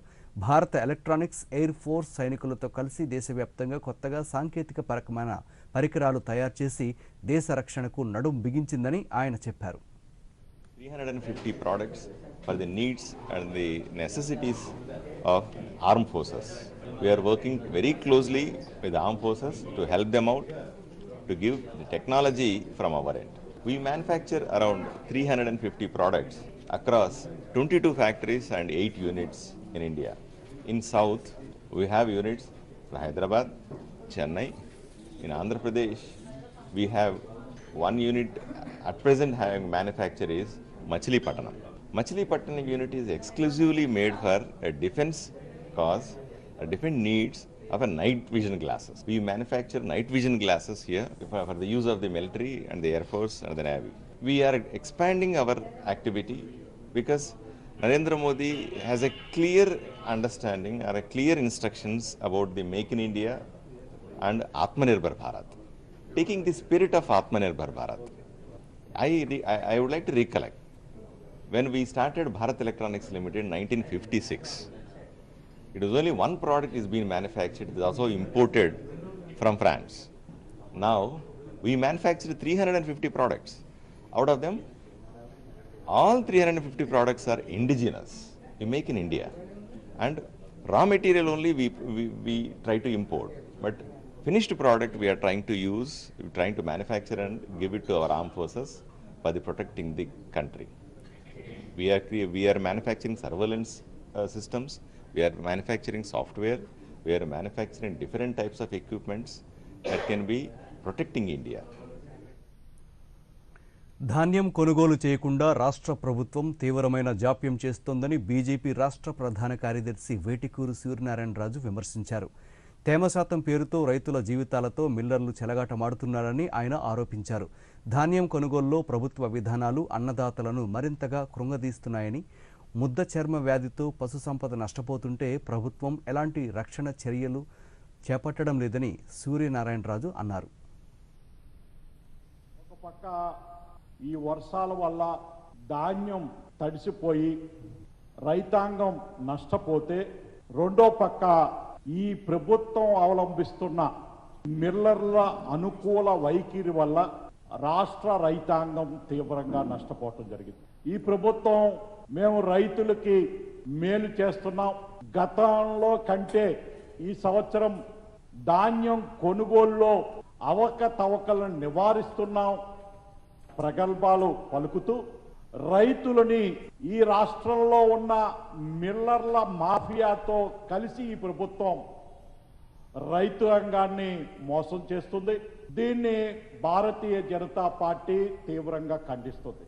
ఆర్బీకేలో ఉన్న మిషన్ ద్వారా ఏదైతే వస్తుందో దాని ప్రకారమే మేము మద్దతు ధర ఇస్తామని ఒక పక్క పైకి చెబుతూ అనుకూలమైన రేట్లకి ఇచ్చే పరిస్థితి ఈరోజు ఈ రాష్ట్రంలో ఉంది. జాతీయ వార్తల సంక్షిప్త సమాహారాన్ని ఇప్పుడు చూద్దాం. అమెరికా అంతరిక్ష పరిశోధన సంస్థ నాసాకు చెందిన హబుల్ టెలిస్కోప్ 2 కొత్త గ్రహాలను ఆవిష్కరించింది. నీటి జాడలున్న జంట గ్రహాలను ఈ స్పేస్ టెలిస్కోప్ గుర్తించింది. ఇవి ఒక నక్షత్ర మండలంలో భాగంగా ఉన్నాయని, ఈ 2 గ్రహాలు భూమి పరిమాణం కంటే 1.5 రెట్లు పెద్దవని ఖగోళ శాస్త్రవేత్తలు వెల్లడించారు. ఇవి ఒక ఎర్రని మరగుజ్జు నక్షత్రం చుట్టూ పరిభ్రమిస్తున్నాయని తెలియజేశారు.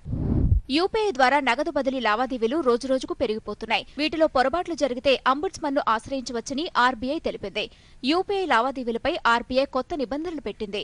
ఈ ఏడాది జూలై, సెప్టెంబర్ త్రైమాసికంలో యూపీఐ లావాదేవీల సంఖ్య క్రితం ఏడాది ఇదే కాలంతో పోల్చితే 88% అధికంగా పొదుపు చేయటం పెరుగుతోందని క్రిసిల్ నివేదిక వివరించింది. రాబోయే 4 ఏళ్లలో అంటే 2026-27 నాటికి ఆర్థిక పథకాల నిర్వహణలో ఆస్తుల విలువ జీడీపీలో 74% చేరే అవకాశముందని పేర్కొంది.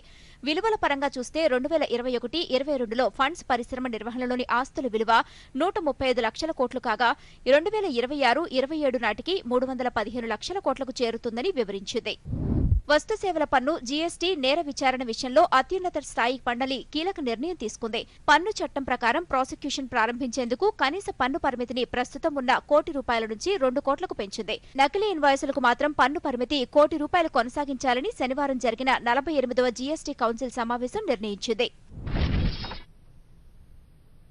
ఇక స్పోర్ట్స్ వార్తలు చూస్తే సాకర్ తుది అంకానికి చేరింది. ఫుట్బాల్ ఆఖరి పోరుపై సర్వత్రా ఆసక్తి నెలకొన్న తరుణంలో ఈ రాత్రి అర్జెంటీనా, ఫ్రాన్స్ జట్లు కప్ కోసం తలపడనున్నాయి. నెల రోజుల పాటు జరిగే హోరాహోరీ సమరాలు, ఉత్కంఠభరిత పోరాటాల అనంతరం కప్పు కోసం బరిలో మిగిలిన 2 జట్ల మధ్య అంతిమ యుద్ధం ఈ రాత్రి కాసేపట్లో ప్రారంభం కానుంది. తొలి మ్యాచ్లో దిమ్మదిరిగే షాక్ తిని ఒక్కో అడ్డంకిని అధిగమిస్తూ ఫైనల్ చేరిన అర్జెంటీనా స్థాయికి తగ్గ ప్రదర్శనతో ఆఖరి పోరుకు సిద్ధమైన ఫ్రాన్స్ జట్లు 2022 ఫిఫా ప్రపంచ కప్ కోసం ఉవ్విళ్లూరుతున్నాయి. అద్భుతమైన ఫామ్, నైపుణ్యాల కలపోతలో ఏ జట్టుకు ఆ జట్టు తీసిపోని తరుణంలో అభిమానులు ఉత్కంఠ భరిత క్షణాల కోసం ఎదురుచూస్తున్నారు. ఫేవరెట్ ఎవరో ఖచ్చితంగా చెప్పలేని పరిస్థితుల్లో ఈసారి జగజ్జేతగా ఎవరు నిలుస్తారన్న $1 మిలియన్ ప్రశ్నల నడుమ ఈ రసవత్ర పోరుకు అంతా ఎదురు చూస్తున్నారు.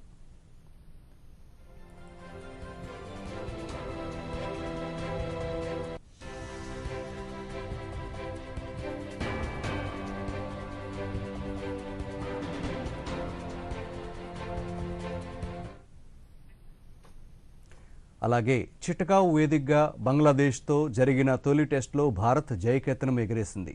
5వ రోజు ఆట ప్రారంభమైన 50 నిమిషాల్లోపే బంగ్లా ఆలౌట్ అయింది. టీమిండియా నిర్దేశించిన 513 పరుగుల లక్ష్య ఛేదనలో బంగ్లాదేశ్ 324 పరుగులు మాత్రమే చేయగలిగింది. దీంతో భారత్ 188 పరుగుల తేడాతో గెలిచింది. తొలి ఇన్నింగ్స్లో భారత్ 404 పరుగులకు ఆలౌట్ కాగా బంగ్లా 150కు కుప్పకూలింది. అనంతరం రెండో ఇన్నింగ్స్లో టీమిండియా 2 వికెట్లకు 258 స్కోరుకు డిక్లేర్ చేసింది. రెండో ఇన్నింగ్స్లో అక్షర్ పటేల్ 4, కులదీప్ యాదవ్ 3 వికెట్లతో బంగ్లాను కట్టడి చేయడంతో కీలక పాత్ర పోషించారు. సిరాజ్, ఉమేష్ యాదవ్, రవిచంద్రన్ అశ్విన్ తలో వికెట్ తీశారు. మొదటి ఇన్నింగ్స్లో 5 వికెట్లు తీసి విజయంలో కీలక పాత్ర పోషించిన కుల్దీప్ యాదవ్కు player of the match award వరించింది. దీంతో ప్రపంచ్ టెస్ట్ క్రికెట్ ర్యాంకింగ్లో శ్రీలంకను నెట్టి భారత్ 3వ స్థానానికి ఎగబాకింది. ప్రస్తుతం WTC పాయింట్ల పట్టికలో ఆస్ట్రేలియా, దక్షిణాఫ్రికా తొలి 2 స్థానాల్లో ఉన్నాయి.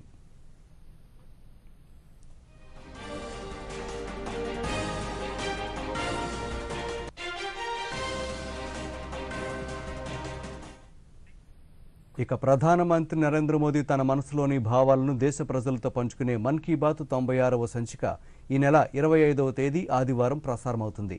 2022 సంవత్సరానికి గాను ఇది చివరి మన్ కీ బాత్ అని ప్రజలు తమ అభిప్రాయాలను నమో యాప్ ద్వారా స్వర సందేశాలను 1800117800 నెంబరుకు ఈ నెల 23వ తేదీ వరకు పంపవచ్చని కోరారు. అలాగే www.mygov.in వెబ్సైట్ ద్వారా కానీ 1922 నెంబరుకు మిస్డ్ కాల్ ఇవ్వడం ద్వారా తిరిగి మన మొబైల్కు వచ్చే సంక్షిప్త సందేశంలోని లింక్ ద్వారా కూడా అభిప్రాయాలను తెలియచేయవచ్చు. ఆకాశవాణి సమన్వయంతో దూరదర్శన్ ఛానళ్లు మన్ కీ బాత్ కార్యక్రమాన్ని ప్రసారం చేస్తాయి. ఈ కార్యక్రమం తెలుగు అనువాదం వెనువెంటనే దూరదర్శన్ సప్తగిరి, యాదగిరిలో ప్రసారం అవుతుంది.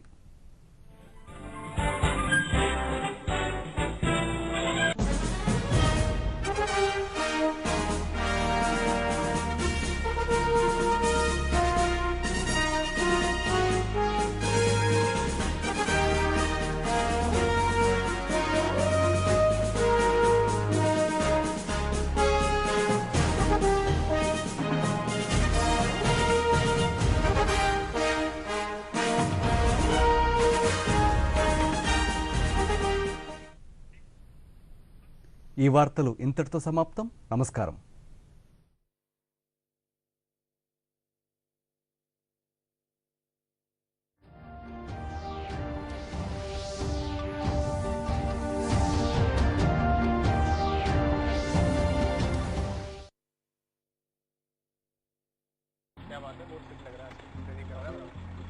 మూడు నెలల్లో డబ్బు డబుల్. వారేవా, ఫాస్టే కాక హై రిటర్న్స్ కూడా. భలే స్కీమ్ కదా. నిన్న లేదు ఇది ఇక్కడ. అలాగే రేపు ఉండదు కూడా. నువ్వు ఎప్పుడైనా 5 ఓవర్లలో డబుల్ సెంచరీ కొట్టావా? ఇలాంటి స్కీమ్ల ప్రలోభానికి లొంగిపోతే మనం మోసపోగలం. ఆర్బీఐ అంటుంది మీ డబ్బుని సురక్షితంగా ఉంచుకోండి, తెలివిగా పెట్టుబడి పెట్టుకోండి. ఎక్కువ రిటర్న్స్ వెనకాల పడితే రిస్క్ కూడా అంతే ఎక్కువ ఉంటుంది. ఇంకా ఫాస్ట్ రిటర్న్స్ తో జాగ్రత్త, ఇంకా ఫాస్ట్ బౌలింగ్ తో కూడా. ఆర్బీఐ అంటుంది విషయాలు తెలుసుకోండి, జాగరూకంగా ఉండండి.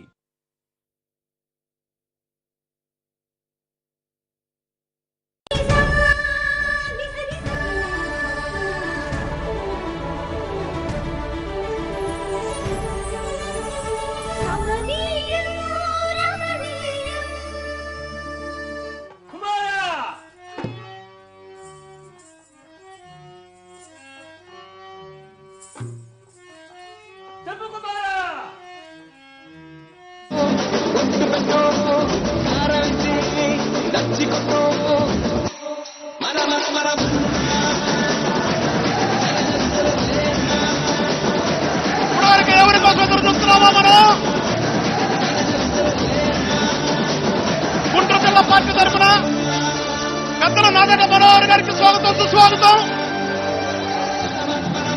పార్టీని తన సంస్కంధాలపై నడుతున్నటువంటి మరొకసారి పెద్దగా జై జనసేన.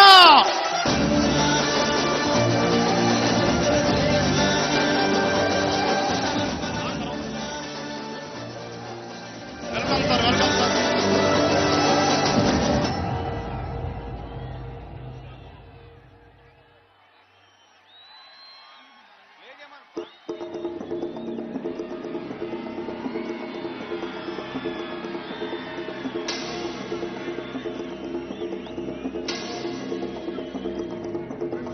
అన్న వచ్చే, ఆశ వచ్చే, సేన వచ్చే, సత్తు విచ్చే.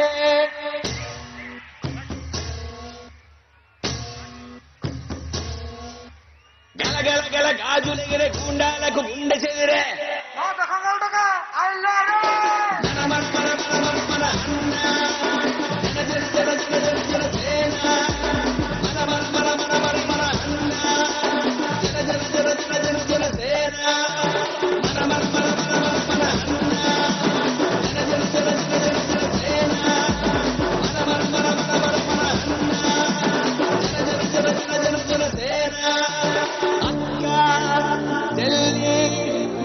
కట్టు, ఒట్టు పెట్టు, చేతులెత్తి చితక్కొట్టు, కారవిసి దంచి కొట్టు.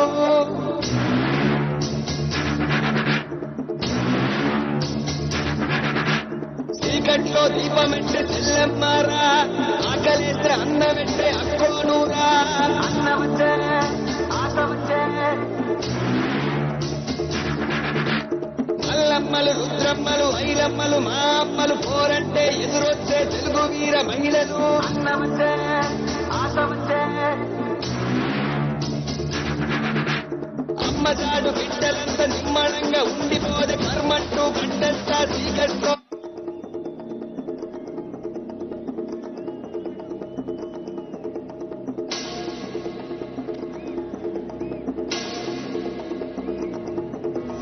అన్న వచ్చే, ఆశ వచ్చే, సేన వచ్చే, సత్తు విచ్చే.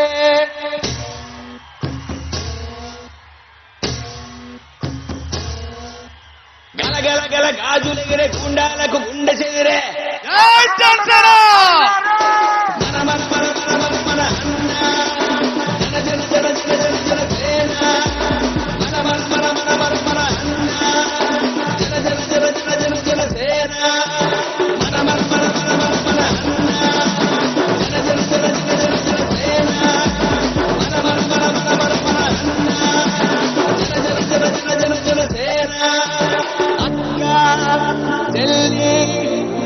కట్టు, ఒట్టు పెట్టు, చేతులెత్తి చితక్కొట్టు, కారవిసి దంచి కొట్టు.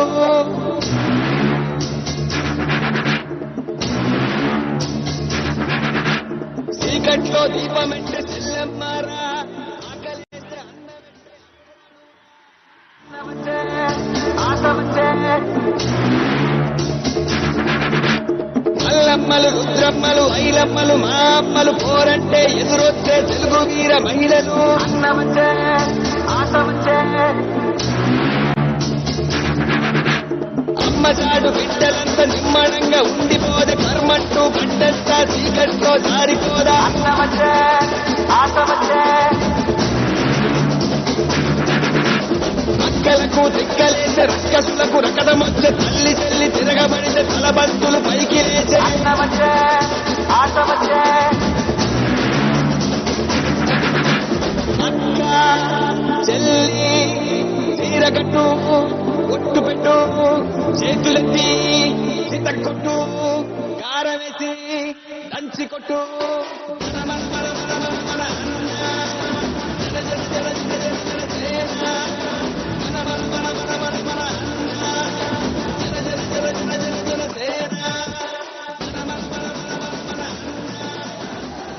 జనసేన పార్టీ అధ్యక్షులు పవన్ కళ్యాణ్ గారికి, జనసేన పార్టీ నాయకులకు, జన సైనికులకు, వీర మహిళలకు, పల్నాడు జిల్లాలో ఇంత అద్భుతంగా మీరు పలికిన స్వాగతానికి మీరు ఈ రైతులకి పవన్ కళ్యాణ్ గారు ఇచ్చిన భరోసాకి ఆ కుటుంబాలకి మీరు అండగా నిలబడినందుకు ముందుగా పేరున మిమ్మల్ని అందరినీ కూడా మా పార్టీ అధ్యక్షులు పవన్ కళ్యాణ్ గారి తరఫున జనసేన పార్టీ తరఫున హృదయపూర్వకంగా మీకు నమస్కారాలు.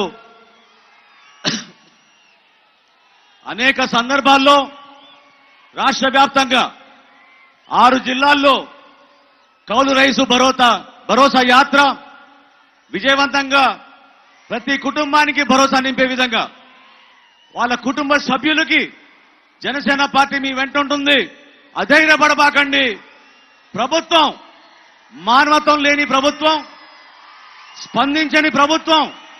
కానీ ఒక ప్రతిపక్ష పార్టీగా ప్రజా జీవితంలో ఒక బాధ్యత గల వ్యక్తిగా అందరికన్నా ముందు పవన్ కళ్యాణ్ గారు వచ్చి 5 కోట్ల రూపాయలు విరాళాలను ఇచ్చి ఈ కుటుంబాలందరినీ కూడా ఆదుకోవడానికి గొప్ప నిర్ణయం తీసుకున్నారు.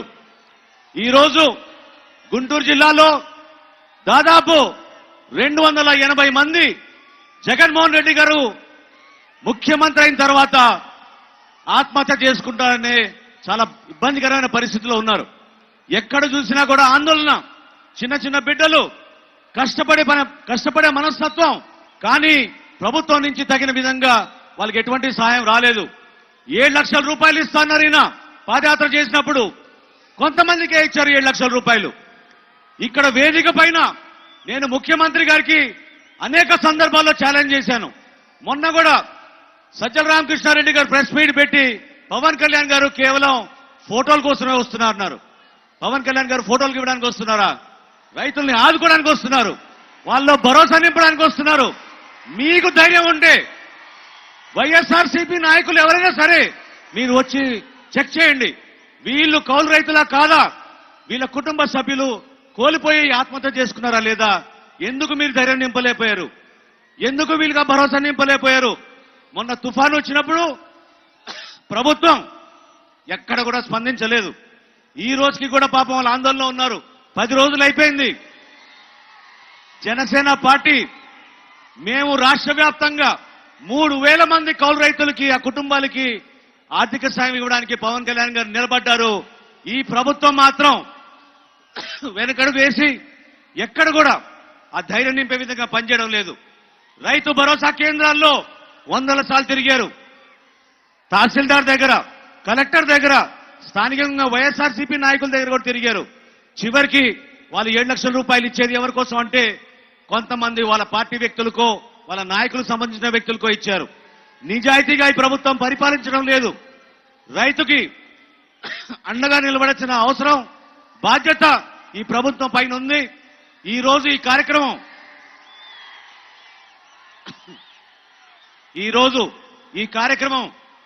దాదాపు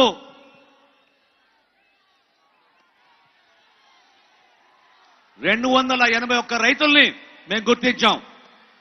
గ్రామాల్లో తిరిగి భయపెట్టించారు. ప్రభుత్వం తరఫు నుంచి ఎవరైతే 7 లక్షల రూపాయలు ఇస్తా అన్నారో ఈ రోజు వాళ్ళ దగ్గరికి వెళ్ళి మీరు ఈ కార్యక్రమానికి వెళ్తే 7 లక్షలు ఇవ్వమని చెప్పారు. అయినా కానీ ధైర్యంగా పవన్ కళ్యాణ్ గారి కోసం నమ్మకంతో ఈ రోజు 210 మంది కుటుంబాలు ఇక్కడికి వచ్చి పవన్ కళ్యాణ్ గారి చేతుల మీద వాళ్ళందరికీ కూడా మనం 1 లక్ష రూపాయల ఆర్థిక సాయం జనసేన పార్టీ నుంచి ఇవ్వబోతున్నాం. మీరందరూ దయచేసి కొంచెం సహకరించండి. ఓపిక మీరు వినండి. వీళ్ళ కష్టాలు, వాళ్ళు ఎదుర్కొన్న సమస్యల గురించి రైతాంగానికి మనం భరోసాగా నిలబడదాం. వాళ్ళకి ఆ ధైర్యం నింపుదాం. మనందరం కూడా కలిసికట్టుగా సమాజంలో రైతును కాపాడుకోవాల్సిన బాధ్యత మనందరికీ ఉంది. దాన్ని మీరు ఆదర్శవంతంగా తీసుకోండి. ప్రతి ఒక్కరు నిలబడండి రైతుల కోసం అని మనస్ఫూర్తిగా కోరుకుంటూ ముందుగా మాచర్ల నియోజకవర్గం నుంచి ప్రారంభిద్దాం. మాచర్ల నియోజకవర్గం నుంచి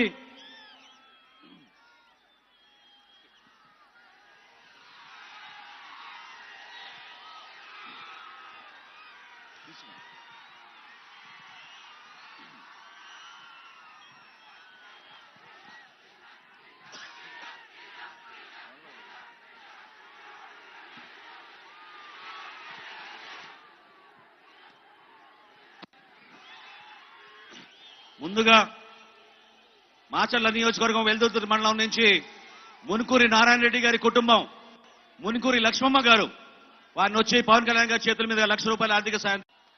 చిన్న పర్లపాటి తాండా నుంచి బనావత్ నాగేశ్వరరావు గారి నాయక్ గారి కుటుంబం बनावत संपूर्ण भाई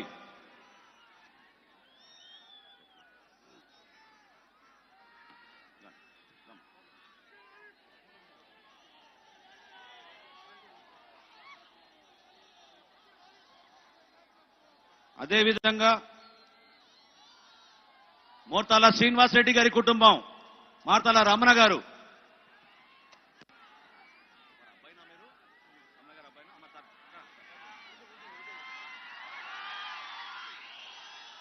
శ్రీనివాస్ రెడ్డి గారి కుటుంబం, రమణ గారు,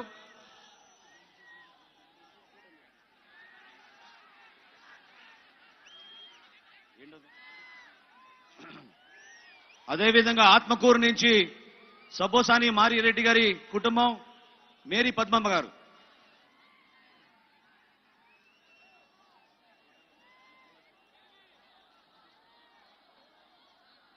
కారంపూడి మండలం నుంచి దమ్మ శివ గారి కుటుంబం, దమ్మ వెంకట్రావమ్మ గారు,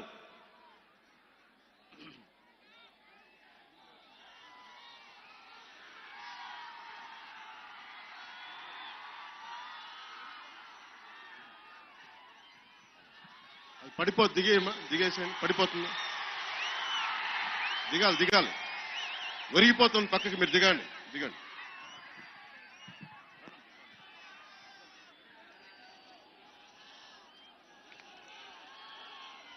చిన్న గార్లపాడు నుంచి మాతంగి దేవసాయం గారి కుటుంబం, మాతంగి మరియమ్మ గారు,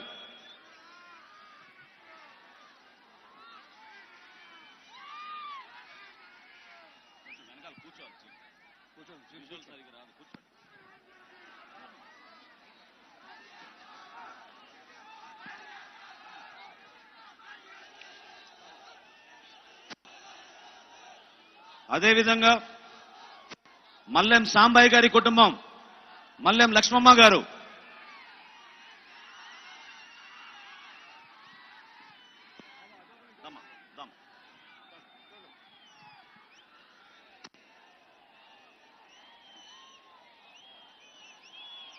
తురక శివ సుబ్రహ్మణ్యం గారి కుటుంబం, తురక వరలక్ష్మి గారు, మంచికల్లు నుంచి,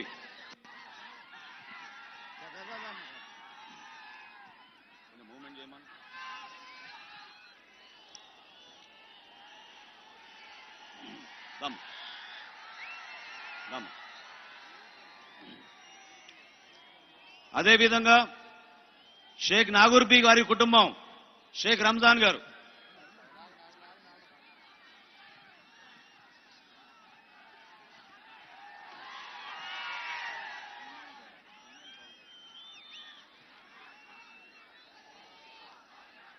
నాగూర్బీ గారు మహిళా కౌలు రైతు, ఆమె కూడా పాపం ఆత్మహత్య చేసుకున్నారు వారి భర్త.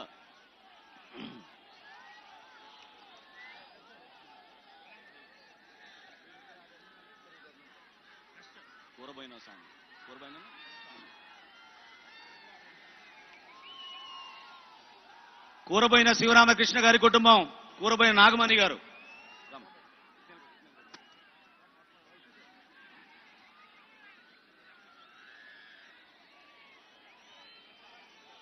మూత్కూరు గ్రామం నుంచి రాయపాటి శ్రీనివాస్ గారి కుటుంబం, దొండపాటి మయూరి గారు,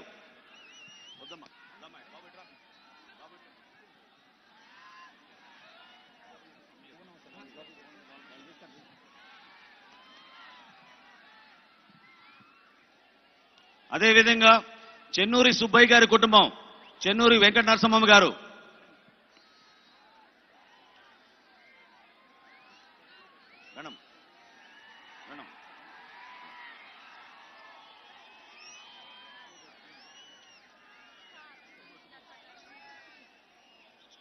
ఇంజమూరి యాకోబ్ గారి కుటుంబం, ఇంజమూరి రమణ గారు,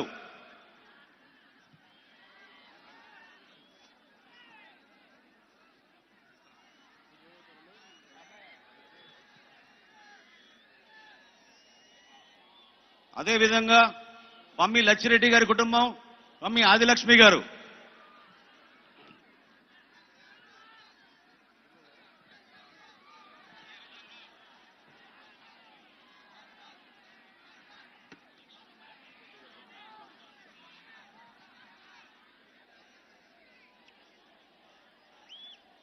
అదేవిధంగా కోతూరు నుంచి కొర్ర బాలు నాయక్ గారి కుటుంబం, జ్యోతిబాయి కొర్ర.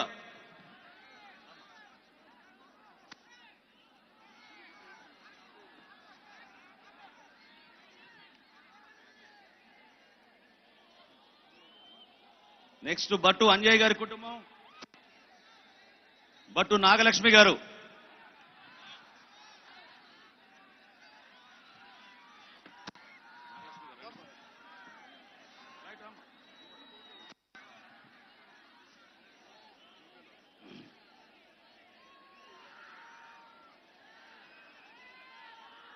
గొర్రెపాటి శేషయ్య గారి కుటుంబం, గొర్రెపాటి అనురాధ గారు.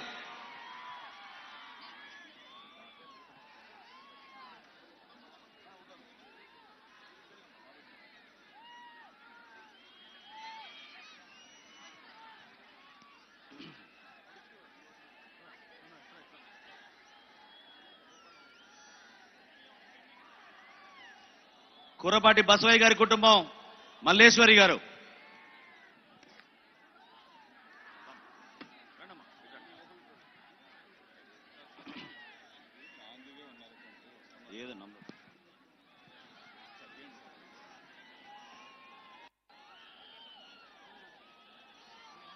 కంపసాటి గోవింద్ గారు, కంపసాటి వెంకట రాఘవులు గారు.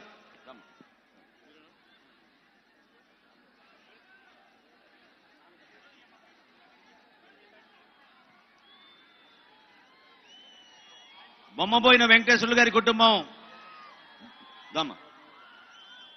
రమణ గారు.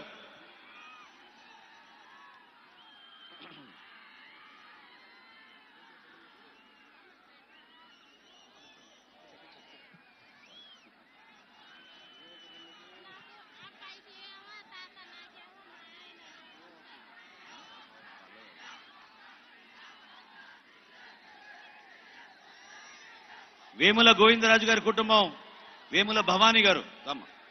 రండి తల్లి.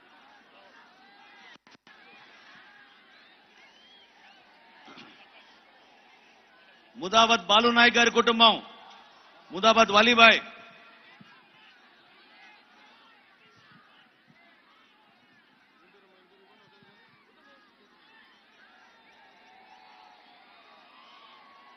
కొంతం శ్రీనివాస్ రెడ్డి గారి కుటుంబం, కొనతం వెంకట్రావమ్మ గారు.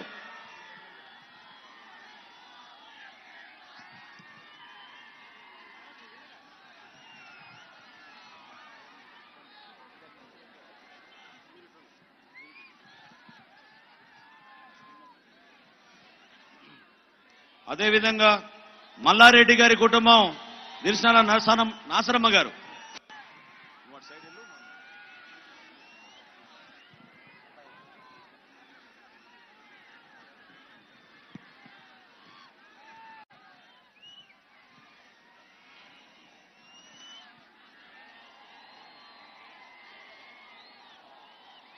జలాసూత్ర సుబ్బయ్య గారి కుటుంబం, విజయలక్ష్మి గారు.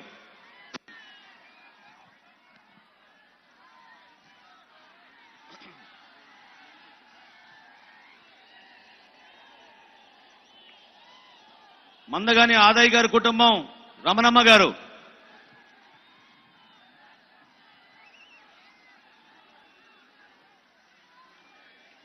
ఇటమ్మ.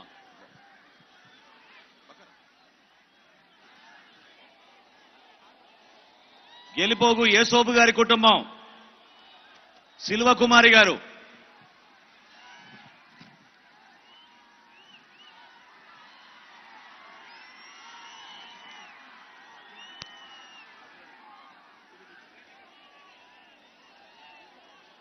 బోయిన కాసయ్య గారి కుటుంబం, లింగమ్మ గారు.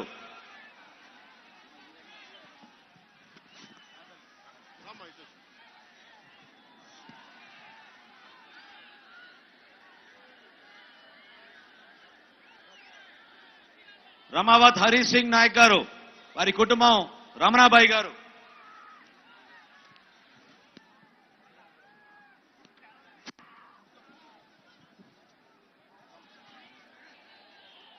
అదేవిధంగా సిద్ధవటం శ్రీనివాసరెడ్డి గారి కుటుంబం, సుజాత గారు.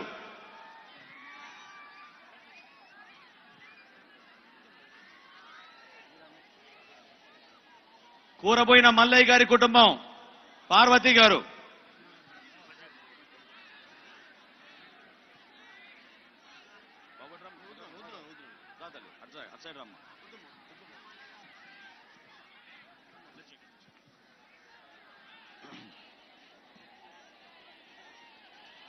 కిన్నెర అంబేద్కర్ గారి కుటుంబం కిన్నెర అరుణ గారు,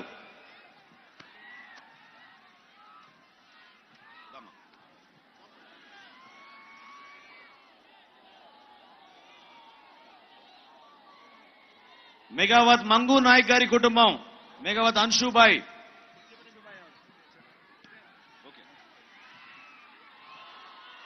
గౌరెడ్డి గురువారెడ్డి గారి కుటుంబం మంగమ్మ గారు,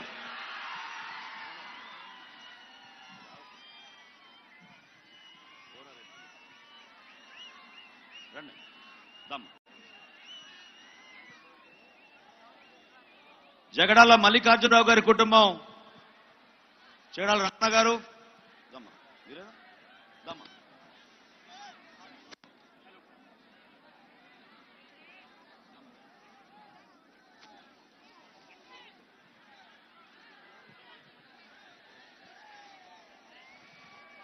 షేక్ చిన్న సైదులు గారి కుటుంబం రెంటి చింతల షేక్ జమీలా గారు,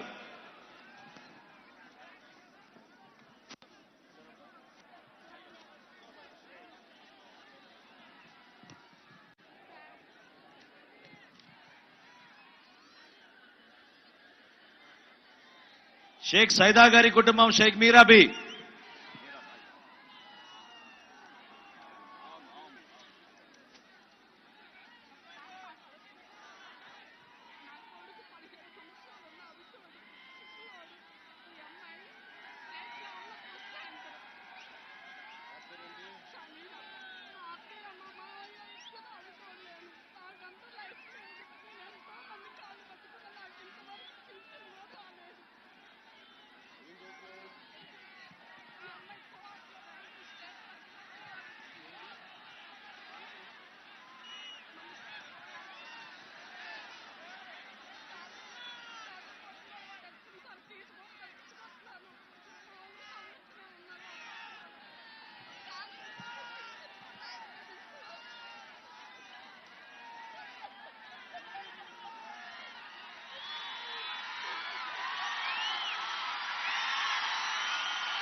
కేతావత్ బాలు నాయక్ గారి కుటుంబం కమలాబాయ్,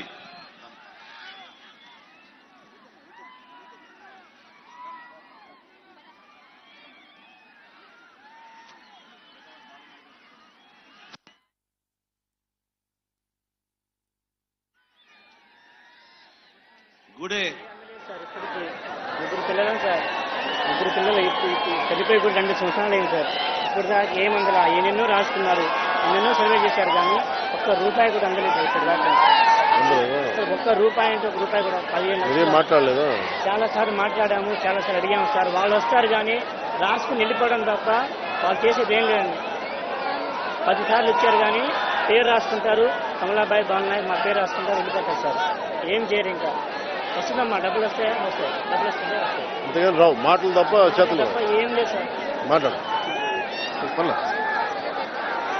ఇప్పుడు మాచర్ల గురజాల నియోజకవర్గం గుదే ఏడుకొండలు గారి కుటుంబం గుదే నాగమణి గారు,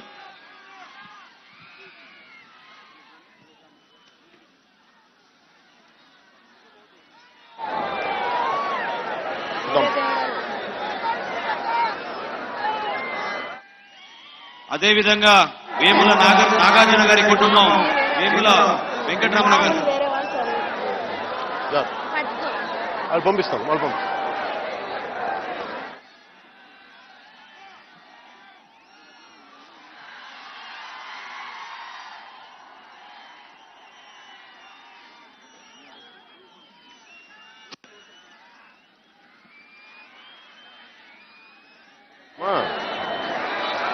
షేక్ సైదా గారి కుటుంబం, షేక్ జైనాబీ.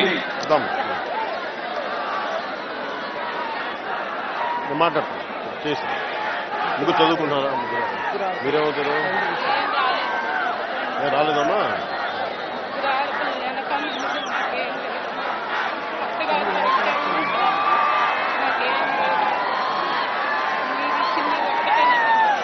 నేను మాట్లాడు ధైర్యం ఉంటుంది.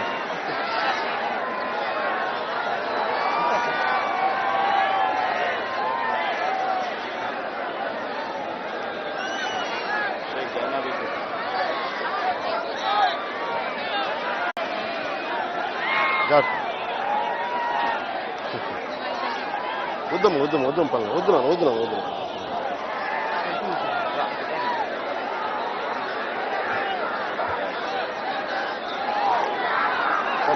ఇట్టండి.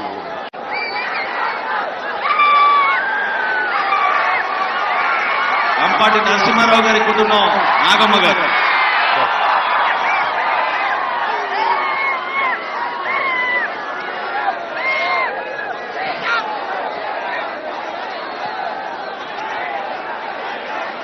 అదేవిధంగా గుత్తికొండ నుంచి పెద్ద బుద్ధ గారు, వారి కుటుంబం, పార్వతి గారు.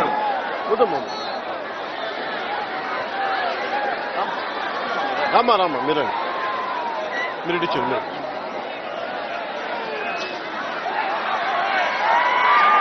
వటికట్ల గురువయ్య గారి కుటుంబం, శ్రీలక్ష్మి గారు, వీళ్ళు ఎడుగురాల నుంచి.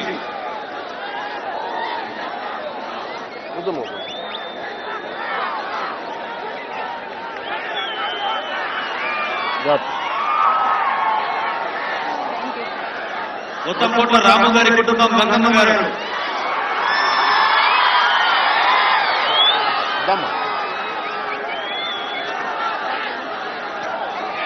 ఏం పేరు?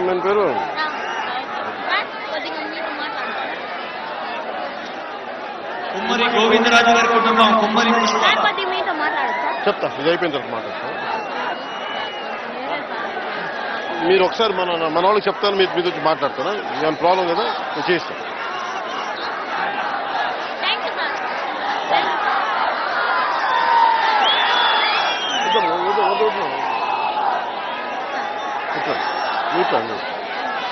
అదేవిధంగా గుర్రాల నుంచి తాడి వెంకటేశ్వర రెడ్డి గారి కుటుంబం, తాడి భూలక్ష్మి గారు. Thank you.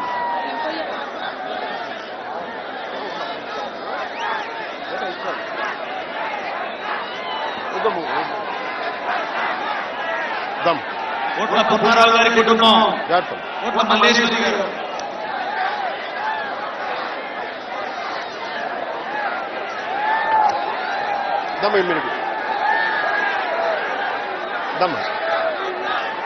గుర్జాల మండలం నుంచి మర్యాదాస్ గారు, వారి కుటుంబం, ఏసై గారు.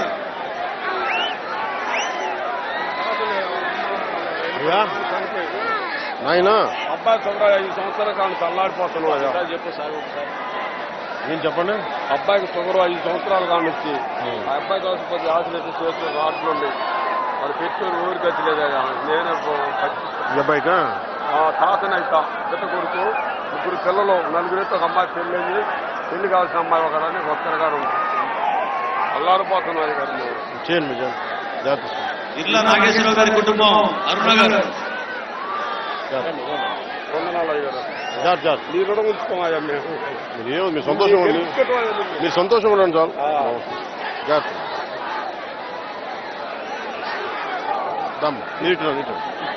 మీరు ఇచ్చారు. షేక్ లాల్ సాహెబ్ గారి కుటుంబం, షేక్ కాసిఫీ.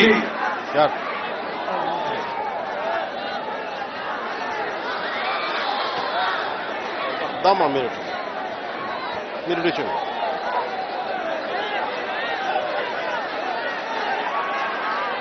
కొట్టిపుక్కల నుంచి తాటిపల్ల తామోస్ గారి కుటుంబం, తాటిపల్ల కుమారి గారు.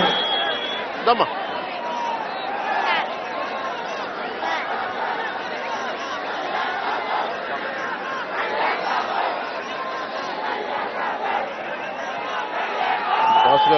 నుంచి వర్మ శ్రీనివాస్ రెడ్డి గారి కుటుంబం, అన్నపూర్ణమ్మ గారు.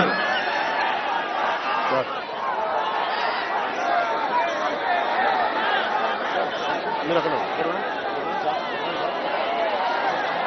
మీరు ఇటు వచ్చారు ఏమ్మా కాలుకి ఉంది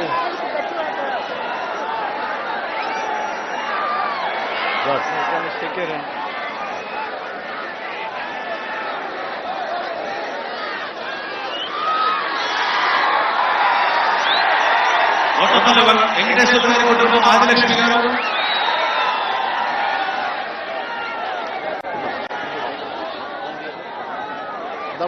వద్దునా మీరు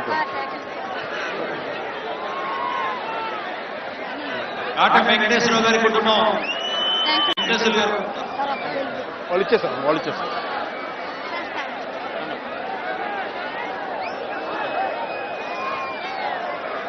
దమ్మా మీరు ఇటువంటి దమ్ చాలా సంతోషంగా ఉందండి 5 ఆడపిల్లలు మా కష్టాలు కొంత నెరవేరలేదు. ఎర్రసాని శివారెడ్డి గారి కుటుంబం సైదమ్మ గారు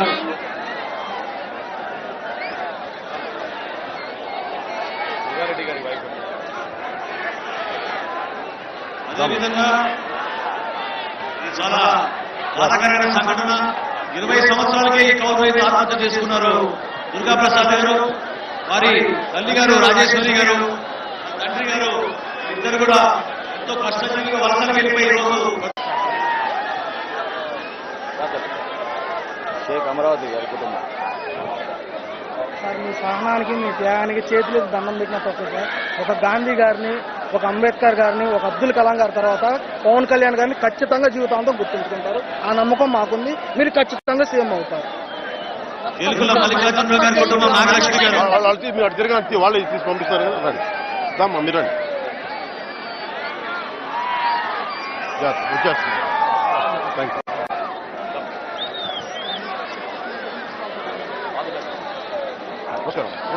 వద్దమ్మా మీరు నాటికొండ మంగిరెడ్డి గారి కుటుంబం, నాటికొండ నరసమ్మ గారు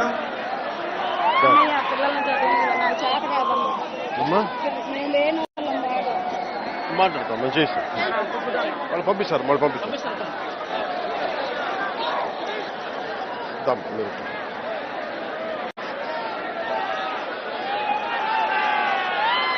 మేకల వెంకయ్య గారి కుటుంబం, మేకల అంజమ్మ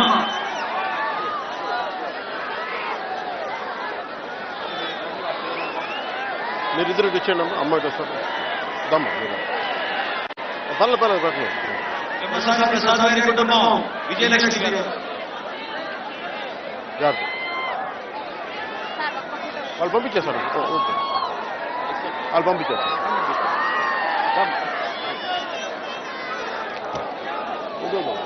వద్దమ్మ మిర్యాల సాంబయ్య గారి కుటుంబం, మిర్యాల రాజేశ్వరి గారు వాళ్ళు పంపించేస్తారు.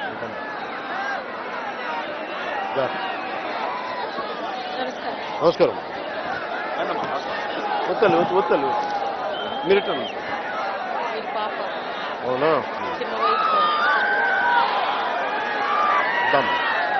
అడుచు కోలా పేరేరు గారి కుటుంబం, కోలా ఝాన్సీ రాణి గారు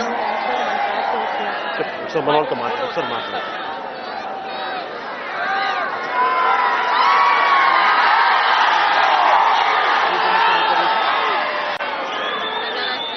మీరు ఏం పేరు?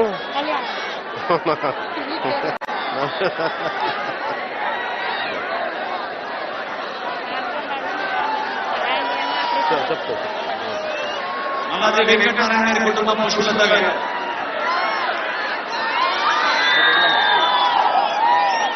దాని అడుగుతుంది. ఒట్టిముక్కల నుంచి వారు వెంకటేశ్వర గారి కుటుంబం, సాంబమ్మ గారు. మా అత్తయ్య మా మావయ్య కొట్టారు. పిల్లలు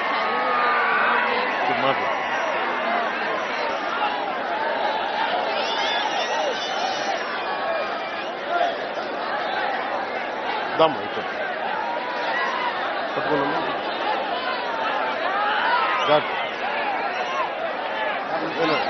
ఇడిగుంట శివ గారి కుటుంబం, ఇడిగుంట ఈశ్వరమ్మ గారు, నల్లబోతుల కోటేశ్వరరావు గారు, అంజమ్మ గారు.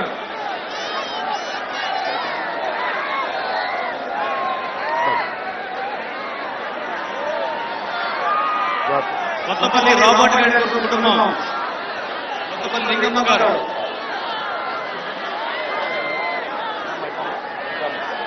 నమస్కారం.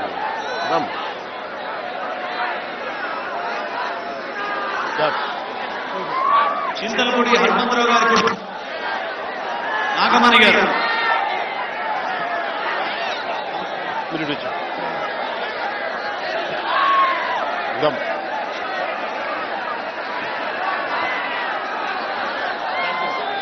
మల్లికార్జునరావు గారి కుటుంబం, పొందు లక్ష్మి గారు. Thank you sir.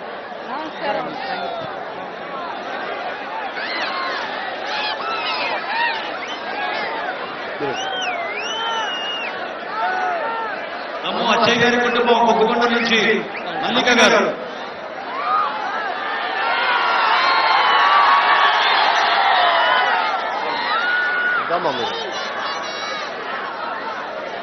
Devella Koteswara గారి కుటుంబం, ఆదిలక్ష్మి గారు.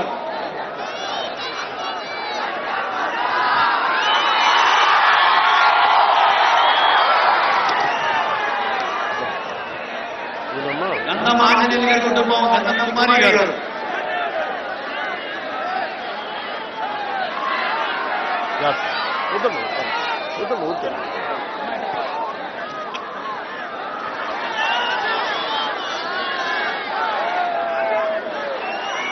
మీ పాప ఎవరమ్మా వెళ్ళలేదు? ఇద్దరు ఏమవుతుంది మీరు? అటు తిరుగు, అటు తిరుగు, అటు తిరుగు, అటు తిరుగు. తీసుకో. గంటల యోహన్ గారి కుటుంబం, మరియమ్మ గారు. జాగ్రత్త.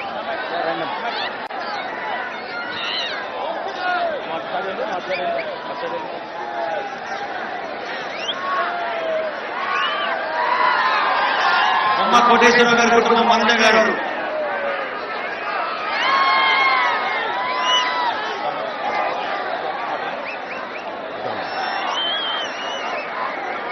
లేదా హరిబాబు గారి కుటుంబం, గంగమ్మ గారు.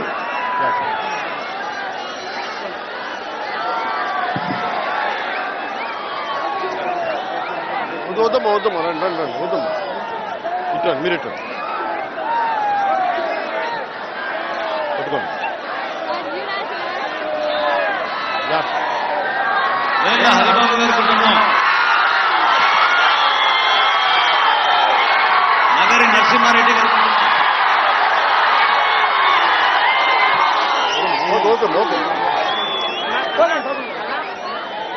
అన్నయ్య హ్యాండ్స్ అప్. మీకు వచ్చిన ఈ ఆలోచనకి చాలా థ్యాంక్స్. మా పిల్లలు చదువుకోవడానికి ఉపయోగపడుతున్నందుకు.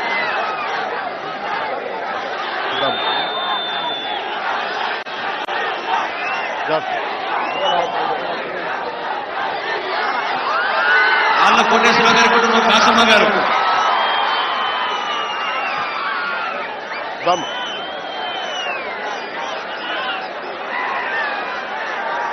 ముఖ్య శివనాయక్ గారి కుటుంబం, ముఖ్య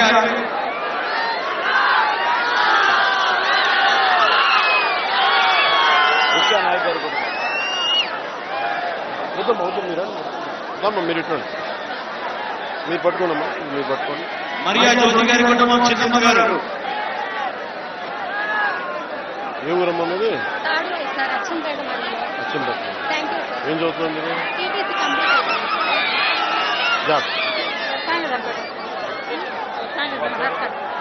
వద్దమ్మా, వద్దు, ప్లీజ్ అమ్మా. అటు తిరగండి అమ్మా, అటు తిరిగి దమ్మ. అతలూరు నుంచి రత్నయ్య గారి కుటుంబం, మరియమ్మ.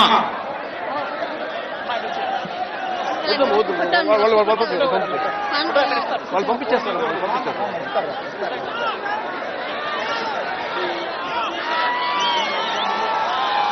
వద్దమ్మా, వద్దమ్మా, వద్దమ్మా. మీరు ఇటు వచ్చారు.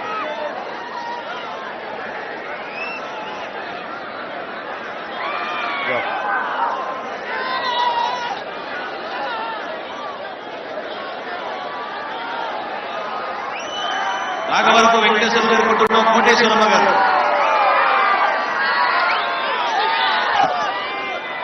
దమ్మ ఇటు వచ్చారు. సారిపూడి సుబ్బారావు గారి కుటుంబం, లక్ష్మణ్ గారు.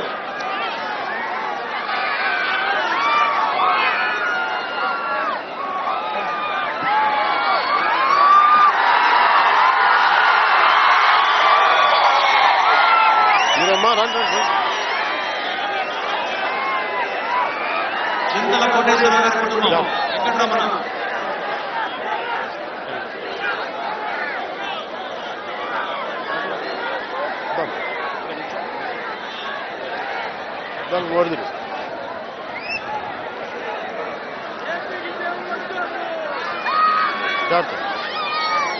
వెంకటపద్మని సాంబయ్య గారి కుటుంబం శేషకుమారి గారు,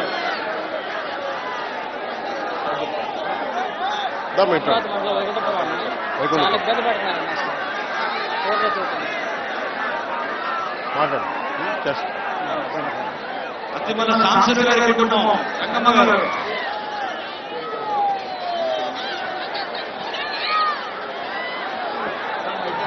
పర్లేదు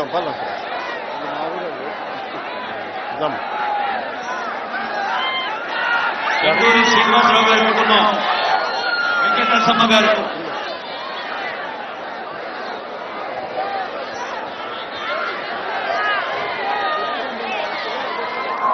ఇదంతా పెదకురుపాడు నియోజకవర్గం నుంచి అత్తుల శ్రీను గారి కుటుంబం,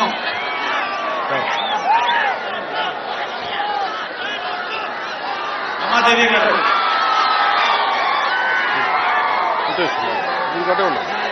అల్సిపాటి వీరబాబు గారి కుటుంబం, భూలక్ష్మి గారు,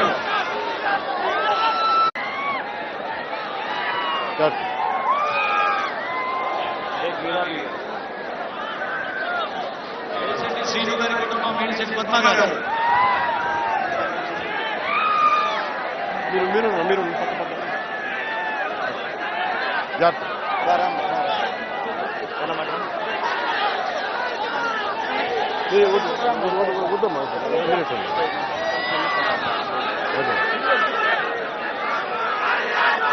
చిత్తపల్లి శివ గారి కుటుంబం నీలవేణి గారు,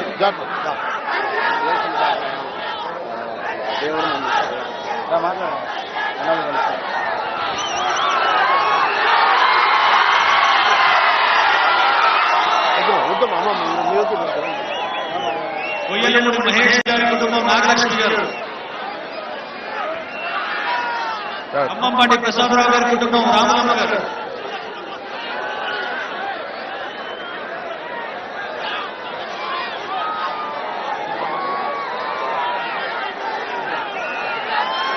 కొంత సాంబశివరావు గారి కుటుంబం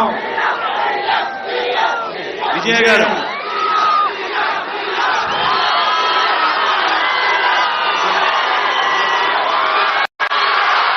మల్లెల శ్రీనివాసరావు గారి కుటుంబం మల్లెల పద్మ,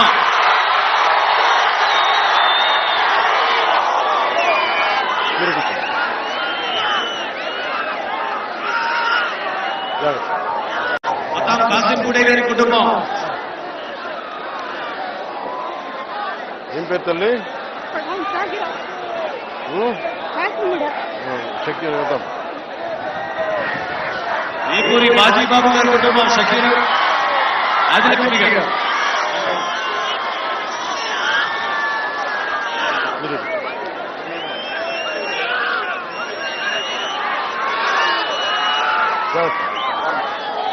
సారుకుడు శంకర్ గారి కుటుంబం శివ,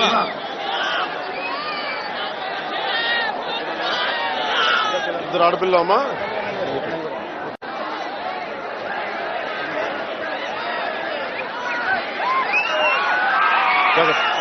ఒర్రే కోటేశ్వర ఒర్రే శ్రీనివాసరావు గారి కుటుంబం,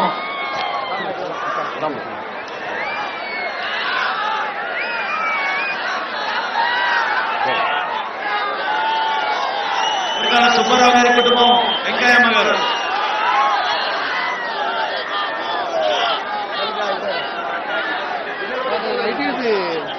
టౌన్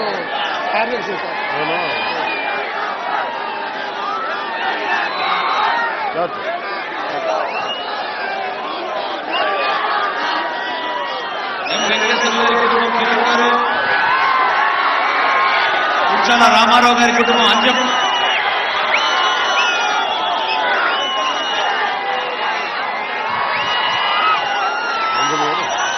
చిందుపూరి వెంకటేశ్వర గారి కుటుంబం రాధికా గారు నర్సరావుపేట నుంచి,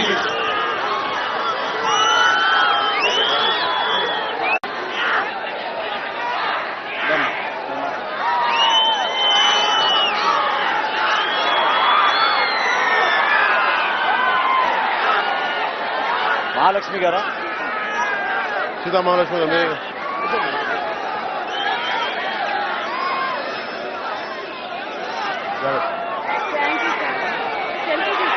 వాళ్ళు పంపించేస్తారు.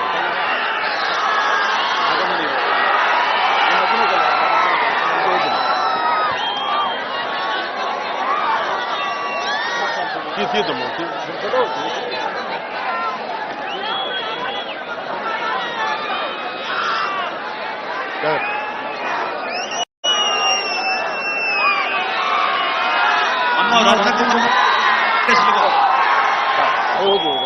అక్కడ నిల్చోండి పక్కన. ఇదా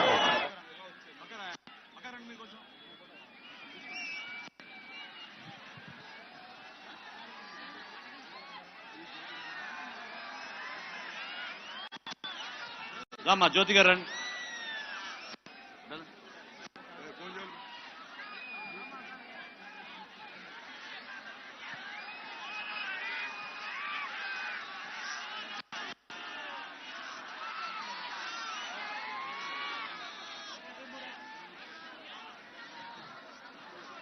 గొట్టం సుమతి గారి కుటుంబం సుబ్బయ్యమ్మ గారు.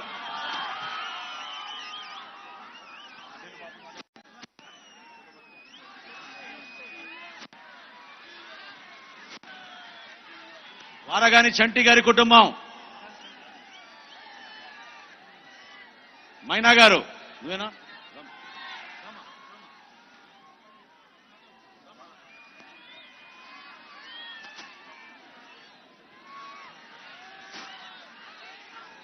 నక్కా శ్రీనివాసరావు గారి కుటుంబం అంజమ్మ గారు.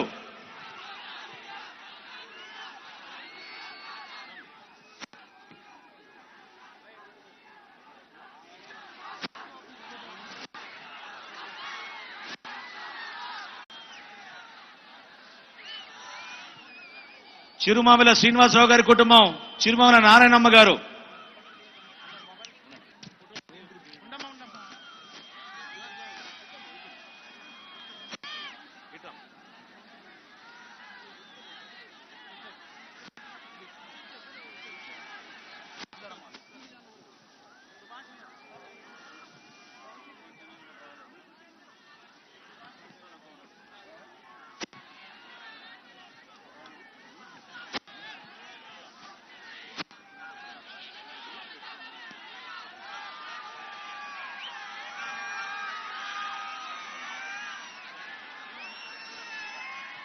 దూరట్ల సాంబశివరావు గారి కుటుంబం సుభాషిణి గారు.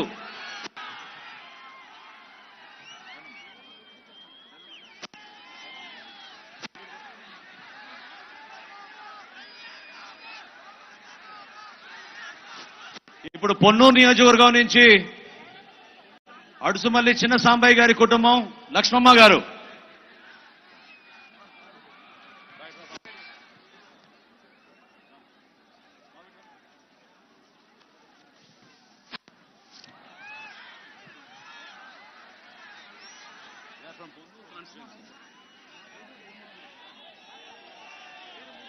తాడిశెట్టి తిరుపతయ్య గారి కుటుంబం లక్ష్మి గారు.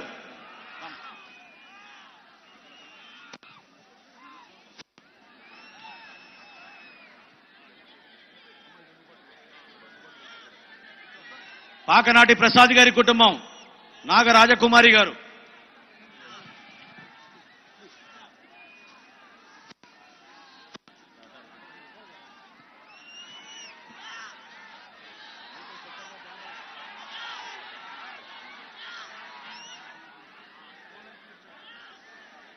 కోసరాజు శివకోటేశ్వరరావు గారి కుటుంబం రేణుకాదేవి గారు.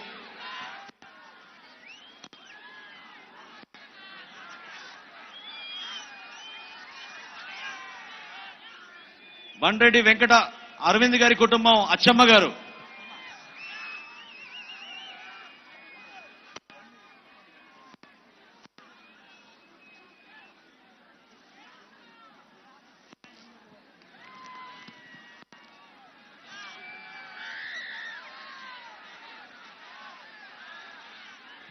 యాదం సుబ్బారావు గారి కుటుంబం శివకుమారి గారు.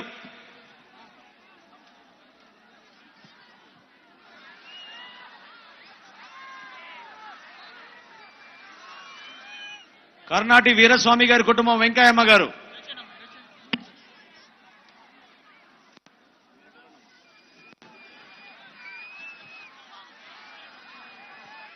కేసని నాగమల్లేశ్వరరావు గారి కుటుంబం పద్మజ గారు,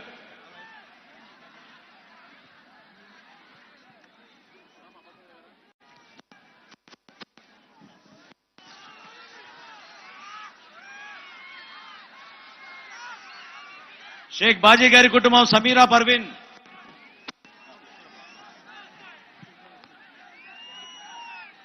గమిడి శ్రీనివాస్ గారి కుటుంబం కృష్ణవేణి గారు,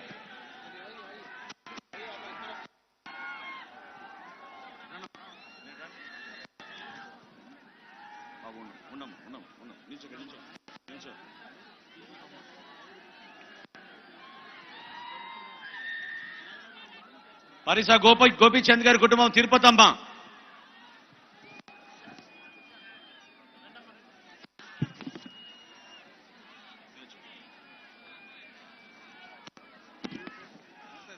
నమస్కారం.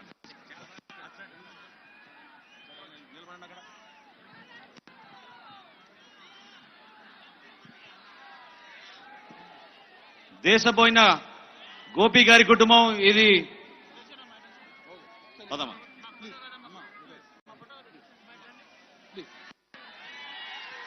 తెనాలి నియోజకవర్గం,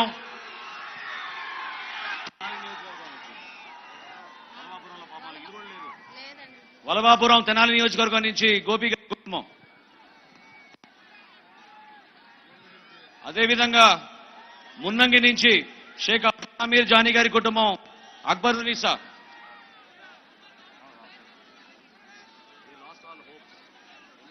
ఎవరు స్పందించలేదు.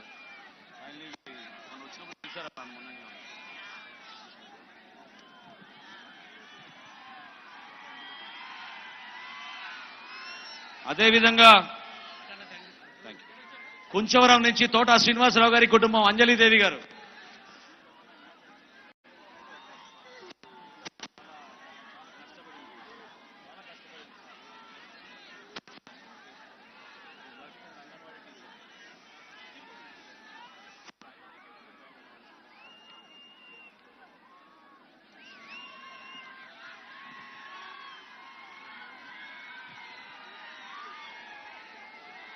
పెదరావూరు నుంచి మేట్ర ఆనంద్ బాబు గారి కుటుంబం మౌనిక గారు,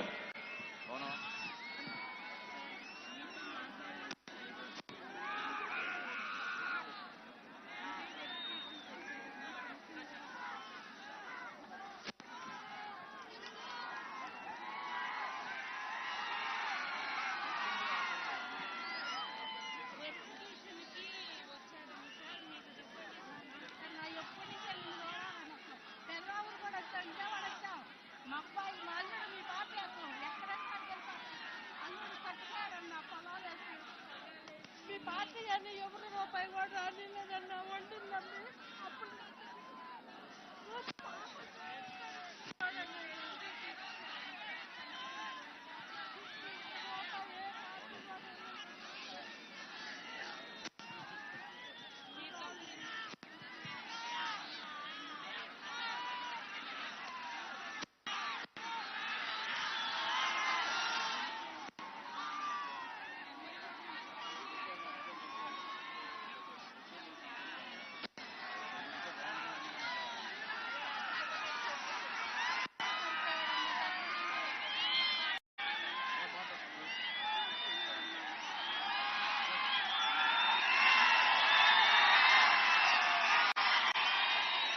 వల్లబాబురావు నుంచి కిషోర్ రెడ్డి గారి కుటుంబం,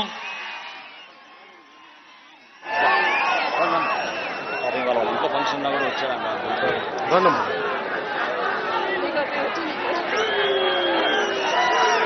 కొలిపర మండలం తెనాలి నుంచి దిద్ద నీలంబరం గారి కుటుంబం దిద్ద ప్రసన్న గారు,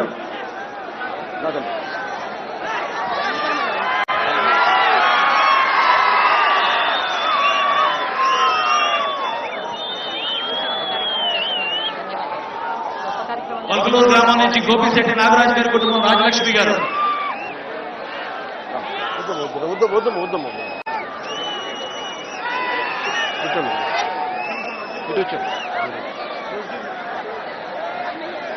తెనాలి నియోజకవర్గం కాజీపేట నుంచి సుందర ప్రసన్న ఆంజనేయ గారి కుటుంబం శ్రీలత గారు.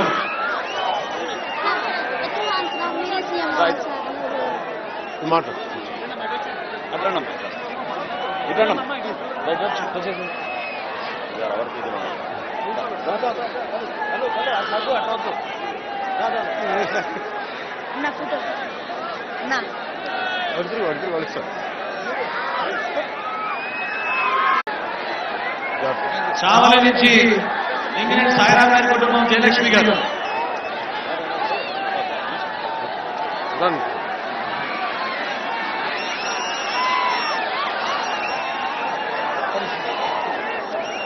వరకపూడి అమ్మారావు గారి కుటుంబం మల్లేశ్వరి గారు.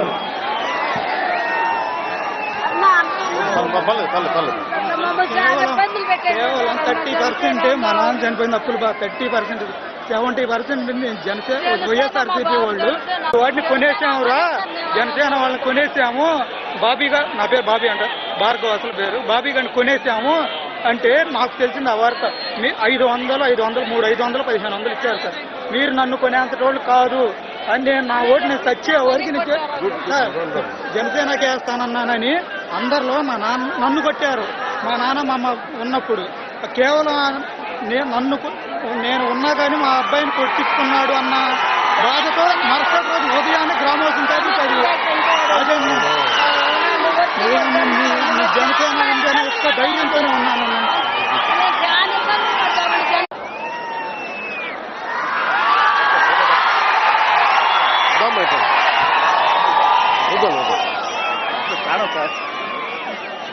ముల్లాపల్లి నుంచి నీడబోయిన రామకృష్ణ గారి కుటుంబం రాములు గారు.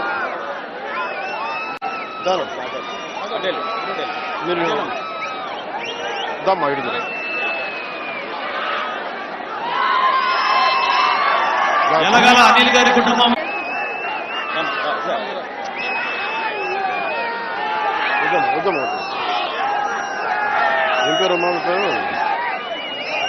బాపట్ల నుంచి చింతాల మస్తానరావు గారి కుటుంబం లక్ష్మి గారు. వీళ్ళ బాబాయ్ పిల్లలు చదివిలేకపోతారు. చదువు గురించి చెప్తానమ్మా, మాట్లాడుతున్నాను.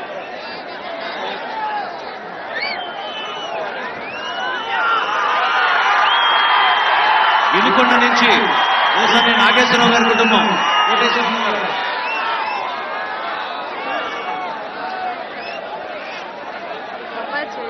వినుకొండ నుంచి వీర్ల ఆంజనేయ గారి కుటుంబం శివపార్వతి గారు.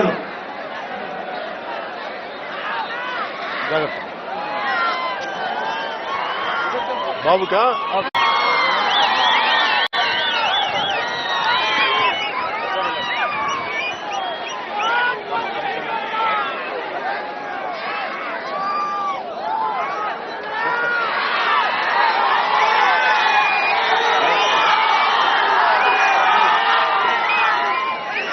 మీరంటే పిచ్చన్న బాగా, మీరు గెలవాలన్నా, మీరు సీఎం కావాలి, మీరు గెలవాలి. ఆడికొండ నుంచి ఆలా శ్రీను గారి కుటుంబం భూలక్ష్మి గారు. గెలవాలి అందరికీ చెప్తా నేను, చెప్తారా? అందరికీ అందరూ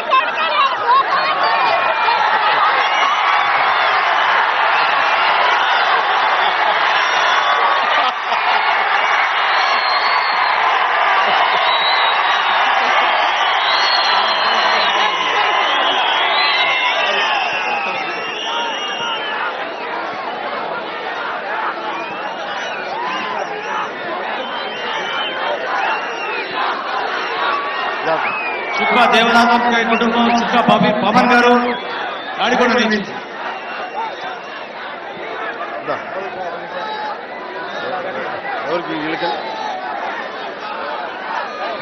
ఇదే తాడికొండ నుంచి కొమ్మలపల్లి గంగయ్య గారి కుటుంబం వీరమ్మ గారు.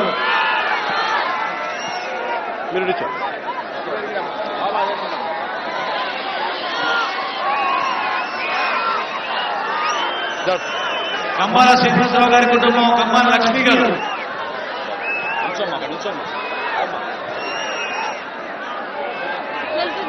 వాళ్ళు తీస్తారు, వాళ్ళు చేస్తున్నారు. ఆవుల శివయ్య గారి కుటుంబం ఆవుల తిరుపతమ్మ గారు.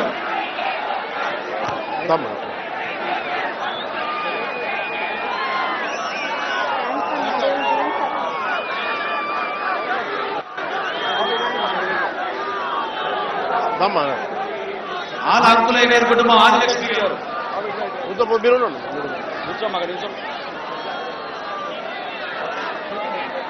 నక్క హరికృష్ణ గారి కుటుంబం నక్క తిరుపతమ్మ గారు ఆడికొండ నుంచి.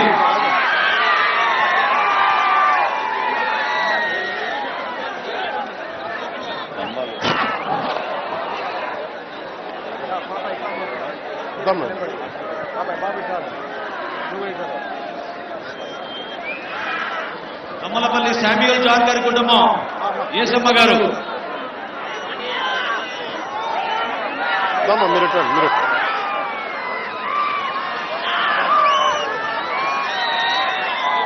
అదేవిధంగా తాడికొండ వేడికొండ నుంచి మొగరాజు రాజు గారు సలోమి గారు.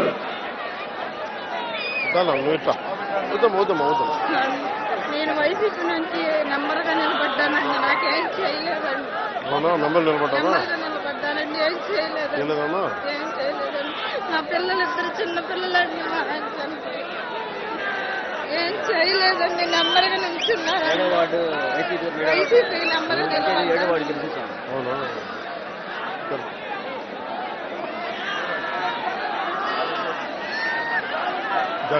ఫిరంగపురం నుంచి విజయశంకర్ గారు శివకుమారి గారు. మీరు ఆనందంగా ఉండండి సార్.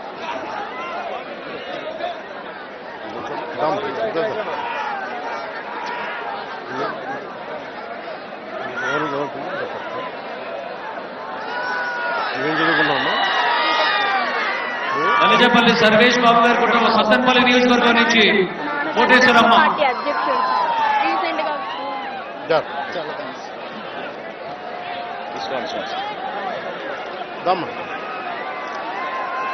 కోటేశ్వరమ్మ చివరిగా సత్తెనపల్లి నియోజకవర్గానికి వచ్చాం. సత్తెనపల్లి నుంచి హనుమంతరావు గారి కుటుంబం అపర్ణ గారు.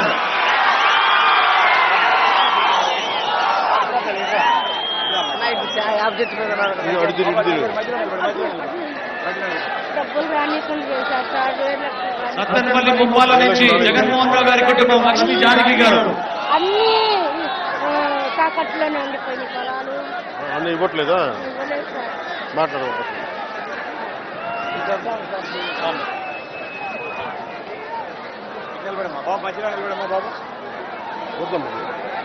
సత్తెనపల్లి ముప్పాల నుంచి షేక్ గోరట్ల మస్తాన్ అలీ గారి కుటుంబం మాలింపి.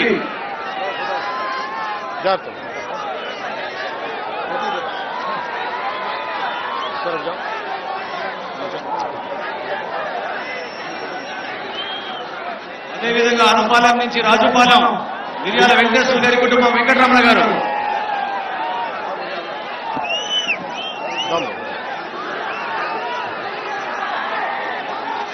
రాజుపాలెం నుంచి మల్లెల హుస్సేన్ రెడ్డి గారి కుటుంబం విజయలక్ష్మి గారు.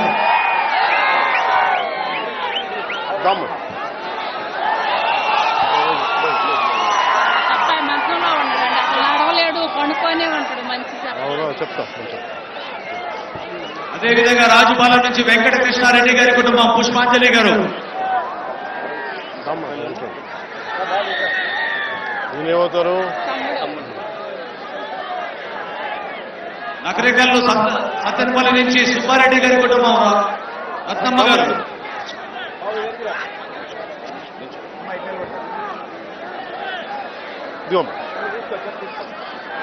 అదేవిధంగా సత్తెనపల్లి నుంచి మందా ఇజ్రాయల్ గారి కుటుంబం ఏసమ్మ గారు.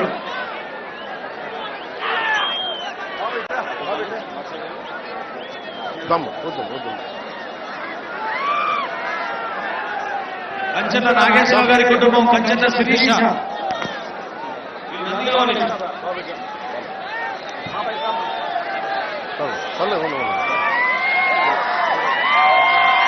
ముప్పాల నుంచి నాగేంద్ర బాబు గారి కుటుంబం మరియా కుమారి గారు.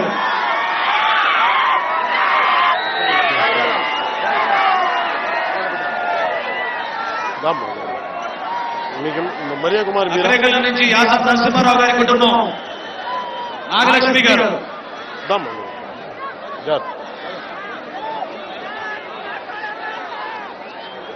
నాగలక్ష్మి గారమ్మా మీరు తీసుకోండి. అదేవిధంగా గుడిపూడి నుంచి వేముల తిరుపతి గారి కుటుంబం తిరుపతమ్మ.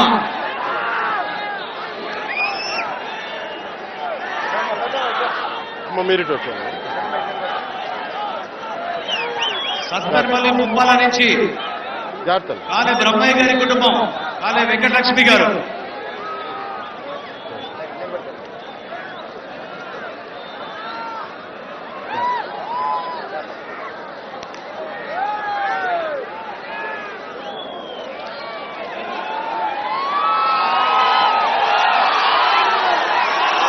ఒయ్యలమూడి నాగలక్ష్మి గారు, మీరిట్ ఇదిగోండి.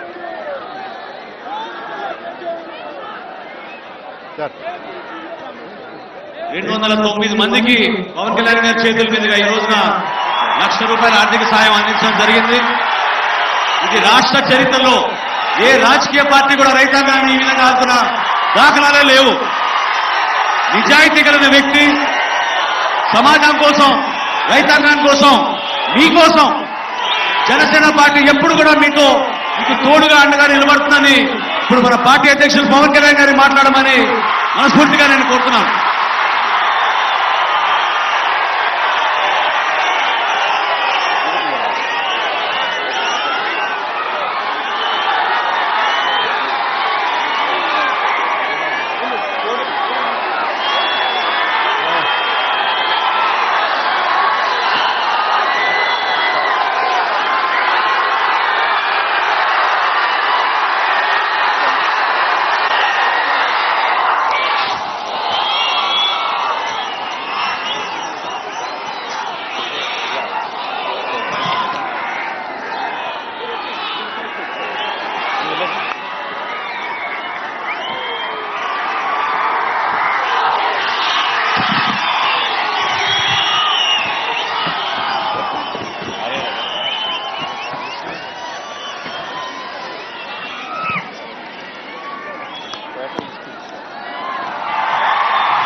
జనసేన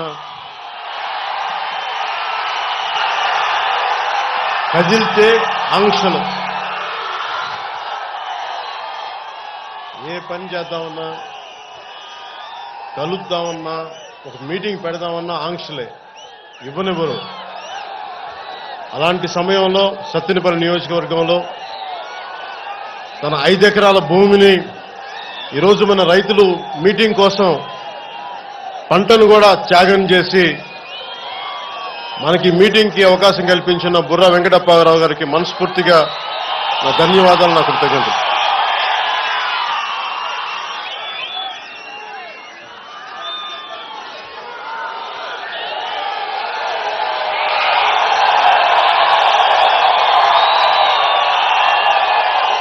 సత్తెనపల్లి పల్నాడు, కొత్తగా వచ్చిన పల్నాడు జిల్లా పల్నాటి బ్రహ్మనాయుడు వీరత్వాన్ని ప్రదర్శించిన నేల, చాపకూడు సిద్ధాంతాన్ని తెలియజెప్పిన నేల.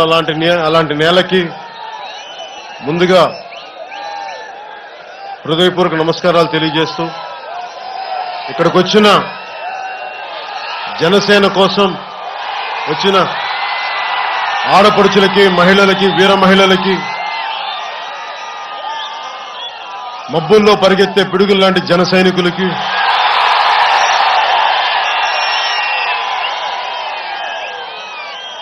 దారి పొడుగుతా అఖండ అభిమానం చూపిస్తూ పూల వర్షం కురిపిస్తూ స్వాగతం పలికిన ప్రతి ఒక్కరికి నా హృదయపూర్వక నమస్కారాలు. ఈ మీటింగ్ ని ఇంత విజయవంతంగా అహర్నిశలు కష్టపడి మా గుంటూరు జిల్లా నాయకులు వెంకటేశ్వరరావు గారు, ప్రతి ఒక్కరికి పేరు పేరున, ప్రతి జిల్లాలో ప్రతి నాయకులకి పేరు పేరున, జనరల్ సెక్రటరీ శ్రీనివాస్ యాదవ్ గారికి, ప్రతి ఒక్కరికి పేరు పేరున నా హృదయపూర్వక నమస్కారాలు, ధన్యవాదాలు. రైతు భరోసా యాత్ర వైసీపీ వాళ్ళు మాట్లాడుతున్నట్టుగా వాళ్ళకి నేను కదిలితేనే బాధ, వాళ్ళకి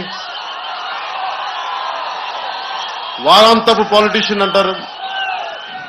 అరే నేను వారానికి ఒక రోజు వస్తేనే మీరు ఇంత గోల్ చేస్తున్నారు, నేను రోజు ఉంటే మీరు ఏం గోల్ చేస్తారు? మీరు ఆ రోజులు ఉన్నాయి. కానీ మీలాగా నాకు మా తాతలు సంపాదించిన డబ్బులు లేవు, లేదంటే అక్రమాలు దోపిడీలు చేసి సంపాదించిన డబ్బు లేదు, లేదా వేల కోట్ల విరాళాలు రావే నాకు. సో సొంత సంపాదనతో పార్టీని నడుపుతూ మీలాంటి వాళ్ళు ముందుకొచ్చి తృణమో పణమో ఇస్తే పార్టీ నడుపుతా ఉన్నా 9 సంవత్సరాల నుంచి. దీంట్లో ఒక పార్టీని నడపడం చాలా కష్టం. పార్టీని నడపడం అంటే బాధ్యత తీసుకోవడం, కోట్లాది ప్రజల బాధ్యత తీసుకోవటం, యువత బాధ్యత తీసుకోవటం, వారి భవిష్యత్తుకి బాధ్యత తీసుకోవటం, ఆడపడుచుల భవిష్యత్తుకి బాధ్యత తీసుకోవటం. ఇవన్నీ ఎందుకని చెప్పి నేను ఇంట్లో కూర్చోవచ్చు, సినిమాలు చేసుకోవచ్చు, ఇంట్లో కూర్చోవచ్చు, పేరు సంపాదించుకోవచ్చు. అరే అన్నం పెట్టిన నేలకి ఏమి చేయకుండా వెళ్ళిపోతే అదేం బతుకు అనుకున్నాను. నా తండ్రి ఆంధ్రప్రదేశ్ ప్రభుత్వ ఉద్యోగి. ప్రజల డబ్బుల వల్ల మాకు ఈ కండ వచ్చింది. మా కృతజ్ఞత మేము చూపించుకోవటం. అలాగే పార్టీ పెడితే ఉంటావా ఉండవా అని చెప్పి రకరకాల విమర్శలు, నిలబడగలవా నిలబడలేవా అంటే నేనేం మాట్లాడను ఎక్కువ. నేనేంటో నేను చేసి చూపిస్తాను తప్ప ఎక్కువ మాట్లాడను.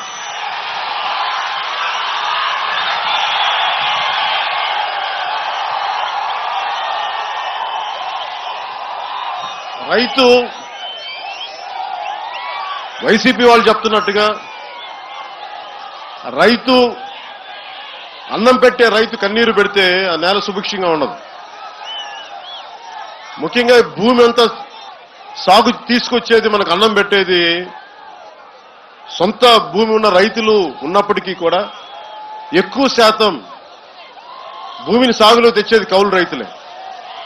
అలాంటి కౌలు రైతులకి కష్టాలు వచ్చి అప్పులు పాలై ఇబ్బందికి గురవుతా ఉంటే నా దృష్టికి ఒక 10 మంది చనిపోయారు, 2 మంది చనిపోయారని లెక్కలు తీసే కొద్దీ ఆంధ్రప్రదేశ్లో 3000 పైచిలకు కౌలు రైతులు చనిపోయారు. మనకు అన్నం పెట్టే రైతు చనిపోయాడు. ఒక్కొక్కరి కష్టాలు చెప్పుకోలేని.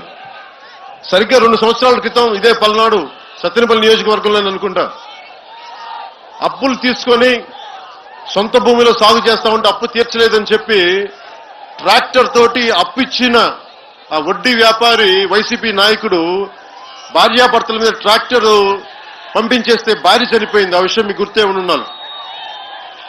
ఇలాంటి కష్టాలు, కనికరం లేదు ఎవరికి. ప్రయాణానికి నా భుజం మీరు ఇవ్వగలిగితే నా సొంత డబ్బే ఇంత నేను అటాచ్మెంట్ లేకుండా నేను ఇవ్వగలను.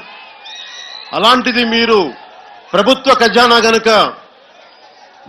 మా చేతుల్లో పెడితే సమర్థవంతంగా ప్రతి ఒక్కరికి అన్నం పెట్టే రైతుని సరిగ్గా చూసుకోలేని పక్షంలో రైతు కన్నీరు పెడితే ఇప్పుడు మాట్లాడినా కానీ కొన్ని వైసీపీ గాడిదలు బయటకు వచ్చేస్తాయి.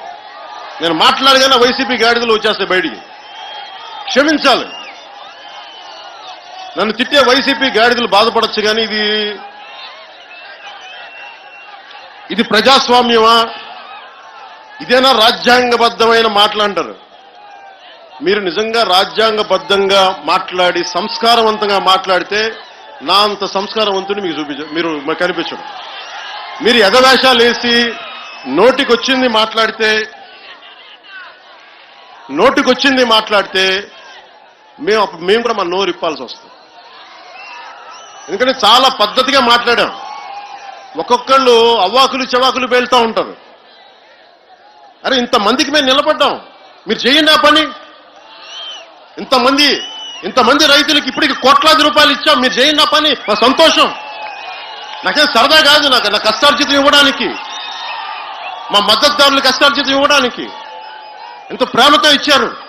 నా పని మీరు చేయండి. కనీసం ప్రభుత్వం నుంచి వచ్చే డబ్బులు వాళ్ళకి ఇప్పించండి. కులాలది మారాలి అంటే ఎవరైతే వ్యతిరేక ఓటు ఉందో ఆ ఓటుని చీలనివ్వకుండా ఒక పక్షాన తీసుకొచ్చి వీళ్ళతో పోరాటం చేసి కొత్త ప్రభుత్వాన్ని తీసుకురాకపోతే మటుకు ఆంధ్రప్రదేశ్ భవిష్యత్తు నిజంగా అగమ్య గోచరం అయిపోతే, అంధకారంలోకి వెళ్ళిపోతుంది. నిజంగా చాలా బాధ్యతతో నేను మాట్లాడుతూ ఉన్నాను. నేను ఏమాత్రం తప్పు చేస్తే నేను ఎక్కడ బయటికి పారిపోయేవాడిని కాదు, విదేశాలకు పారిపోయే వ్యక్తిని కాదు, ఇక్కడే ఉండేవాడిని. మంగళగిరి నా ఆఫీస్లో ఉంటాను. ఆ రోజున ఈ మాట అన్నాను, నువ్వు చేస్తుంది ఏంటి అని చెప్పి మీరు నన్ను ఒక మాట అడగండి.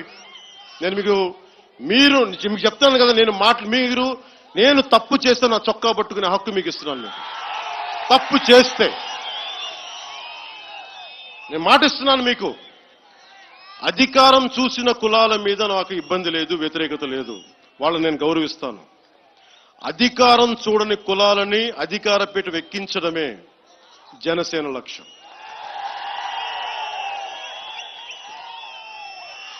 ఉన్నత వర్గాల్లో పేదరికం ఉంది, ఆ పేదలకి ఈబీసీ రిజర్వేషన్ సరిగ్గా ఉండాలి. ఎకనామికలీ బ్యాక్వర్డ్ క్లాస్ కి నిజంగా అండగా ఉండాలి. ఉద్యోగ అవకాశాలు కావాలి. ఇంత పల్నాడులో పరిశ్రమలు రావాలి. బెదిరించే రాజకీయ నాయకులు కాదు, బెదిరించే నాయకులు కనుకుంటే ఎదిరించే యువత ఉండాలి. గుర్తుపెట్టుకోండి. మీరు భయపడితే ఎట్లాగా? అరే కణకణలాడే నిప్పు కణాల్లో ఉన్నారు, మీరు భయపడితే ఎట్లా? మీరు ఆలోచిస్తే ఎట్లా? మీరందరూ విడిపోయి ఉన్నారు. మీకు జనసేన ఉంది. నేను మిమ్మల్ని రెచ్చగొట్టను. నేను పిలిపించిన రోజున రోడ్డు మీద చెయ్యి కూడా ఎత్తమని చెప్పను. మీరు చేతులు కట్టుకొని నడుస్తాం, ముందుకు వెళ్తా ఉండండి. ఎవరు అడ్డం వస్తారో చూస్తాం.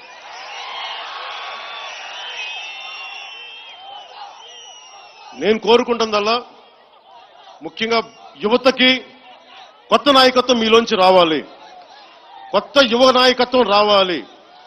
వచ్చే తరం కోసం నేను తపన పడుతున్నా.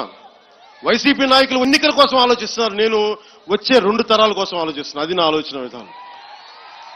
నేను ఎందుకు ఈ రోజునంటే నేను చాలాసార్లు 2014లో కూడా టీడీపీని బీజేపీకి ఓటు చేస్తే చాలా చోట్ల వాళ్ళకి వేయలేదు. కానీ నన్ను వచ్చాను, నువ్వు చెప్పా ఓటేసామని వాళ్ళకి తెలియదు. ఓటు వేయలేదని తెలిసిన వాళ్ళు కూడా నన్ను అడిగితే నేను ఒకటే చెప్పా, వాళ్ళు ఓటు వేయలేదని తెలుసు, కానీ నేను బాధ్యత తీసుకున్నా. నేను మద్దతు పలికిన తెలుగుదేశం పార్టీతో నేను గొడవ పెట్టుకున్నవాడిని. నాకేముండదు, నాకు ఎవరి మీద ప్రేమ ఉండదు, ద్వేషం ఉండదు. నాకు కావాల్సిందల్లా రిజల్ట్ కావాలి. నాకు ఇది అడిగా, ఇది చేయండి. ఇది చేయలేకపోతే నేను అడిగింది నా ప్రజల తరపున అడిగాను, మా యువత తరపు అడిగాను, మా మహిళల తరపున అడిగాను, మా ఆడపడుచుల తరపున అడిగాను, మా పెద్దల తరపున అడిగాను, మా రైతుల తరపున అడిగాను. అది నిలబెట్టుకోలేని పరిస్థితిలో ఉన్నప్పుడు ఖచ్చితంగా నేను విభేదిస్తాను. రేపొద్దున భవిష్యత్తులో వైసీపీ వ్యతిరేక ఓటు చీలనివ్వను అన్న మాట మీద ఉన్నాను. అదే మాట మీద ఉన్నా. ఎవరైనా సరే నాతో సహా నేను పని చేయనప్పుడు మీరు నన్ను నిలదీయండి. నేను మీకు ప్రతిదీ శ్వేతపత్రం ఇస్తాను. ప్రభుత్వంలో ఏం జరుగుతున్నాయి, ఎంత డబ్బు ఉంది, ఏ డబ్బు ఎటెళ్తుంది, మొత్తికీయ క్రీడలో ఓటు చీలకుండా ఎలా ఆడాలనేదే మన ముందున్న లక్ష్యం. ఈ రోజున వైసీపీ వాళ్ళందరూ జనసేనని రానివ్వకుండా జనసేన మద్దతుదారులను బెదిరించేసి నేను ఒకళ్ళ కొమ్ము కాసేస్తున్నా అని చెప్తే నేను ప్రజలకు తప్ప ఎవరికి కొమ్ము కాయం. నా వ్యూహం అంతా మన ఆంధ్రప్రదేశ్ భవిష్యత్తు కోసం ఉంటుంది తప్ప వ్యక్తిగతంగా నాకు ఏ అవసరాలు లేవు. నిజంగా నాకు అంత డబ్బు మీద సంపాదన మీద కూడా నాకు అంత ఆసక్తి లేదు. ఉద్యోగ అవకాశాల కోసం ఎందుకు ఇక్కడి నుంచి యువత వెళ్ళిపోతున్నారు, ఇక్కడి నుంచి ఎందుకు మైగ్రేషన్ జరుగుతూ ఉంది, ఉద్యోగ అవకాశాలు ఎందుకు పరిశ్రమలు ఇక్కడ లేవు? వీటన్నిటికీ కావాలి అంటే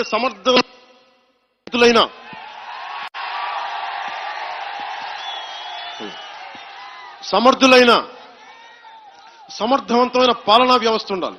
అలాంటి పాలనా వ్యవస్థ రావాలి. దాన్ని మేము సమర్థవంతంగా తీసుకొస్తాం. నేను ఈ రోజున మీకు ఒకటే మాటిస్తున్నాను, ప్రతి కౌలు రైతుకి, ప్రతి రైతుకి మీరు మాకు అన్నం పెట్టారు, రైతుకి చెప్తున్నాను, మీ గిట్టుబాటు ధర కానీ మీ కష్టాల్లో మేము భుజం కాసేది కానీ మీకు అండగా ఉంటాం. ప్రతి కౌలు రైతు పక్షాన మేము వహిస్తాం. కౌలు రైతు కష్టాలను తీరుస్తాం. కౌలు రైతు కుటుంబం తాలూకు పిల్లల బాధ్యతల్ని ప్రభుత్వం తీసుకున్న ఒక సరైన పాలసీ విధానాలు తీసుకొస్తాం అని తెలియజేసుకుంటూ ముగింపు వాక్యాలుగా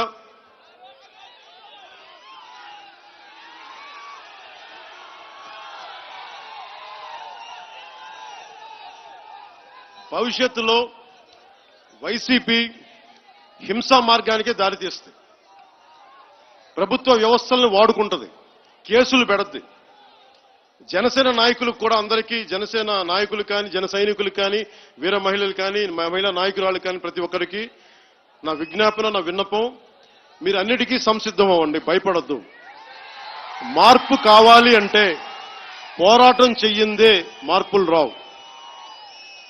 ప్రజల పక్షాన్ని నిలబడి రేపొద్దున మీరందరూ అధికారంలో కూర్చోవాలి, అధికార పీఠంలో కూర్చోవాలని చెప్పి ఉవ్విళ్ళూరే ప్రతి జనసేన నాయకులు బాధ్యతగా పనిచేయండి, నిలబడండి. కేసులుంటే నేను చెప్తున్నాను కదా, నా మీద లాఠీ పడితే రక్తం చిందించుకోవడానికి కూడా నేను సంసిద్ధంగా ఉన్నాను, జైల్లో కూర్చోవడానికి కూడా సంసిద్ధంగా ఉన్నాను. నా సినిమాలు ఆపేసినా ఆపేసుకో, నన్ను ఏం చేసుకోలేవు. చెప్పాను కదా, నువ్వు కొట్టే కొద్దీ నేను పైకి లేస్తాను తప్ప కింద పడవను. అలాగే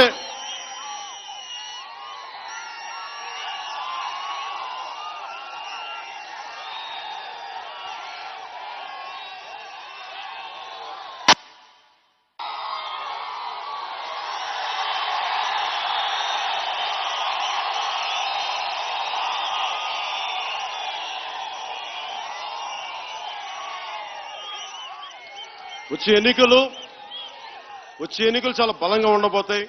నిన్న చూశారు కదా గొడవలు ఎట్లా ఉన్నాయో, ఎలా ఆఫీసులు తగలబెట్టేశారో.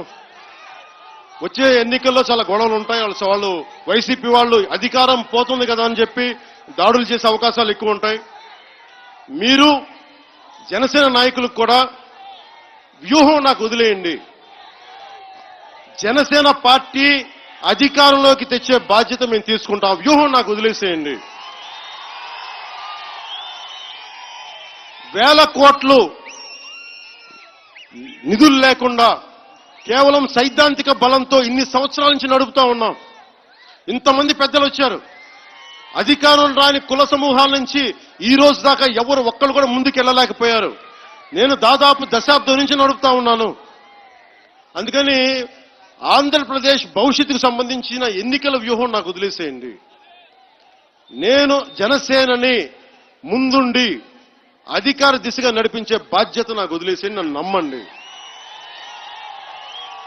ఎందుకంటే నాకు ఏ నాయకులు కూడా వేల కోట్లు, వందల కోట్లు ఇచ్చిన వాళ్ళు ఎవరు లేరు. అందరూ చిన్నపిల్లలు, కొత్త వాళ్ళు, ఇంకా అధికారం చూడని వ్యక్తుల సమూహమే. అందుకని వ్యూహం సంగతి నాకు వదిలేసేయండి. వైసీపీ వ్యతిరేక ఓటుని చీలనిచ్చే ప్రసక్తే లేదు. దాని మీద నేను కట్టుబడి ఉన్నాను. వైసీపీ గాడిదలు ఏమి కూసినా గాని మళ్ళీ మీకు ఇదే చెప్తున్నా, మీరు అధికారంలోకి రావట్లేదు, మీరు ఓడిపోతున్నారు. అలాగే నేను నా వారాహిలో రోడ్డు మీద, ఆంధ్రప్రదేశ్ రోడ్ల మీద తిరుగుతాను. ఎవరు ఆపుతారో నేను చూస్తాను. ఎవరు ఆపుతారో నేను చూస్తాను. మీ ముఖ్యమంత్రిని రమ్మను, ఈ కూసే గాడిదల్ని రమ్మను. నా వారాహిని ఆపండి, అప్పుడు నేనంటే మీకు చూపిస్తాను. జై హింద్.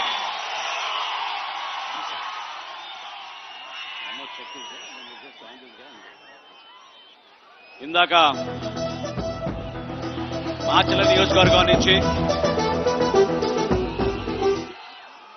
చిల్లా చెనకారెడ్డి గారు, ఆయన కుటుంబం తరఫున పిచ్చమ్మ గారు ఆ చెక్ ఇందాక మిగిలిపోయింది, వారి కూడా ఆ కుటుంబ సభ్యులకి మా పార్టీ అధ్యక్షులు పవన్ కళ్యాణ్ గారు ఇస్తారు.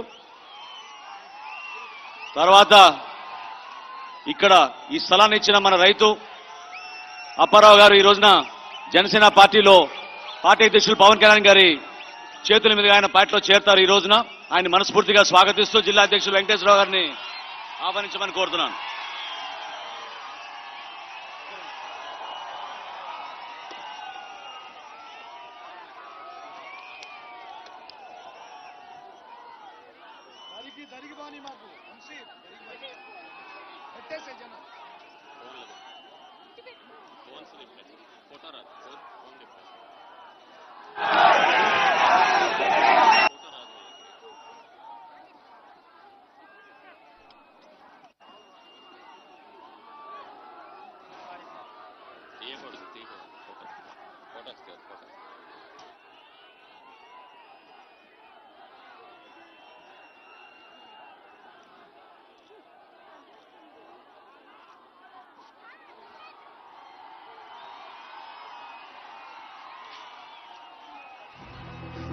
కుటిలాత్మల కూటమికి ఒక త్రుటి కాలం జయమొస్తే విశ్వ సృష్టి పరిణామం విచ్ఛిన్నమవుతుందా?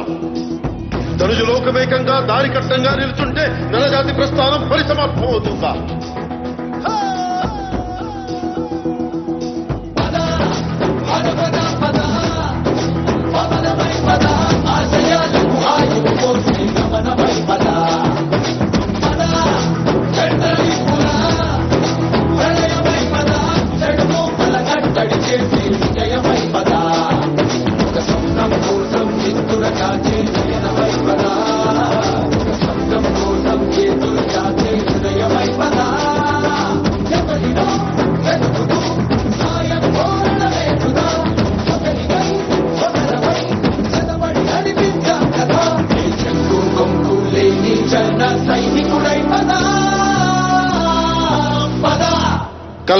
కలలు కను వర్తమానాన్ని ద్వేషించే వరకు కలలు కను, నీ కలలను తొక్కుతూ నడుస్తున్న కాళ్ళని ఖండించే వరకు కలలు కను.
అగర్తల నగరంలో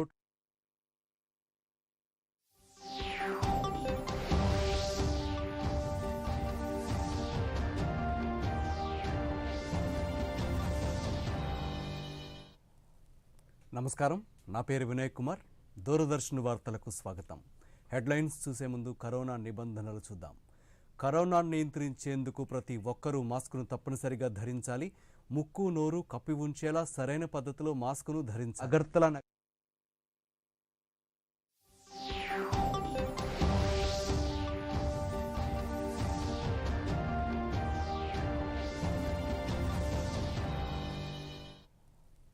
నమస్కారం, నా పేరు వినయ్ కుమార్. దూరదర్శన్ వార్తలకు స్వాగతం. హెడ్లైన్స్ చూసే ముందు కరోనా నిబంధనలు చూద్దాం. కరోనాను నియంత్రించేందుకు ప్రతి ఒక్కరూ మాస్కును తప్పనిసరిగా ధరించాలి. ముక్కు నోరు కప్పి ఉంచేలా సరైన పద్ధతిలో మాస్కును ధరించాలి. తరచూ చేతులను శుభ్రం చేసుకోవాలి. వ్యక్తిగత పరిశుభ్రతను పాటిస్తూ భౌతిక దూరాన్ని తప్పక పాటించాలి. అర్హులందరూ వ్యాక్సిన్ వేయించుకోవాలి. నిబంధనలు పాటిద్దాం, కరోనాను జయిద్దాం. ఇప్పుడు హెడ్లైన్స్ చూద్దాం.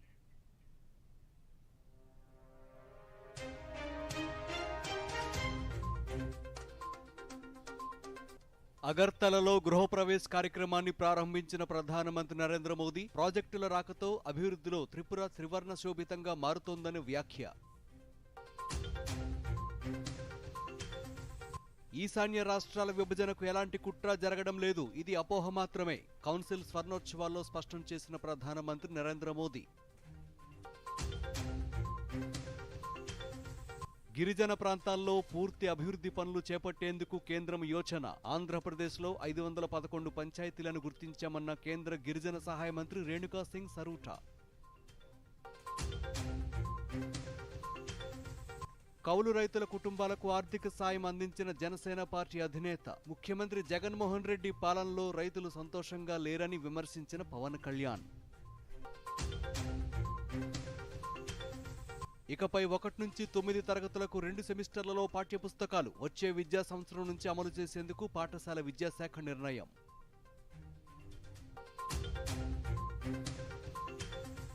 కుల్దీప్ యాదవ్, అక్షర్ పటేల్ స్పిన్ మాయాజాలానికి దాసోహమైన బంగ్లాదేశ్. చిటగావ్ టెస్టులో భారత జయకేతనం. ప్రపంచ టెస్టు ర్యాంకుల్లో 3వ స్థానానికి ఎగబాకిన టీమిండియా.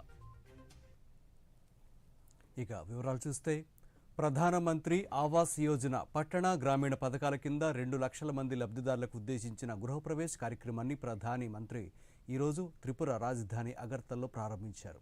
దీంతో పాటు అగర్తల నగరంలో ట్రాఫిక్ రద్దీని తగ్గించేందుకు ఖేర్పూర్ అమ్థాలి మధ్య అగర్తల బైపాస్ విస్తరణ ప్రాజెక్టును ప్రధాని ప్రారంభించారు. అనంతరం అగర్తల్లో జరిగిన ర్యాలీని ఉద్దేశించి ప్రధాని నరేంద్ర మోదీ మాట్లాడుతూ వివిధ ప్రాజెక్టుల రాకతో అభివృద్ధిలో త్రిపుర త్రివర్ణ శోభితంగా అలరారనుందని అభివర్ణించారు. త్రిపురకు దంత వైద్య కళాశాల కూడా త్వరలోనే వస్తుందని చెప్పారు. ఈశాన్య రాష్ట్రాల మధ్య రహదారి అనుసంధానాన్ని మెరుగుపరచడంపై ప్రత్యేక దృష్టి సారించామని ఆయన పునరుద్ఘాటించారు. అనంతరం మష్రూమ్ డెవలప్మెంట్ సెంటర్లో స్పాన్ ల్యాబొరేటరీని ప్రధాని ప్రారంభించారు. नॉर्थ ईस्ट इंटरनेशनल ट्रेड का भी एक गेटवे बन रहा है. अगरतला अखौरा रेलवे लाइन से व्यापार का नया रास्ता खुलेगा. इसी तरह भारत, थाईलैंड, म्यांमार हाईवे जैसे रोड इंफ्रास्ट्रक्चर के जरिए नॉर्थ ईस्ट दूसरे देशों के साथ संबंधों का द्वार भी बन रहा है. अगरतला में महाराजा वीर विक्रम एयरपोर्ट पर भी इंटरनेशनल टर्मिनल बनने से देश विदेश के लिए कनेक्टिविटी आसान हुई है. इससे त्रिपुरा नॉर्थ ईस्ट के लिए महत्वपूर्ण लॉजिस्टिक्स हब के रूप में विकसित हो रहा है. आज त्रिपुरा को अपना पहला डेंटल कॉलेज मिला है. इससे त्रिपुरा के युवाओं को यहीं पर डॉक्टर बनने का अवसर मिलेगा. आज त्रिपुरा के 2 लाख से अधिक गरीब परिवार अपने घर में, नए पक्के घर में गृह प्रवेश कर रहे हैं। इनमें से अधिकतर घरों की मालकिन हमारी माताएं बहनें हैं। ఈశాన్య ప్రాంతంలో ఇప్పటి వరకు ఎదురైన అవరోధాలకు ఇక చరమగీతం పలికి అభివృద్ధికి ఆహ్వానం పలకనున్నామని ప్రధానమంత్రి నరేంద్ర మోదీ పునరుద్ఘాటించారు. అవినీతి, హింస, ఓటు బ్యాంకు రాజకీయాలను నిర్మూలించేందుకు తమ ప్రభుత్వం చిత్తశుద్ధితో వ్యవహరిస్తోందని ప్రధాని స్పష్టం చేశారు. ఈశాన్య రాష్ట్రాలను విభజించేందుకు ప్రయత్నాలు జరుగుతున్నాయన్న మాటలను ప్రధాని కొట్టిపారేశారు. అలాంటి వాటికి చెక్ పెడుతున్నామన్నారు. షిల్లాంగ్లోని స్టేట్ కన్వెన్షన్ సెంటర్లో జరిగిన ఈశాన్య కౌన్సిల్ స్వర్ణోత్సవాల్లో పాల్గొన్న మోదీ ఈ ప్రాంత అభివృద్ధికి ఇప్పటి వరకు వచ్చిన అడ్డంకులకు రెడ్ కార్డ్ చూపించామన్నారు. विवादों के बॉर्डर नहीं बल्कि विकास के कॉरिडोर बना रहे हैं, उस पर बल दे रहे हैं। बीते 8 वर्षों में अनेक संगठनों ने हिंसा का रास्ता छोड़ा है, स्थायी शांति की राह पकड़ी है। नॉर्थ ईस्ट में आस्था की आवश्यकता ना पड़े, इसके लगातार राज्य सरकारों के साथ मिलकर स्थितियों को सुधारा जा रहा है। यही नहीं, राज्यों के बीच सीमाओं को लेकर भी दशकों से जो विवाद चल रहे थे, वाइब्रेंट बॉर्डर विलेज बनाना, इसके तहत सीमावर्ती गांवों में बेहतर सुविधाएं विकसित की जाएगी। लंबे समय तक देश में ये सोच रही है कि बॉर्डर एरिया में विकास होगा, कनेक्टिविटी बढ़ेगी तो दुश्मन को फायदा होगा, ये सोचा जाता था। मैं तो कल्पना भी नहीं कर सकता हूं, क्या ऐसा भी कभी सोचा जा सकता है? पहले की सरकार की सोच के कारण ఆజాదీ కా అమృత్ మహోత్సవంలో భాగంగా 50% కంటే ఎక్కువ గిరిజన జనాభా ఉన్న గ్రామ పంచాయతీలలో పూర్తి అభివృద్ధికి దేశవ్యాప్తంగా 34,000 గ్రామాలు గుర్తించగా అందులో ఆంధ్రప్రదేశ్లో 511 పంచాయతీలను ఎంపిక చేయడం జరిగిందని కేంద్ర గిరిజన వ్యవహారాల సహాయ మంత్రి రేణుకా సింగ్ సరూట వెల్లడించారు.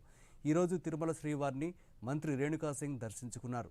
దర్శనానంతరం ఆమె మాట్లాడుతూ దేశం సురక్షితంగా ఉండాలని, ప్రజలు సుభిక్షంగా సంతోషకర వాతావరణంలో మెలగాలని స్వామివారిని కోరుకున్నానని అన్నారు.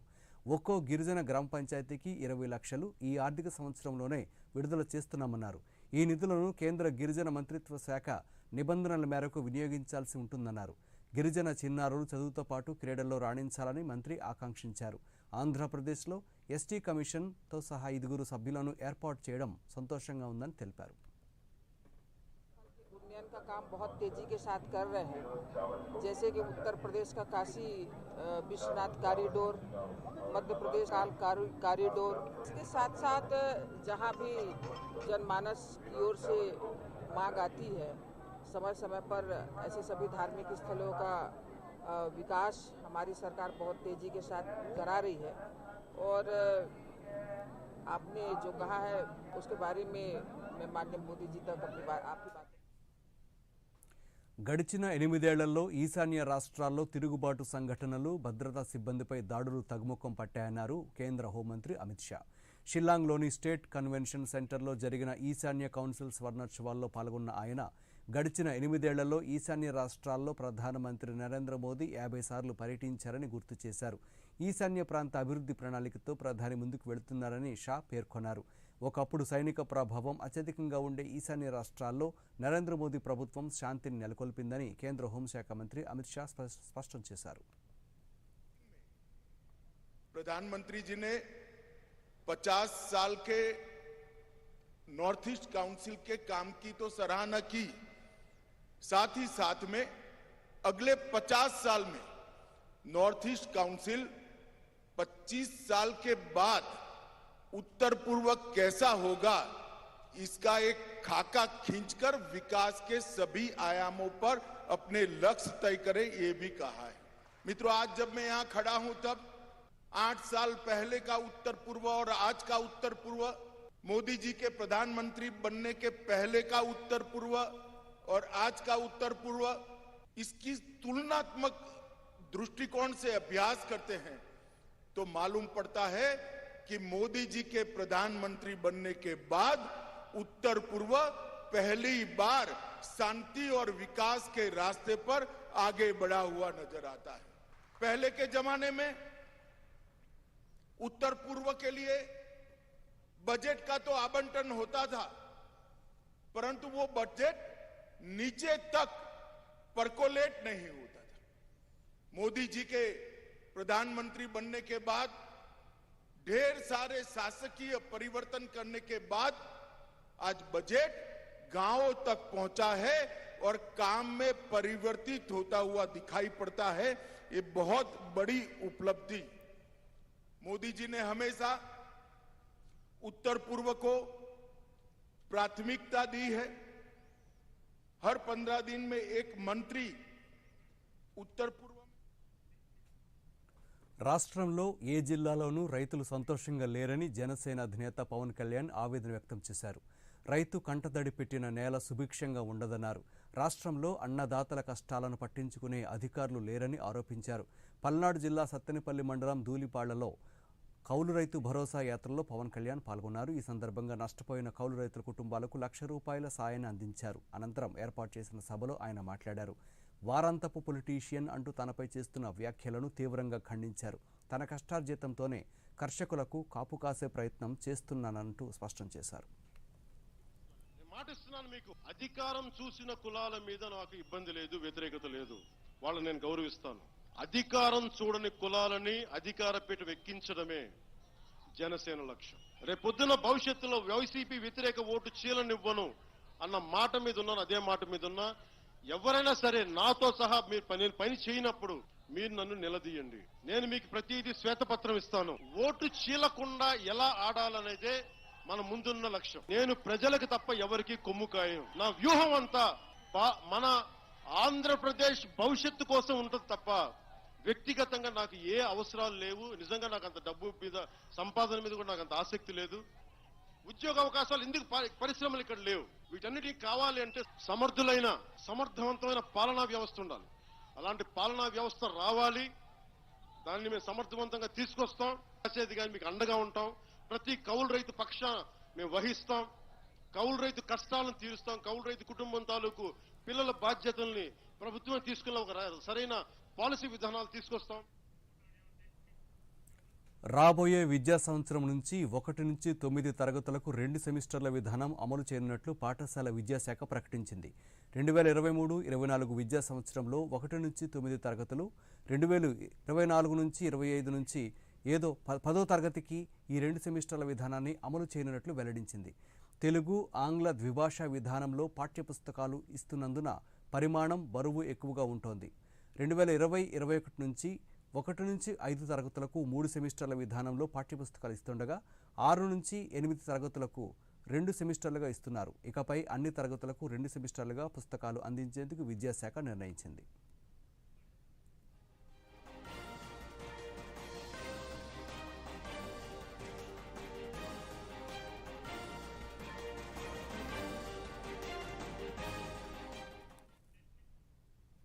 విజయవాడ సెంట్రల్ ఎమ్మెల్యే మల్లాది విష్ణువర్ధన్ కుమార్తె వివాహ వేడుకకు ముఖ్యమంత్రి వైఎస్ జగన్మోహన్ రెడ్డి హాజరయ్యారు.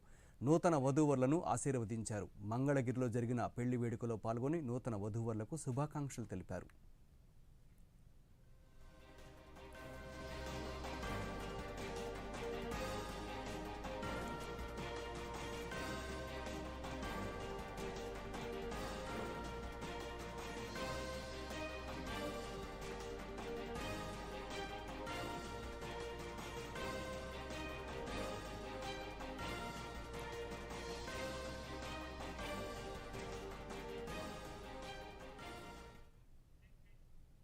ఇప్పుడు ఒక షార్ట్ బ్రేక్ తీసుకుందాం.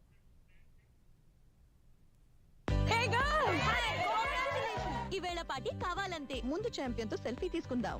ఐడియా, ఇక్కడే చేసుకుందాం పార్టీ. Pizza party. ఏది నీ కార్డు పిన్ను ఈ, నా కార్డ్ డీటెయిల్స్ స్వయంగా వేస్తాను. ఆర్బీఐ అంటుంది మీ పిన్, ఓటీపీ, సివివి లేదా ఇంటర్నెట్ బ్యాంకింగ్ పాస్వర్డ్ ఎవరితోనూ షేర్ చేసుకోకండి. ఆన్లైన్ బ్యాంకింగ్ మీ సొంత కంప్యూటర్, మొబైల్ ఇంకా సిక్యూర్ నెట్వర్క్ నుంచే చేయండి. By girls. ఎక్కడికి వెళ్తున్నావు? వినలేదా? No sharing. ఆర్బీఐ అంటుంది, విషయాలు తెలుసుకోండి, జాగరూకంగా ఉండండి. Back to news. ఆంధ్రప్రదేశ్ గిరిజన సంక్షేమ గురుకుల విద్యాలయ సంస్థ కేంద్ర ప్రభుత్వ ఆధ్వర్యంలో నిర్వహిస్తున్న ఏకలవ్య మోడల్ స్కూల్స్ జాతీయ క్రీడలకు విజయవాడలోని ఆంధ్ర లయోలా కాలేజీ వేదికైంది. ఈ మేరకు బాలుర బాలికల విభాగంలో బేస్బాల్, హాకీ, బాక్సింగ్ పోటీలు జరిగాయి. గిరిజన విద్యాలయ జాతీయ సంస్థ ఆధ్వర్యంలో చేపట్టిన ఈ పోటీలు ఈ నెల 17న విజయవాడ ఇందిరాగాంధీ మున్సిపల్ స్టేడియంలో ప్రారంభమైన విషయం తెలిసిందే. 24 క్రీడా విభాగాల్లో జరిగే ఈ పోటీలకు విజయవాడ ఇందిరాగాంధీ మున్సిపల్ స్టేడియంతో పాటు నాగార్జున విశ్వవిద్యాలయం, ఆంధ్ర లయోలా కాలేజీ ఆతిథ్యం ఇవ్వనున్నాయి.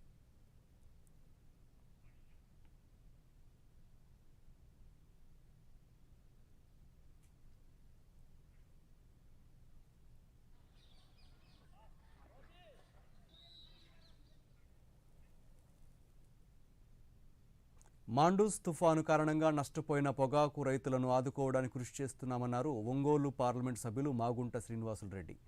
గుంటూరు జిల్లా పొగాకు ఉత్పత్తిదారుల క్యూరర్ల సహకార మార్కెటింగ్ సంఘం ఆధ్వర్యంలో ఒంగోలులో నిర్మించిన సంఘం నూతన భవనాన్ని ఎమ్మెల్యే బాలినేని శ్రీనివాసరెడ్డితో కలిసి ఎంపీ శ్రీనివాసరెడ్డి ప్రారంభించారు. ఈ సందర్భంగా ఎంపీ మాట్లాడుతూ మాండూస్ ధాటికి నష్టపోయిన పొగాకు రైతులకు బోర్డు తరపున ఆదుకోవడానికి చర్యలు తీసుకుంటున్నామన్నారు. పొగాకు రైతుల విషయాన్ని పార్లమెంట్లో కూడా ప్రస్తావిస్తానని ప్రకటించారు. పంట నష్టంపై పూర్తి స్థాయిలో నివేదికలు అందిన తర్వాత కేంద్ర, రాష్ట్ర ప్రభుత్వాల ద్వారా రైతులను ఆదుకోవడానికి కృషి చేస్తామన్నారు. ఈ నెల 20న ముఖ్యమంత్రి వైఎస్ జగన్మోహన్ రెడ్డి దర్శికి రానున్న నేపథ్యంలో పొగాకు రైతుల పరిస్థితిపై ఆయన దృష్టికి తీసుకెళ్తున్నామన్నారు ఎమ్మెల్యే బాలినేని శ్రీనివాసరెడ్డి. ఈ రోజు రాబోయే రోజుల్లో అంటే ఇంకా కూడా పొగాకు రైతులను కూడా ఆదుకోవాలనేది గౌరవ ముఖ్యమంత్రి జగన్మోహన్ రెడ్డి గారు ఆశయం కాబట్టి కలెక్టర్ గారు ఈ ఎన్యూమరేషన్ లిస్టు తయారు చేసిన తర్వాత ముఖ్యమంత్రి గారిని కూడా కలిసి వారికి ఈ వివరణలు కూడా ఇచ్చి అందరి రైతులతో పాటు పొగాకు రైతులను కూడా ఆదుకునే దానికి ప్రణాళికను కూడా తయారు చేస్తారని మేమందరూ కూడా నమ్ముతున్నాం. మరి ముఖ్యంగా ఈ కోల్ సొసైటీ 1947 నుంచి ఒంగోలులో స్థాపించినటువంటి కోల్ సొసైటీ అది దీనిదైనా అభివృద్ధి అయ్యి మరి ఇప్పుడు ఆ రోజు తాటిపర్తి చక్రారెడ్డి గారు స్థాపించినటువంటి కోల్ సొసైటీని మరి ఈరోజు ఆయన తనయుడైనటువంటి తాటిపర్తి సుబ్బారెడ్డి గారి చేతుల మీదుగా ఈ కాంప్లెక్స్ నిర్మించడం జరిగింది. మరి ఈరోజు మరి సెంట్రల్ గవర్నమెంట్ సంబంధించి మన ఈడీ గారు మన అగ్రికల్చర్ డిపార్ట్మెంట్ వాళ్ళకి ఎన్యూమరేషన్ చేయమని చెప్పారు. మళ్ళా ముఖ్యమంత్రి గారు కూడా చొరవ తీసుకుని స్టేట్ గవర్నమెంట్ కూడా ఆదుకుంటే పొగాకు రైతులు హ్యాపీ అవుతారు కాబట్టి ఆదుకుంటే రైతులు కొంత ఉపశమనం ఉంటుందన్న ఉద్దేశంతో ముఖ్యమంత్రి గారి దృష్టికి తప్పకుండా తీసుకుపోవడం జరుగుతుంది. తప్పకుండా సీఎం గారు సానుకూలంగా స్పందిస్తారనేది మేమందరం కూడా ఆశిస్తున్నాం. భవానీ దీక్షల విరమణ నేపథ్యంలో 4వ రోజు ఇంద్రకీలాద్రి ఆధ్యాత్మిక శోభను సంతరించుకుంది. పెద్ద సంఖ్యలో భవానీ భక్తులు విరమణ మాలలో పాల్గొన్నారు. గిరి ప్రదక్షిణ చేసిన భక్తులు వేకువజాము నుంచి కెనాల్ రోడ్డు, వినాయకుని గుడి క్యూ లైన్లో ఘాట్ రోడ్డుకు చేరుకున్నారు.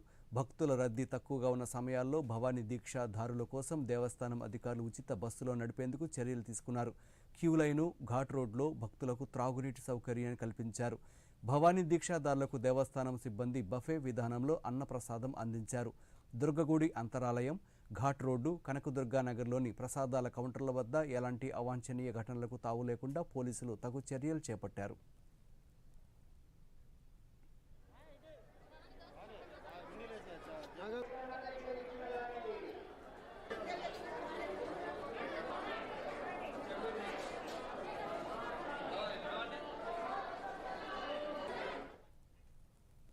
గణిత మేధావి శ్రీనివాస రామానుజం 135వ జయంతిని పురస్కరించుకుని శ్రీ సత్యసాయి జిల్లా కొత్త చెరువులో వదాన్య జన సొసైటీ జిల్లా స్థాయి గణిత ప్రతిభా పోటీలు నిర్వహించింది. జిల్లాలోని 232 ప్రభుత్వ పాఠశాలల్లో చదివే 9, 10 తరగతి విద్యార్థులు ఈ పోటీల్లో పాల్గొన్నారు. ఈ పరీక్షా కేంద్రాలను కలెక్టర్ బసంత్ కుమార్, జిల్లా విద్యాశాఖ అధికారి మీనాక్షి పరిశీలించారు. పోటీలు నిర్వహించిన వదాన్య జన సొసైటీని కలెక్టర్, డీఈఓ అభినందించారు. అనంతరం జిల్లా విద్యాశాఖ అధికారి మీనాక్షి మాట్లాడుతూ విద్యార్థుల మేధో సంపత్తి మెరుగుపడేందుకు ఈ పోటీలు దోహదపడతాయన్నారు. వాళ్ళు కూడా మంచి అభివృద్ధిని పొంది మంచి ఉన్నత చదువుకుని ఇలాంటి వాళ్ళందరి సహకారంతో వాళ్ళు కూడా జీవితంలో మంచిగా అభివృద్ధిలోకి వస్తారన్న ఆశయంతోనే ఇది చేయగలుగుతున్నాము. కానీ వీళ్ళు ఇంత కష్టపడి చేస్తున్నారంటే నిజంగా వీళ్ళని మెచ్చుకోవాలండి. ఈ రోజుల్లో అందరూ వెనక్కి వాళ్ళు ఎక్కువగా ఉంటారు, లేదంటే ఉపయోగించుకుని మనకేం అవసరం లేని వెళ్ళిపోయే వాళ్ళు ఉంటారు. కానీ వీళ్ళందరూ ఇంత టీంను కమిట్ చేసుకుని వీళ్ళందరూ ఇంత కమిట్మెంట్తో చేస్తున్నారంటే వీళ్ళందరూ నిజంగా ఒప్పుకోవాలండి. చాలా సంతోషం వీళ్ళు చూస్తున్నందుకు కూడా ఈరోజు నాకైతే కన్నా వీళ్ళు ఇలాగే కంటిన్యూ చేయాలి అని ఈ జిల్లా ఇంకా ఇంకా త్వరగానే అభివృద్ధి పొంది అన్ని పాత జిల్లాలతో సమానంగా అభివృద్ధి పొందాలని కూడా ఆశిస్తున్నాను. తిరుపతి జిల్లా శ్రీకాళహస్తిలో మెగా వైద్య శిబిరం నిర్వహించారు. ముఖ్యమంత్రి జగన్మోహన్ రెడ్డి జన్మదిన వారోత్సవాల్లో భాగంగా బియ్యపు మధుసూదన్ రెడ్డి ఈ శిబిరాన్ని ఏర్పాటు చేశారు. పలు ప్రైవేటు ఆసుపత్రులు మెగా మెడికల్ క్యాంపులో పాల్గొని సేవలందించాయి. నియోజకవర్గ పరిధిలో పెద్ద సంఖ్యలో ప్రజల నుంచి స్పందన లభించింది. మాన్య ముఖ్యమంత్రి వర్యుల జన్మదిన వారోత్సవాలను పురస్కరించుకొని మెగా మెడికల్ క్యాంపును ఆర్గనైజ్ చేయడం జరిగింది. ఇక్కడికి పేదలు వచ్చి వాళ్ళ ఆరోగ్య పరీక్షలు నిర్వహించుకుంటున్నారు. ఈ క్యాంపులో ముఖ్యంగా స్పెషలైజేషన్స్ చాలా బాగున్నాయి. కార్డియాలజీ, పల్మనాలజీ, ఆర్థో ఇలాగా వైద్య నిపుణులందరూ వచ్చి ఉన్నారు. వాళ్ళకు ఉచితంగా కన్సల్టేషన్ జరుగుతోంది. మరి స్థానిక వైద్యులు ఇంకా ఇతర డాక్టర్లు అందరూ కూడా ఓపీని కూడా నిర్వహిస్తున్నారు. ఒక 3 లేయర్లలో చెకింగ్ జరుగుతోంది. మరి మంచి అవకాశాన్ని ప్రజలందరూ సద్వినియోగం చేసుకోవడం చూస్తుంటే చాలా సంతోషంగా ఉంది. అప్పుడప్పుడు ఇటువంటి క్యాంప్స్ కనుక నిర్వహిస్తుంటే ప్రజలు తమకు రాబోయే ఒక పెద్ద వ్యాధులను త్వరగా గుర్తించుకొని ఆరోగ్య రాష్ట్రాన్ని నిర్మించుకోవడంలో ముఖ్యమంత్రి గారి కళ ఈ విధంగా నెరవేరుతున్నందుకు సంతోషంగా ఉంది. అయోధ్య రామ మందిరంలో ప్రతిష్ఠించనున్న శ్రీరాముని పాదుకల యాత్ర ఈరోజు శ్రీకాళహస్తి ఆలయానికి చేరుకుంది. దేవస్థానం పాలక మండలి చైర్మన్ అంజూరు తారక శ్రీనివాసులు వేద పండితులతో శాస్త్రోక్తంగా స్వాగతం పలికారు. తెనాలికి చెందిన శ్రీనివాస్ శాస్త్రి శ్రీరాముని పాదుకల యాత్రను తన సొంత ఖర్చులతో చేపట్టడం అభినందనీయమని ఆలయ చైర్మన్ తారక శ్రీనివాసులు అభినందించారు. ఈరోజు అయోధ్య నుంచి శ్రీనివాస శాస్త్రి రాముల వారి పాదుకలను తీసుకురావడం చాలా ఆనందం వేసింది.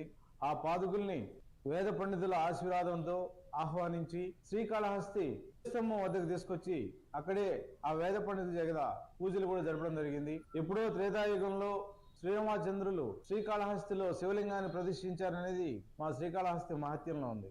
అటువంటి నవమి రోజే ఆ యొక్క పాదుకులు శ్రీకాళహస్తి క్షేత్రానికి తీసుకొచ్చిన శ్రీనివాస శాస్త్రి గారికి హృదయపూర్వకంగా ధన్యవాదాలు తెలియజేస్తాం. పక్కనున్న నియోజకవర్గాల్లో అయ్యప్ప భక్తులందరూ కూడా వస్తారు. అక్కడ 18 మెట్లతో ఏర్పాటు చేసిన అయ్యప్ప స్వామిని భక్తులందరూ కూడా ఎంతో భక్తి శ్రద్ధలతో పూజలు చేస్తూ ఉంటారు. కాబట్టి ఈరోజు ఏర్పాటైంది. ఆ విషయాన్ని అయ్యప్ప స్వామి భక్తులకు అందరికి కూడా తెలియజేస్తున్నాం. అందరూ రండి. రక్షణ రంగంలో భారత్ ప్రపంచ దేశాలకు ధీటుగా నిలుస్తోందని కేంద్ర రక్షణ శాఖ మంత్రి రాజ్నాథ్ సింగ్ స్పష్టం చేశారు. యుద్ధ ట్యాంకుల రూపకల్పన, అభివృద్ధిలో అత్యున్నత ప్రమాణాలు పాటిస్తున్న వాటిలో భారత్ ముందు వరుసలో నిలిచింది అనడంలో అతిశయోక్తి లేదన్నారు Rajnath Singh. Indian navy project 15Bలో భాగంగా స్టెల్త్ డిజాస్టర్ నౌక ఐఎన్ఎస్ మర్ముగావ్ను రక్షణ మంత్రి రాజ్నాథ్ సింగ్ ముంబైలో ఈరోజు ప్రారంభించగా భారత నౌకాదళంలోకి ప్రవేశించింది. గోవా విమోచన దినోత్సవం సందర్భంగా ముంబైలోని నావల్ డాక్ యార్డ్లో మోర్ముగావ్ను నౌకాదళంలోకి ప్రవేశపెట్టారు. గోవా ఓడరేవు పేరుతో రూపుదిద్దుకున్న ఈ విధ్వంసక నౌక భారత రక్షణకు భరోసా ఇవ్వనుందని రక్షణ మంత్రి రాజ్నాథ్ సింగ్ ఆకాంక్షించారు. 55 కిలోమీటర్లు మించిన వేగంతో 7,400 టన్నుల సామర్థ్యాన్ని మోసుకుపోయే ఈ నౌక నిర్మాణానికి 35,800 కోట్ల రూపాయలను వెచ్చించడం జరిగిందని రక్షణ మంత్రి రాజ్నాథ్ సింగ్ వివరించారు. यह INS Mormugao warship modern technology से युक्त है.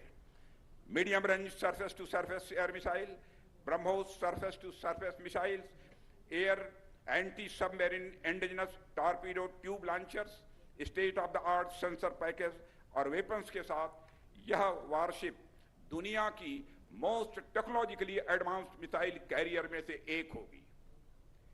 इनमें जो सिस्टम लगाए हैं वे वर्तमान के साथ साथ भविष्य की जरूरतों पर भी पूरी तरह से खरे उतरने वाले हैं. ధాన్యం కొనుగోలు చేయకుండా రాష్ట్ర ప్రభుత్వం తీవ్ర జాప్యం చేస్తోందని బీజేపీ రాష్ట్ర ప్రధాన కార్యదర్శి వేటికూరి సూర్యనారాయణరాజు విమర్శించారు. తేమ శాతం పేరుతో రైతుల జీవితాలతో మిల్లర్లు చెలగాటమాడుతున్నారని ఆరోపించారు. ధాన్యం కొనుగోలులో ప్రభుత్వ విధానాలు అన్నదాతలను మరింతగా కృంగదీస్తున్నాయని, ముద్ద చర్మ వ్యాధితో పశు సంపద నష్టపోతుంటే ప్రభుత్వం ఎలాంటి తక్షణ చర్యలు చేపట్టడం లేదని సూర్యనారాయణరాజు అన్నారు. ధాన్యం తడిసిపోయి రైతాంగం నష్టపోతే రెండో పక్క ఈ ప్రభుత్వం అవలంబిస్తున్న మిల్లర్ల అనుకూల వైఖరి వల్ల రాష్ట్ర రైతాంగం తీవ్రంగా నష్టపోవటం జరిగింది. ఈ ప్రభుత్వం మేము రైతులకి మేలు చేస్తున్నాం. గతంలో కంటే ఈ సంవత్సరం ధాన్యం కొనుగోలులో అవకతవకలను నివారిస్తున్నాం ప్రగల్భాలు పలుకుతూ రైతులని ఈ రాష్ట్రంలో ఉన్న మిల్లర్ల మాఫియాతో కలిసి ఈ ప్రభుత్వం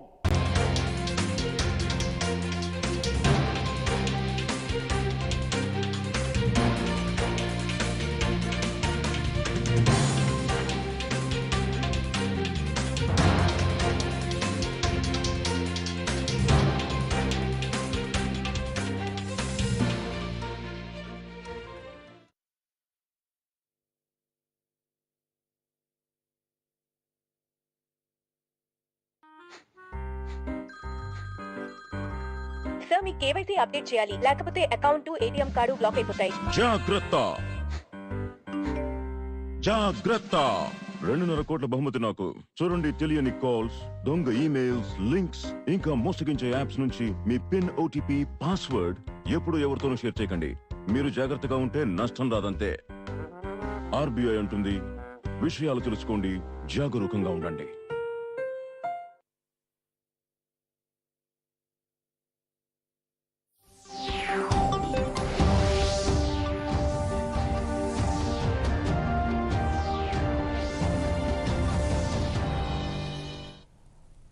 నమస్కారం, నా పేరు వినయ్ కుమార్.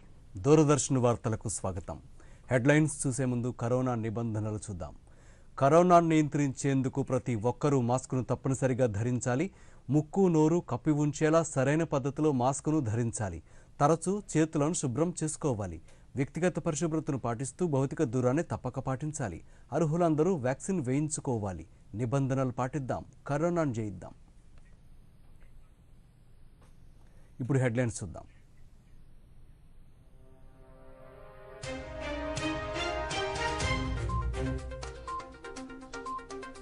అగర్తలలో గృహప్రవేశ్ కార్యక్రమాన్ని ప్రారంభించిన ప్రధానమంత్రి నరేంద్ర మోదీ, ప్రాజెక్టుల రాకతో అభివృద్ధిలో త్రిపుర త్రివర్ణ శోభితంగా మారుతోందని వ్యాఖ్య.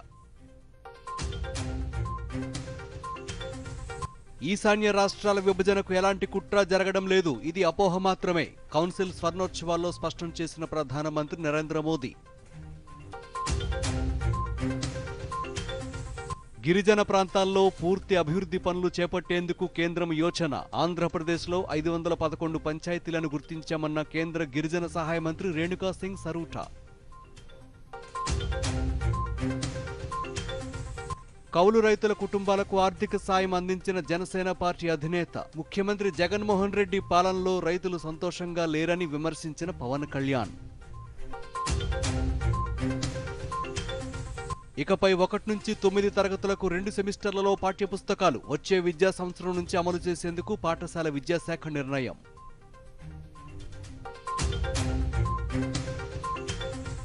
కుల్దీప్ యాదవ్, అక్షర్ పటేల్ స్పిన్ మాయాజాలానికి దాసోహమైన బంగ్లాదేశ్. చిటగావ్ టెస్టులో భారత జయకేతనం. ప్రపంచ టెస్టు ర్యాంకుల్లో 3వ స్థానానికి ఎగబాకిన టీమిండియా. ఇక వివరాలు చూస్తే, ప్రధానమంత్రి ఆవాస్ యోజన పట్టణ గ్రామీణ పథకాల కింద 2 లక్షల మంది లబ్ధిదారులకు ఉద్దేశించిన గృహప్రవేశ్ కార్యక్రమాన్ని ప్రధాని మంత్రి ఈరోజు త్రిపుర రాజధాని అగర్తల్లో ప్రారంభించారు. దీంతో పాటు అగర్తల నగరంలో ట్రాఫిక్ రద్దీని తగ్గించేందుకు ఖేర్పూర్, అమ్థాలి మధ్య అగర్తల బైపాస్ విస్తరణ ప్రాజెక్టును ప్రధాని ప్రారంభించారు. అనంతరం అగర్తల్లో జరిగిన ర్యాలీని ఉద్దేశించి ప్రధాని నరేంద్ర మోదీ మాట్లాడుతూ, వివిధ ప్రాజెక్టుల రాకతో అభివృద్ధిలో త్రిపుర త్రివర్ణ శోభితంగా అలరారనుందని అభివర్ణించారు. త్రిపురకు దంత వైద్య కళాశాల కూడా త్వరలోనే వస్తుందని చెప్పారు. ఈశాన్య రాష్ట్రాల మధ్య రహదారి అనుసంధానాన్ని మెరుగుపరచడంపై ప్రత్యేక దృష్టి సారించామని ఆయన పునరుద్ఘాటించారు.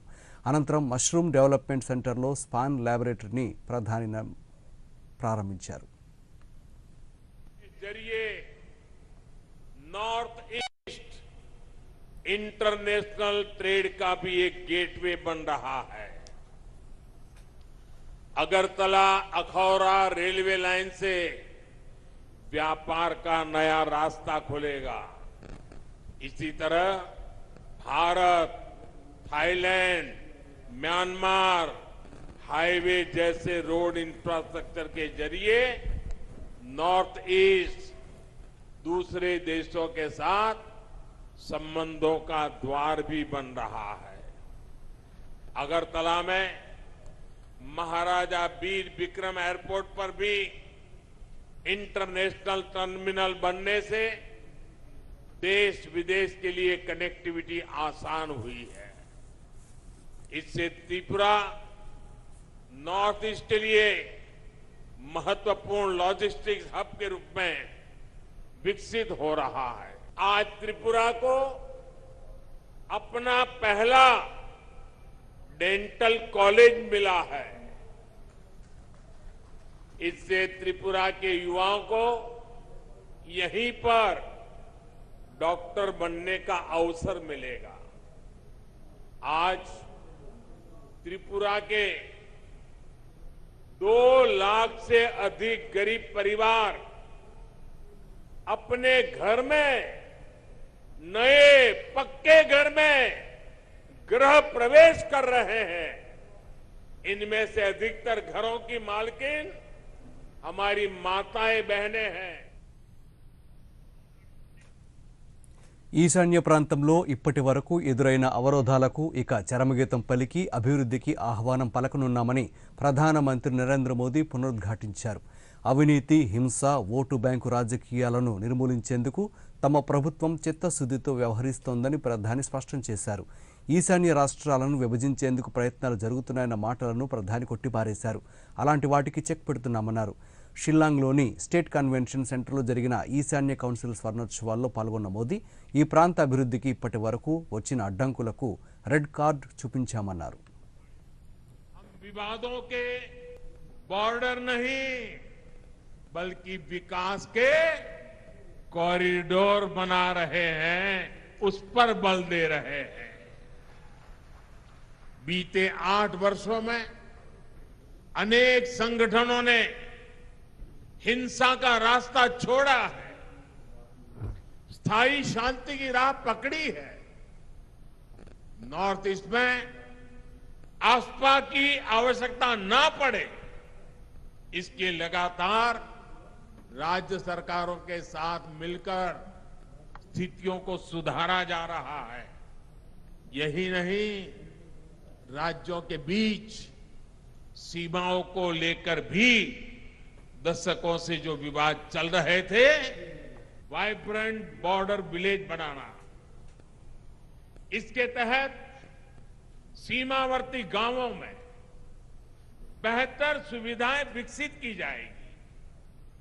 लंबे समय तक देश में ये सोच रही है कि बॉर्डर एरिया में विकास होगा, कनेक्टिविटी बढ़ेगी तो दुश्मन को फायदा होगा, ये सोचा जाता था। मैं तो कल्पना भी नहीं कर सकता हूं, क्या ऐसा भी कभी सोचा जा सकता है? पहले की सरकार की सोच के कारण ఆజాదీ కా అమృత్ మహోత్సవంలో భాగంగా 50% కంటే ఎక్కువ గిరిజన జనాభా ఉన్న గ్రామ పంచాయతీలలో పూర్తి అభివృద్ధికి దేశవ్యాప్తంగా 34,000 గ్రామాలు గుర్తించగా అందులో ఆంధ్రప్రదేశ్లో 511 పంచాయతీలను ఎంపిక చేయడం జరిగిందని కేంద్ర గిరిజన వ్యవహారాల సహాయ మంత్రి రేణుకా సింగ్ సరూట వెల్లడించారు. ఈరోజు తిరుమల శ్రీవారిని మంత్రి రేణుకా సింగ్ దర్శించుకున్నారు. దర్శనానంతరం ఆమె మాట్లాడుతూ దేశం సురక్షితంగా ఉండాలని, ప్రజలు సుభిక్షంగా సంతోషకర వాతావరణంలో మెలగాలని స్వామివారిని కోరుకున్నానని అన్నారు. ఒక్కో గిరిజన గ్రామ పంచాయతీకి 20 లక్షలు ఈ ఆర్థిక సంవత్సరంలోనే విడుదల చేస్తున్నామన్నారు. ఈ నిధులను కేంద్ర గిరిజన మంత్రిత్వ శాఖ నిబంధనల మేరకు వినియోగించాల్సి ఉంటుందన్నారు. గిరిజన చిన్నారులు చదువుతో పాటు క్రీడల్లో రాణించాలని మంత్రి ఆకాంక్షించారు. ఆంధ్రప్రదేశ్లో ఎస్టీ కమిషన్తో సహా 5 సభ్యులను ఏర్పాటు చేయడం సంతోషంగా ఉందని తెలిపారు. उन्नयन का काम बहुत तेजी के साथ कर रहे हैं, जैसे कि उत्तर प्रदेश का काशी विश्वनाथ कॉरिडोर, मध्य प्रदेश कॉरिडोर, इसके साथ साथ जहां भी जनमानस की ओर से मांग आती है, समय समय पर ऐसे सभी धार्मिक स्थलों का विकास हमारी सरकार बहुत तेजी के साथ करा रही है। और आपने जो कहा है उसके बारे में मैं माननीय मोदी जी तक आपकी बात గడిచిన 8 ఏళ్లలో ఈశాన్య రాష్ట్రాల్లో తిరుగుబాటు సంఘటనలు, భద్రతా సిబ్బందిపై దాడులు తగ్గుముఖం పట్టాయన్నారు కేంద్ర హోంమంత్రి అమిత్ షా.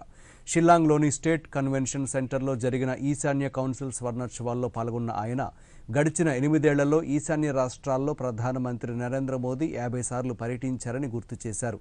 ఈశాన్య ప్రాంత అభివృద్ధి ప్రణాళికతో ప్రధాని ముందుకు వెళుతున్నారని షా పేర్కొన్నారు.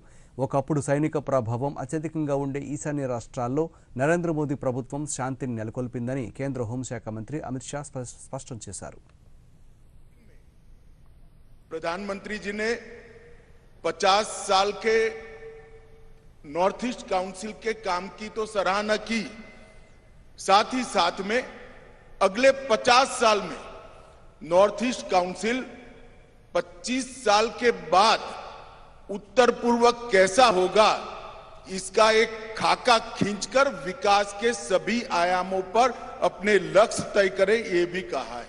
मित्रों, आज जब मैं यहां खड़ा हूं तब 8 साल पहले का उत्तर पूर्व और आज का उत्तर पूर्व, मोदी जी के प्रधानमंत्री बनने के पहले का उत्तर पूर्व और आज का उत्तर पूर्व, इसकी तुलनात्मक दृष्टिकोण से अभ्यास करते हैं तो मालूम पड़ता है कि मोदी जी के प्रधानमंत्री बनने के बाद उत्तर पूर्व पहली बार शांति और विकास के रास्ते पर आगे बढ़ा हुआ नजर आता है.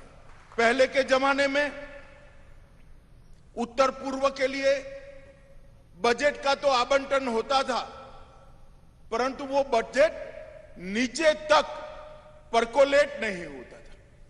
मोदी जी के प्रधानमंत्री बनने के बाद ढेर सारे शासकीय परिवर्तन करने के बाद आज बजट गांवों तक पहुंचा है और काम में परिवर्तित होता हुआ दिखाई पड़ता है. ये बहुत बड़ी उपलब्धि. मोदी जी ने हमेशा उत्तर पूर्व को प्राथमिकता दी है. हर 15 दिन में एक मंत्री उत्तर पूर्व రాష్ట్రంలో ఏ జిల్లాలోనూ రైతులు సంతోషంగా లేరని జనసేన అధినేత పవన్ కళ్యాణ్ ఆవేదన వ్యక్తం చేశారు. రైతు కంటతడి పెట్టిన నేల సుభిక్షంగా ఉండదన్నారు. రాష్ట్రంలో అన్నదాతల కష్టాలను పట్టించుకునే అధికారులు లేరని ఆరోపించారు. పల్నాడు జిల్లా సత్తెనపల్లి మండలం ధూళిపాళ్లలో కౌలు రైతు భరోసా యాత్రలో పవన్ కళ్యాణ్ పాల్గొన్నారు. ఈ సందర్భంగా నష్టపోయిన కౌలు రైతుల కుటుంబాలకు ₹1,00,000 సాయాన్ని అందించారు. అనంతరం ఏర్పాటు చేసిన సభలో ఆయన మాట్లాడారు.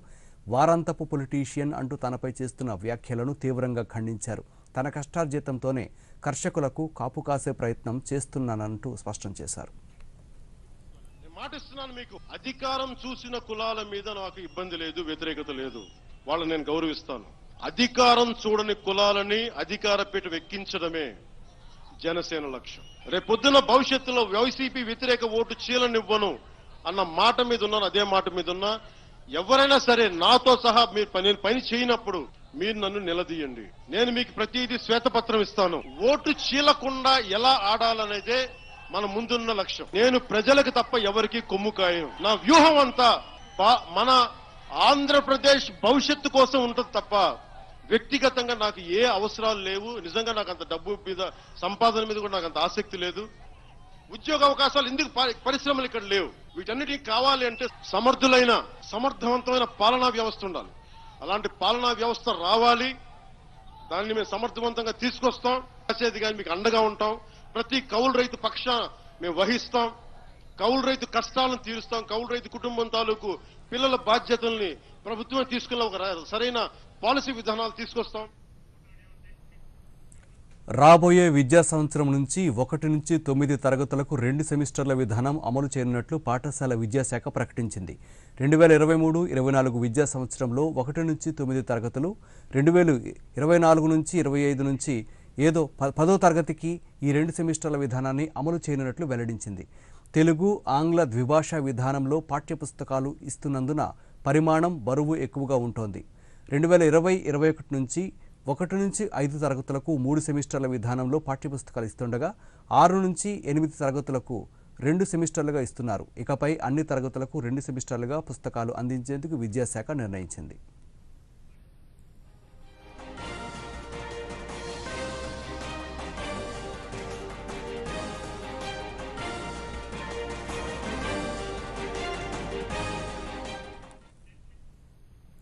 విజయవాడ సెంట్రల్ ఎమ్మెల్యే మల్లాది విష్ణువర్ధన్ కుమార్తె వివాహ వేడుకకు ముఖ్యమంత్రి వైఎస్ జగన్మోహన్ రెడ్డి హాజరయ్యారు. నూతన వధూవరులను ఆశీర్వదించారు. మంగళగిరిలో జరిగిన పెళ్లి వేడుకలో పాల్గొని నూతన వధూవరులకు శుభాకాంక్షలు తెలిపారు.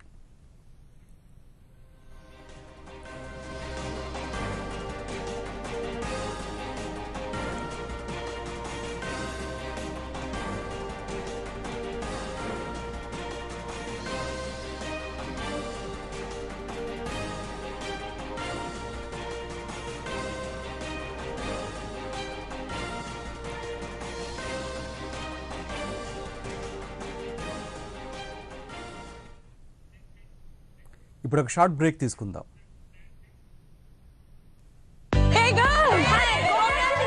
ఈవేళ పార్టీ కావాలంతే. ముందు ఛాంపియన్ తో సెల్ఫీ తీసుకుందాం. ఐడియా, ఇక్కడే చేసుకుందాం పార్టీ. Pizza party. ఏది నీ కార్డు పిన్ను నా కార్డ్ డీటెయిల్స్ స్వయంగా వేస్తాను. ఆర్బీఐ అంటుంది మీ పిన్, ఓటీపీ, సివివి లేదా ఇంటర్నెట్ బ్యాంకింగ్ పాస్వర్డ్ ఎవరితోనూ షేర్ చేసుకోకండి. ఆన్లైన్ బ్యాంకింగ్ మీ సొంత కంప్యూటర్, మొబైల్ ఇంకా సిక్యూర్ నెట్వర్క్ నుంచే చేయండి. By girls. ఎక్కడికి వెళ్తున్నావు? వినలేదా? No sharing. ఆర్బీఐ అంటుంది విషయాలు తెలుసుకోండి, జాగరూకంగా ఉండండి. Back to news. ఆంధ్రప్రదేశ్ గిరిజన సంక్షేమ గురుకుల విద్యాలయ సంస్థ కేంద్ర ప్రభుత్వ ఆధ్వర్యంలో నిర్వహిస్తున్న ఏకలవ్య మోడల్ స్కూల్స్ జాతీయ క్రీడలకు విజయవాడలోని ఆంధ్ర లయోలా కాలేజీ వేదికైంది. ఈ మేరకు బాలుర బాలికల విభాగంలో బేస్బాల్, హాకీ, బాక్సింగ్ పోటీలు జరిగాయి. గిరిజన విద్యాలయ జాతీయ సంస్థ ఆధ్వర్యంలో చేపట్టిన ఈ పోటీలు ఈ నెల 17న విజయవాడ ఇందిరాగాంధీ మున్సిపల్ స్టేడియంలో ప్రారంభమైన విషయం తెలిసిందే. 24 క్రీడా విభాగాల్లో జరిగే ఈ పోటీలకు విజయవాడ ఇందిరాగాంధీ మున్సిపల్ స్టేడియంతో పాటు నాగార్జున విశ్వవిద్యాలయం, ఆంధ్ర లయోలా కాలేజీ ఆతిథ్యం ఇవ్వనున్నాయి.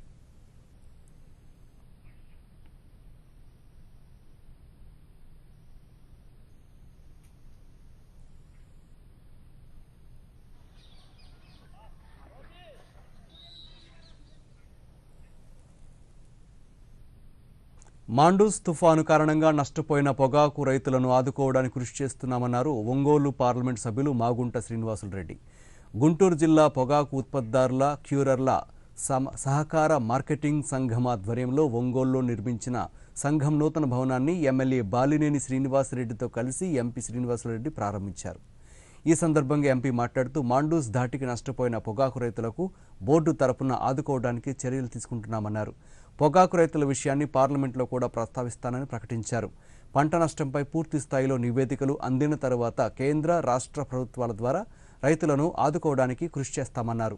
ఈ నెల 20న ముఖ్యమంత్రి వైఎస్ జగన్మోహన్ రెడ్డి దర్శికి రానున్న నేపథ్యంలో పొగాకు రైతుల పరిస్థితిపై ఆయన దృష్టికి తీసుకెళ్తున్నామన్నారు ఎమ్మెల్యే బాలినేని శ్రీనివాసరెడ్డి. ఈ రోజు రాబోయే రోజుల్లో అంటే ఇంకా కూడా పొగాకు రైతులను కూడా ఆదుకోవాలనేది గౌరవ ముఖ్యమంత్రి జగన్మోహన్ రెడ్డి గారు ఆశయం కాబట్టి కలెక్టర్ గారు ఈ ఎన్యూమరేషన్ లిస్టు తయారు చేసిన తర్వాత ముఖ్యమంత్రి గారిని కూడా కలిసి వారికి ఈ వివరణలు కూడా ఇచ్చి అందరి రైతులతో పాటు పొగాకు రైతులను కూడా ఆదుకునే దానికి ప్రణాళికను కూడా తయారు చేస్తారని మేమందరూ కూడా నమ్ముతున్నాం.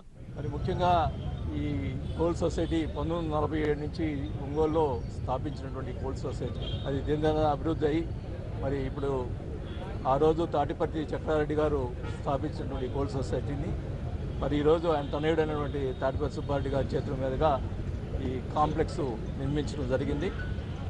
మరి ఈరోజు మరి సెంట్రల్ గవర్నమెంట్ సంబంధించి మన ఈడీ గారు మన అగ్రికల్చర్ డిపార్ట్మెంట్ వాళ్ళకి ఎన్యూమరేషన్ చేయమని చెప్పారు. మళ్ళా ముఖ్యమంత్రి గారు కూడా చొరవ తీసుకుని స్టేట్ గవర్నమెంట్ కూడా ఆదుకుంటే పొగాకు రైతులు హ్యాపీ అవుతారు కాబట్టి ఆదుకుంటే రైతులు కొంత ఉపశమనం ఉంటుందన్న ఉద్దేశంతో ముఖ్యమంత్రి గారి దృష్టికి తప్పకుండా తీసుకుపోవడం జరుగుతుంది.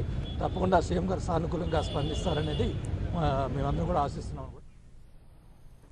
భవానీ దీక్షల విరమణ నేపథ్యంలో 4వ రోజు ఇంద్రకీలాద్రి ఆధ్యాత్మిక శోభను సంతరించుకుంది. పెద్ద సంఖ్యలో భవానీ భక్తులు విరమణ మాలలో పాల్గొన్నారు. గిరి ప్రదక్షిణ చేసిన భక్తులు వేకువజాము నుంచి కెనాల్ రోడ్డు, వినాయకుని గుడి క్యూ లైన్లో ఘాట్ రోడ్డుకు చేరుకున్నారు.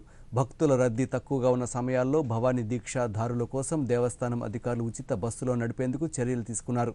క్యూ లైను, ఘాట్ రోడ్లో భక్తులకు త్రాగునీటి సౌకర్యాన్ని కల్పించారు. భవానీ దీక్షాదారులకు దేవస్థానం సిబ్బంది బఫే విధానంలో అన్నప్రసాదం అందించారు. దుర్గగుడి అంతరాలయం, ఘాట్ రోడ్డు, కనకదుర్గా నగర్లోని ప్రసాదాల కౌంటర్ల వద్ద ఎలాంటి అవాంఛనీయ ఘటనలకు తావు లేకుండా పోలీసులు తగు చర్యలు చేపట్టారు.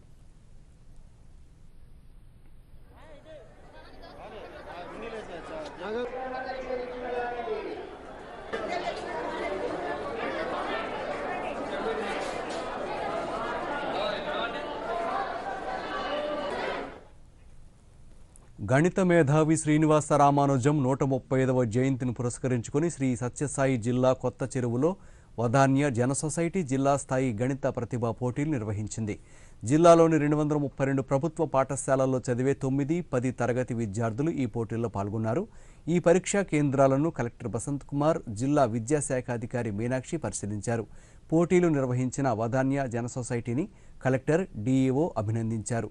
అనంతరం జిల్లా విద్యాశాఖ అధికారి మీనాక్షి మాట్లాడుతూ విద్యార్థుల మేధో సంపత్తి మెరుగుపడేందుకు ఈ పోటీలు దోహదపడతాయన్నారు. వాళ్ళు కూడా మంచి అభివృద్ధిని పొంది మంచి ఉన్నత చదువులు చదువుకుని ఇలాంటి వాళ్ళందరి సహకారంతో వాళ్ళు కూడా జీవితంలో మంచిగా అభివృద్ధిలోకి వస్తారన్న ఆశయంతోనే ఇది చేయగలుగుతున్నాము. కానీ వీళ్ళు ఇంత కష్టపడి చేస్తున్నారంటే నిజంగా వీళ్ళని మెచ్చుకోవాలండి. ఈ రోజుల్లో అందరూ వెనక్కి వాళ్ళు ఎక్కువగా ఉంటారు, లేదంటే ఉపయోగించుకుని మనకేం అవసరం లేని వెళ్ళిపోయే వాళ్ళు ఉంటారు. కానీ వీళ్ళందరూ ఇంత టీమ్ను కమిట్ చేసుకుని వీళ్ళందరూ ఇంత కమిట్మెంట్తో చేస్తున్నారంటే వీళ్ళందరూ నిజంగా ఒప్పుకోవాలండి. చాలా సంతోషం వీళ్ళు చూస్తున్నందుకు కూడా ఈరోజు నాకైతే కన్నా వీళ్ళు ఇలాగే కంటిన్యూ చేయాలి అని ఈ జిల్లా ఇంకా త్వరగానే అభివృద్ధి పొంది అన్ని పాత జిల్లాలతో సమానంగా అభివృద్ధి పొందాలని కూడా ఆశిస్తున్నాను. తిరుపతి జిల్లా శ్రీకాళహస్తిలో మెగా వైద్య శిబిరం నిర్వహించారు. ముఖ్యమంత్రి జగన్మోహన్ రెడ్డి జన్మదిన వారోత్సవాల్లో భాగంగా బియ్యపు మధుసూదన్ రెడ్డి ఈ శిబిరాన్ని ఏర్పాటు చేశారు. పలు ప్రైవేటు ఆసుపత్రులు మెగా మెడికల్ క్యాంపులో పాల్గొని సేవలందించాయి. నియోజకవర్గ పరిధిలో పెద్ద సంఖ్యలో ప్రజల నుంచి స్పందన లభించింది. మాన్య ముఖ్యమంత్రి వర్యుల జన్మదిన వారోత్సవాలను పురస్కరించుకొని మెగా మెడికల్ క్యాంపును ఆర్గనైజ్ చేయడం జరిగింది. ఇక్కడికి పేదలు వచ్చి వాళ్ళ ఆరోగ్య పరీక్షలు నిర్వహించుకుంటున్నారు. ఈ క్యాంపులో ముఖ్యంగా స్పెషలైజేషన్స్ చాలా బాగున్నాయి. కార్డియాలజీ, పల్మనాలజీ, ఆర్థో ఇలాగా వైద్య నిపుణులందరూ వచ్చి ఉన్నారు. వాళ్ళకు ఉచితంగా కన్సల్టేషన్ జరుగుతోంది. మరి స్థానిక వైద్యులు ఇంకా ఇతర డాక్టర్లు అందరూ కూడా ఓపీని కూడా నిర్వహిస్తున్నారు. ఒక 3 లేయర్లలో చెకింగ్ జరుగుతోంది. మరి మంచి అవకాశాన్ని ప్రజలందరూ సద్వినియోగం చేసుకోవడం చూస్తుంటే చాలా సంతోషంగా ఉంది. అప్పుడప్పుడు ఇటువంటి క్యాంప్స్ కనుక నిర్వహిస్తుంటే ప్రజలు తమకు రాబోయే ఒక పెద్ద వ్యాధులను త్వరగా గుర్తించుకొని ఆరోగ్య రాష్ట్రాన్ని నిర్మించుకోవడంలో ముఖ్యమంత్రి గారి కళ ఈ విధంగా నెరవేరుతున్నందుకు సంతోషంగా ఉంది. అయోధ్య రామ మందిరంలో ప్రతిష్ఠించనున్న శ్రీరాముని పాదుకల యాత్ర ఈరోజు శ్రీకాళహస్తి ఆలయానికి చేరుకుంది. దేవస్థానం పాలక మండలి చైర్మన్ అంజూరు తారక శ్రీనివాసులు వేద పండితులతో శాస్త్రోక్తంగా స్వాగతం పలికారు. తెనాలికి చెందిన శ్రీనివాస్ శాస్త్రి శ్రీరాముని పాదుకల యాత్రను తన సొంత ఖర్చులతో చేపట్టడం అభినందనీయమని ఆలయ చైర్మన్ తారక శ్రీనివాసులు అభినందించారు. ఈరోజు అయోధ్య నుంచి శ్రీనివాస శాస్త్రి రాముల వారి పాదుకలను తీసుకురావడం చాలా ఆనందం వేసింది. ఆ పాదుకుల్ని వేద పండితుల ఆశీర్వాదంతో ఆహ్వానించి శ్రీకాళహస్తి స్తంభం వద్దకు తీసుకొచ్చి అక్కడే ఆ వేద పండితుల దగ్గర పూజలు కూడా జరపడం జరిగింది. ఎప్పుడో త్రేతాయుగంలో శ్రీరామచంద్రులు శ్రీకాళహస్తిలో శివలింగాన్ని ప్రతిష్ఠించారనేది మా శ్రీకాళహస్తి మహత్యంలో ఉంది. అటువంటి నవమి రోజే ఆ యొక్క పాదుకులు శ్రీకాళహస్తి క్షేత్రానికి తీసుకొచ్చిన శ్రీనివాస శాస్త్రి గారికి హృదయపూర్వకంగా ధన్యవాదాలు తెలియజేస్తాం. పక్కనున్న నియోజకవర్గాల్లో అయ్యప్ప భక్తులందరూ కూడా వస్తారు. అక్కడ 18 మెట్లతో ఏర్పాటు చేసిన అయ్యప్ప స్వామిని భక్తులందరూ కూడా ఎంతో భక్తి శ్రద్ధలతో పూజలు చేస్తూ ఉంటారు. కాబట్టి ఈరోజు ఏర్పాటైంది. ఆ విషయాన్ని అయ్యప్ప స్వామి భక్తులకి అందరికి కూడా తెలియజేస్తున్నాం. అందరూ రండి. రక్షణ రంగంలో భారత్ ప్రపంచ దేశాలకు ధీటుగా నిలుస్తోందని కేంద్ర రక్షణ శాఖ మంత్రి రాజ్నాథ్ సింగ్ స్పష్టం చేశారు. యుద్ధ ట్యాంకుల రూపకల్పన, అభివృద్ధిలో అత్యున్నత ప్రమాణాలు పాటిస్తున్న వాటిలో భారత్ ముందు వరుసలో నిలిచింది అనడంలో అతిశయోక్తి లేదన్నారు Rajnath Singh. Indian navy project 15Bలో భాగంగా స్టెల్త్ డిజాస్టర్ నౌక ఐఎన్ఎస్ మర్ముగావ్ను రక్షణ మంత్రి రాజ్నాథ్ సింగ్ ముంబైలో ఈరోజు ప్రారంభించగా భారత నౌకాదళంలోకి ప్రవేశించింది. గోవా విమోచన దినోత్సవం సందర్భంగా ముంబైలోని నావల్ డాక్ యార్డ్లో మోర్ముగావ్ను నౌకాదళంలోకి ప్రవేశపెట్టారు. గోవా ఓడరేవు పేరుతో రూపుదిద్దుకున్న ఈ విధ్వంసక నౌక భారత్ రక్షణకు భరోసా ఇవ్వనుందని రక్షణ మంత్రి రాజ్నాథ్ సింగ్ ఆకాంక్షించారు. 55 కిలోమీటర్లు మించిన వేగంతో 7,400 టన్నుల సామర్థ్యాన్ని మోసుకుపోయే ఈ నౌక నిర్మాణానికి 35,800 కోట్ల రూపాయలను వెచ్చించడం జరిగిందని రక్షణ మంత్రి రాజ్నాథ్ సింగ్ వివరించారు. यह INS Mormugao warship modern technology से युक्त है.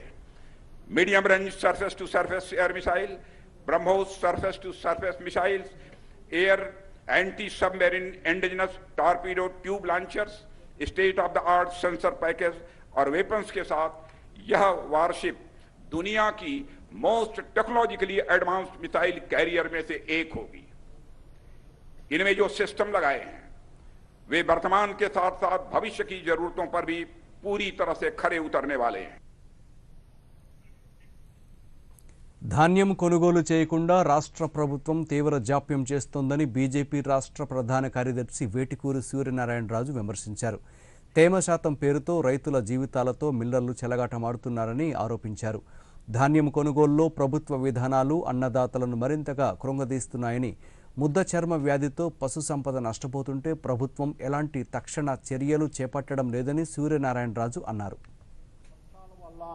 ధాన్యం తడిసిపోయి రైతాంగం నష్టపోతే రెండో పక్క ఈ ప్రభుత్వం అవలంబిస్తున్న మిల్లర్ల అనుకూల వైఖరి వల్ల రాష్ట్ర రైతాంగం తీవ్రంగా నష్టపోవటం జరిగింది. ఈ ప్రభుత్వం మేము రైతులకి మేలు చేస్తున్నాం, గతంలో కంటే ఈ సంవత్సరం ధాన్యం కొనుగోలులో అవకతవకలను నివారిస్తున్నాం ప్రగల్భాలు పలుకుతూ రైతులని ఈ రాష్ట్రంలో ఉన్న మిల్లర్ల మాఫియాతో కలిసి ఈ ప్రభుత్వం రైతాంగాన్ని మోసం చేస్తుంది.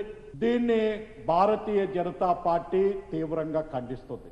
ఆర్బీకేలో ఉన్న మిషన్ ద్వారా ఏదైతే వస్తుందో దాని ప్రకారమే మేము మద్దతు ధర ఇస్తామని ఒక పక్క పైకి చెబుతూ అనుకూలమైన రేట్లకి ఇచ్చే పరిస్థితి ఈరోజు ఈ రాష్ట్రంలో ఉంది.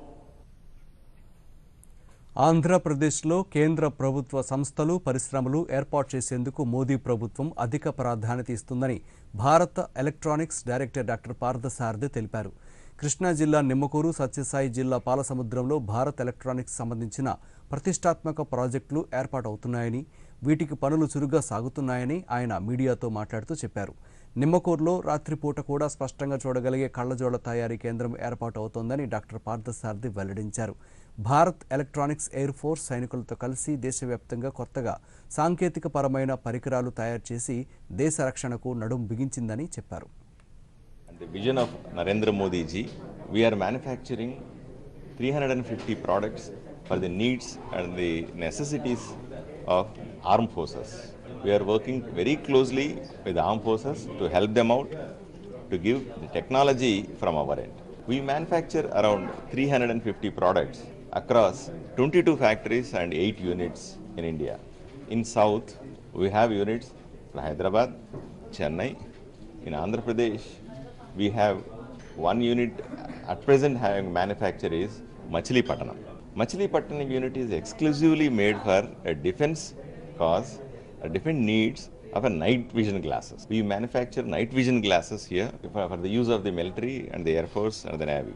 We are expanding our activity because Narendra Modi has a clear understanding or a clear instructions about the Make in India and Atmanirbhar Bharat, taking the spirit of Atmanirbhar Bharat.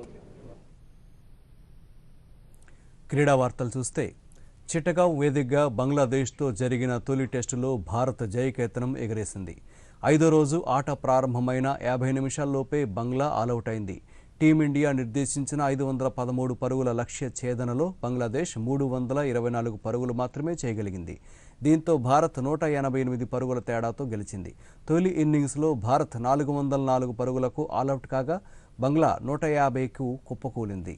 అనంతరం రెండో ఇన్నింగ్స్లో టీమిండియా 2 వికెట్లకు 258 స్కోరుకు డిక్లేర్ చేసింది. రెండో ఇన్నింగ్స్లో అక్షర్ పటేల్ 4, కులదీప్ యాదవ్ 3 వికెట్లతో బంగ్లాను కట్టడి చేయడంలో కీలక పాత్ర పోషించారు. సిరాజ్, ఉమేష్ యాదవ్, రవిచంద్రన్ అశ్విన్ తలో వికెట్ తీశారు. మొదటి ఇన్నింగ్స్లో 5 వికెట్లు తీసి విజయంలో కీలక పాత్ర పోషించిన కుల్దీప్ యాదవ్కు player of the match award వరించింది. దీంతో ప్రపంచ టెస్ట్ క్రికెట్ ర్యాంకింగ్లో శ్రీలంకను నెట్టి భారత్ 3వ స్థానానికి ఎగబాకింది. ప్రస్తుతం WTC పాయింట్ల పట్టికలో ఆస్ట్రేలియా, దక్షిణాఫ్రికా తొలి 2 స్థానాల్లో ఉన్నాయి.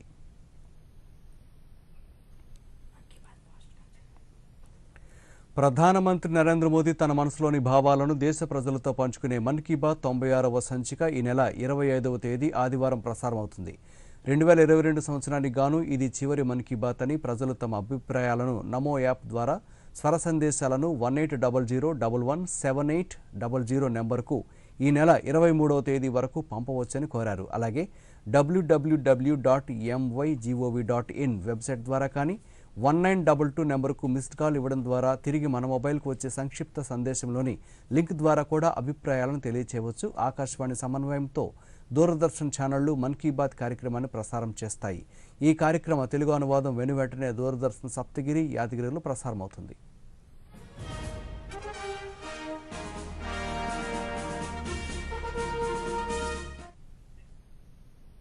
ఈ వార్తలు ఇంతటితో సమాప్తం. నమస్కారం.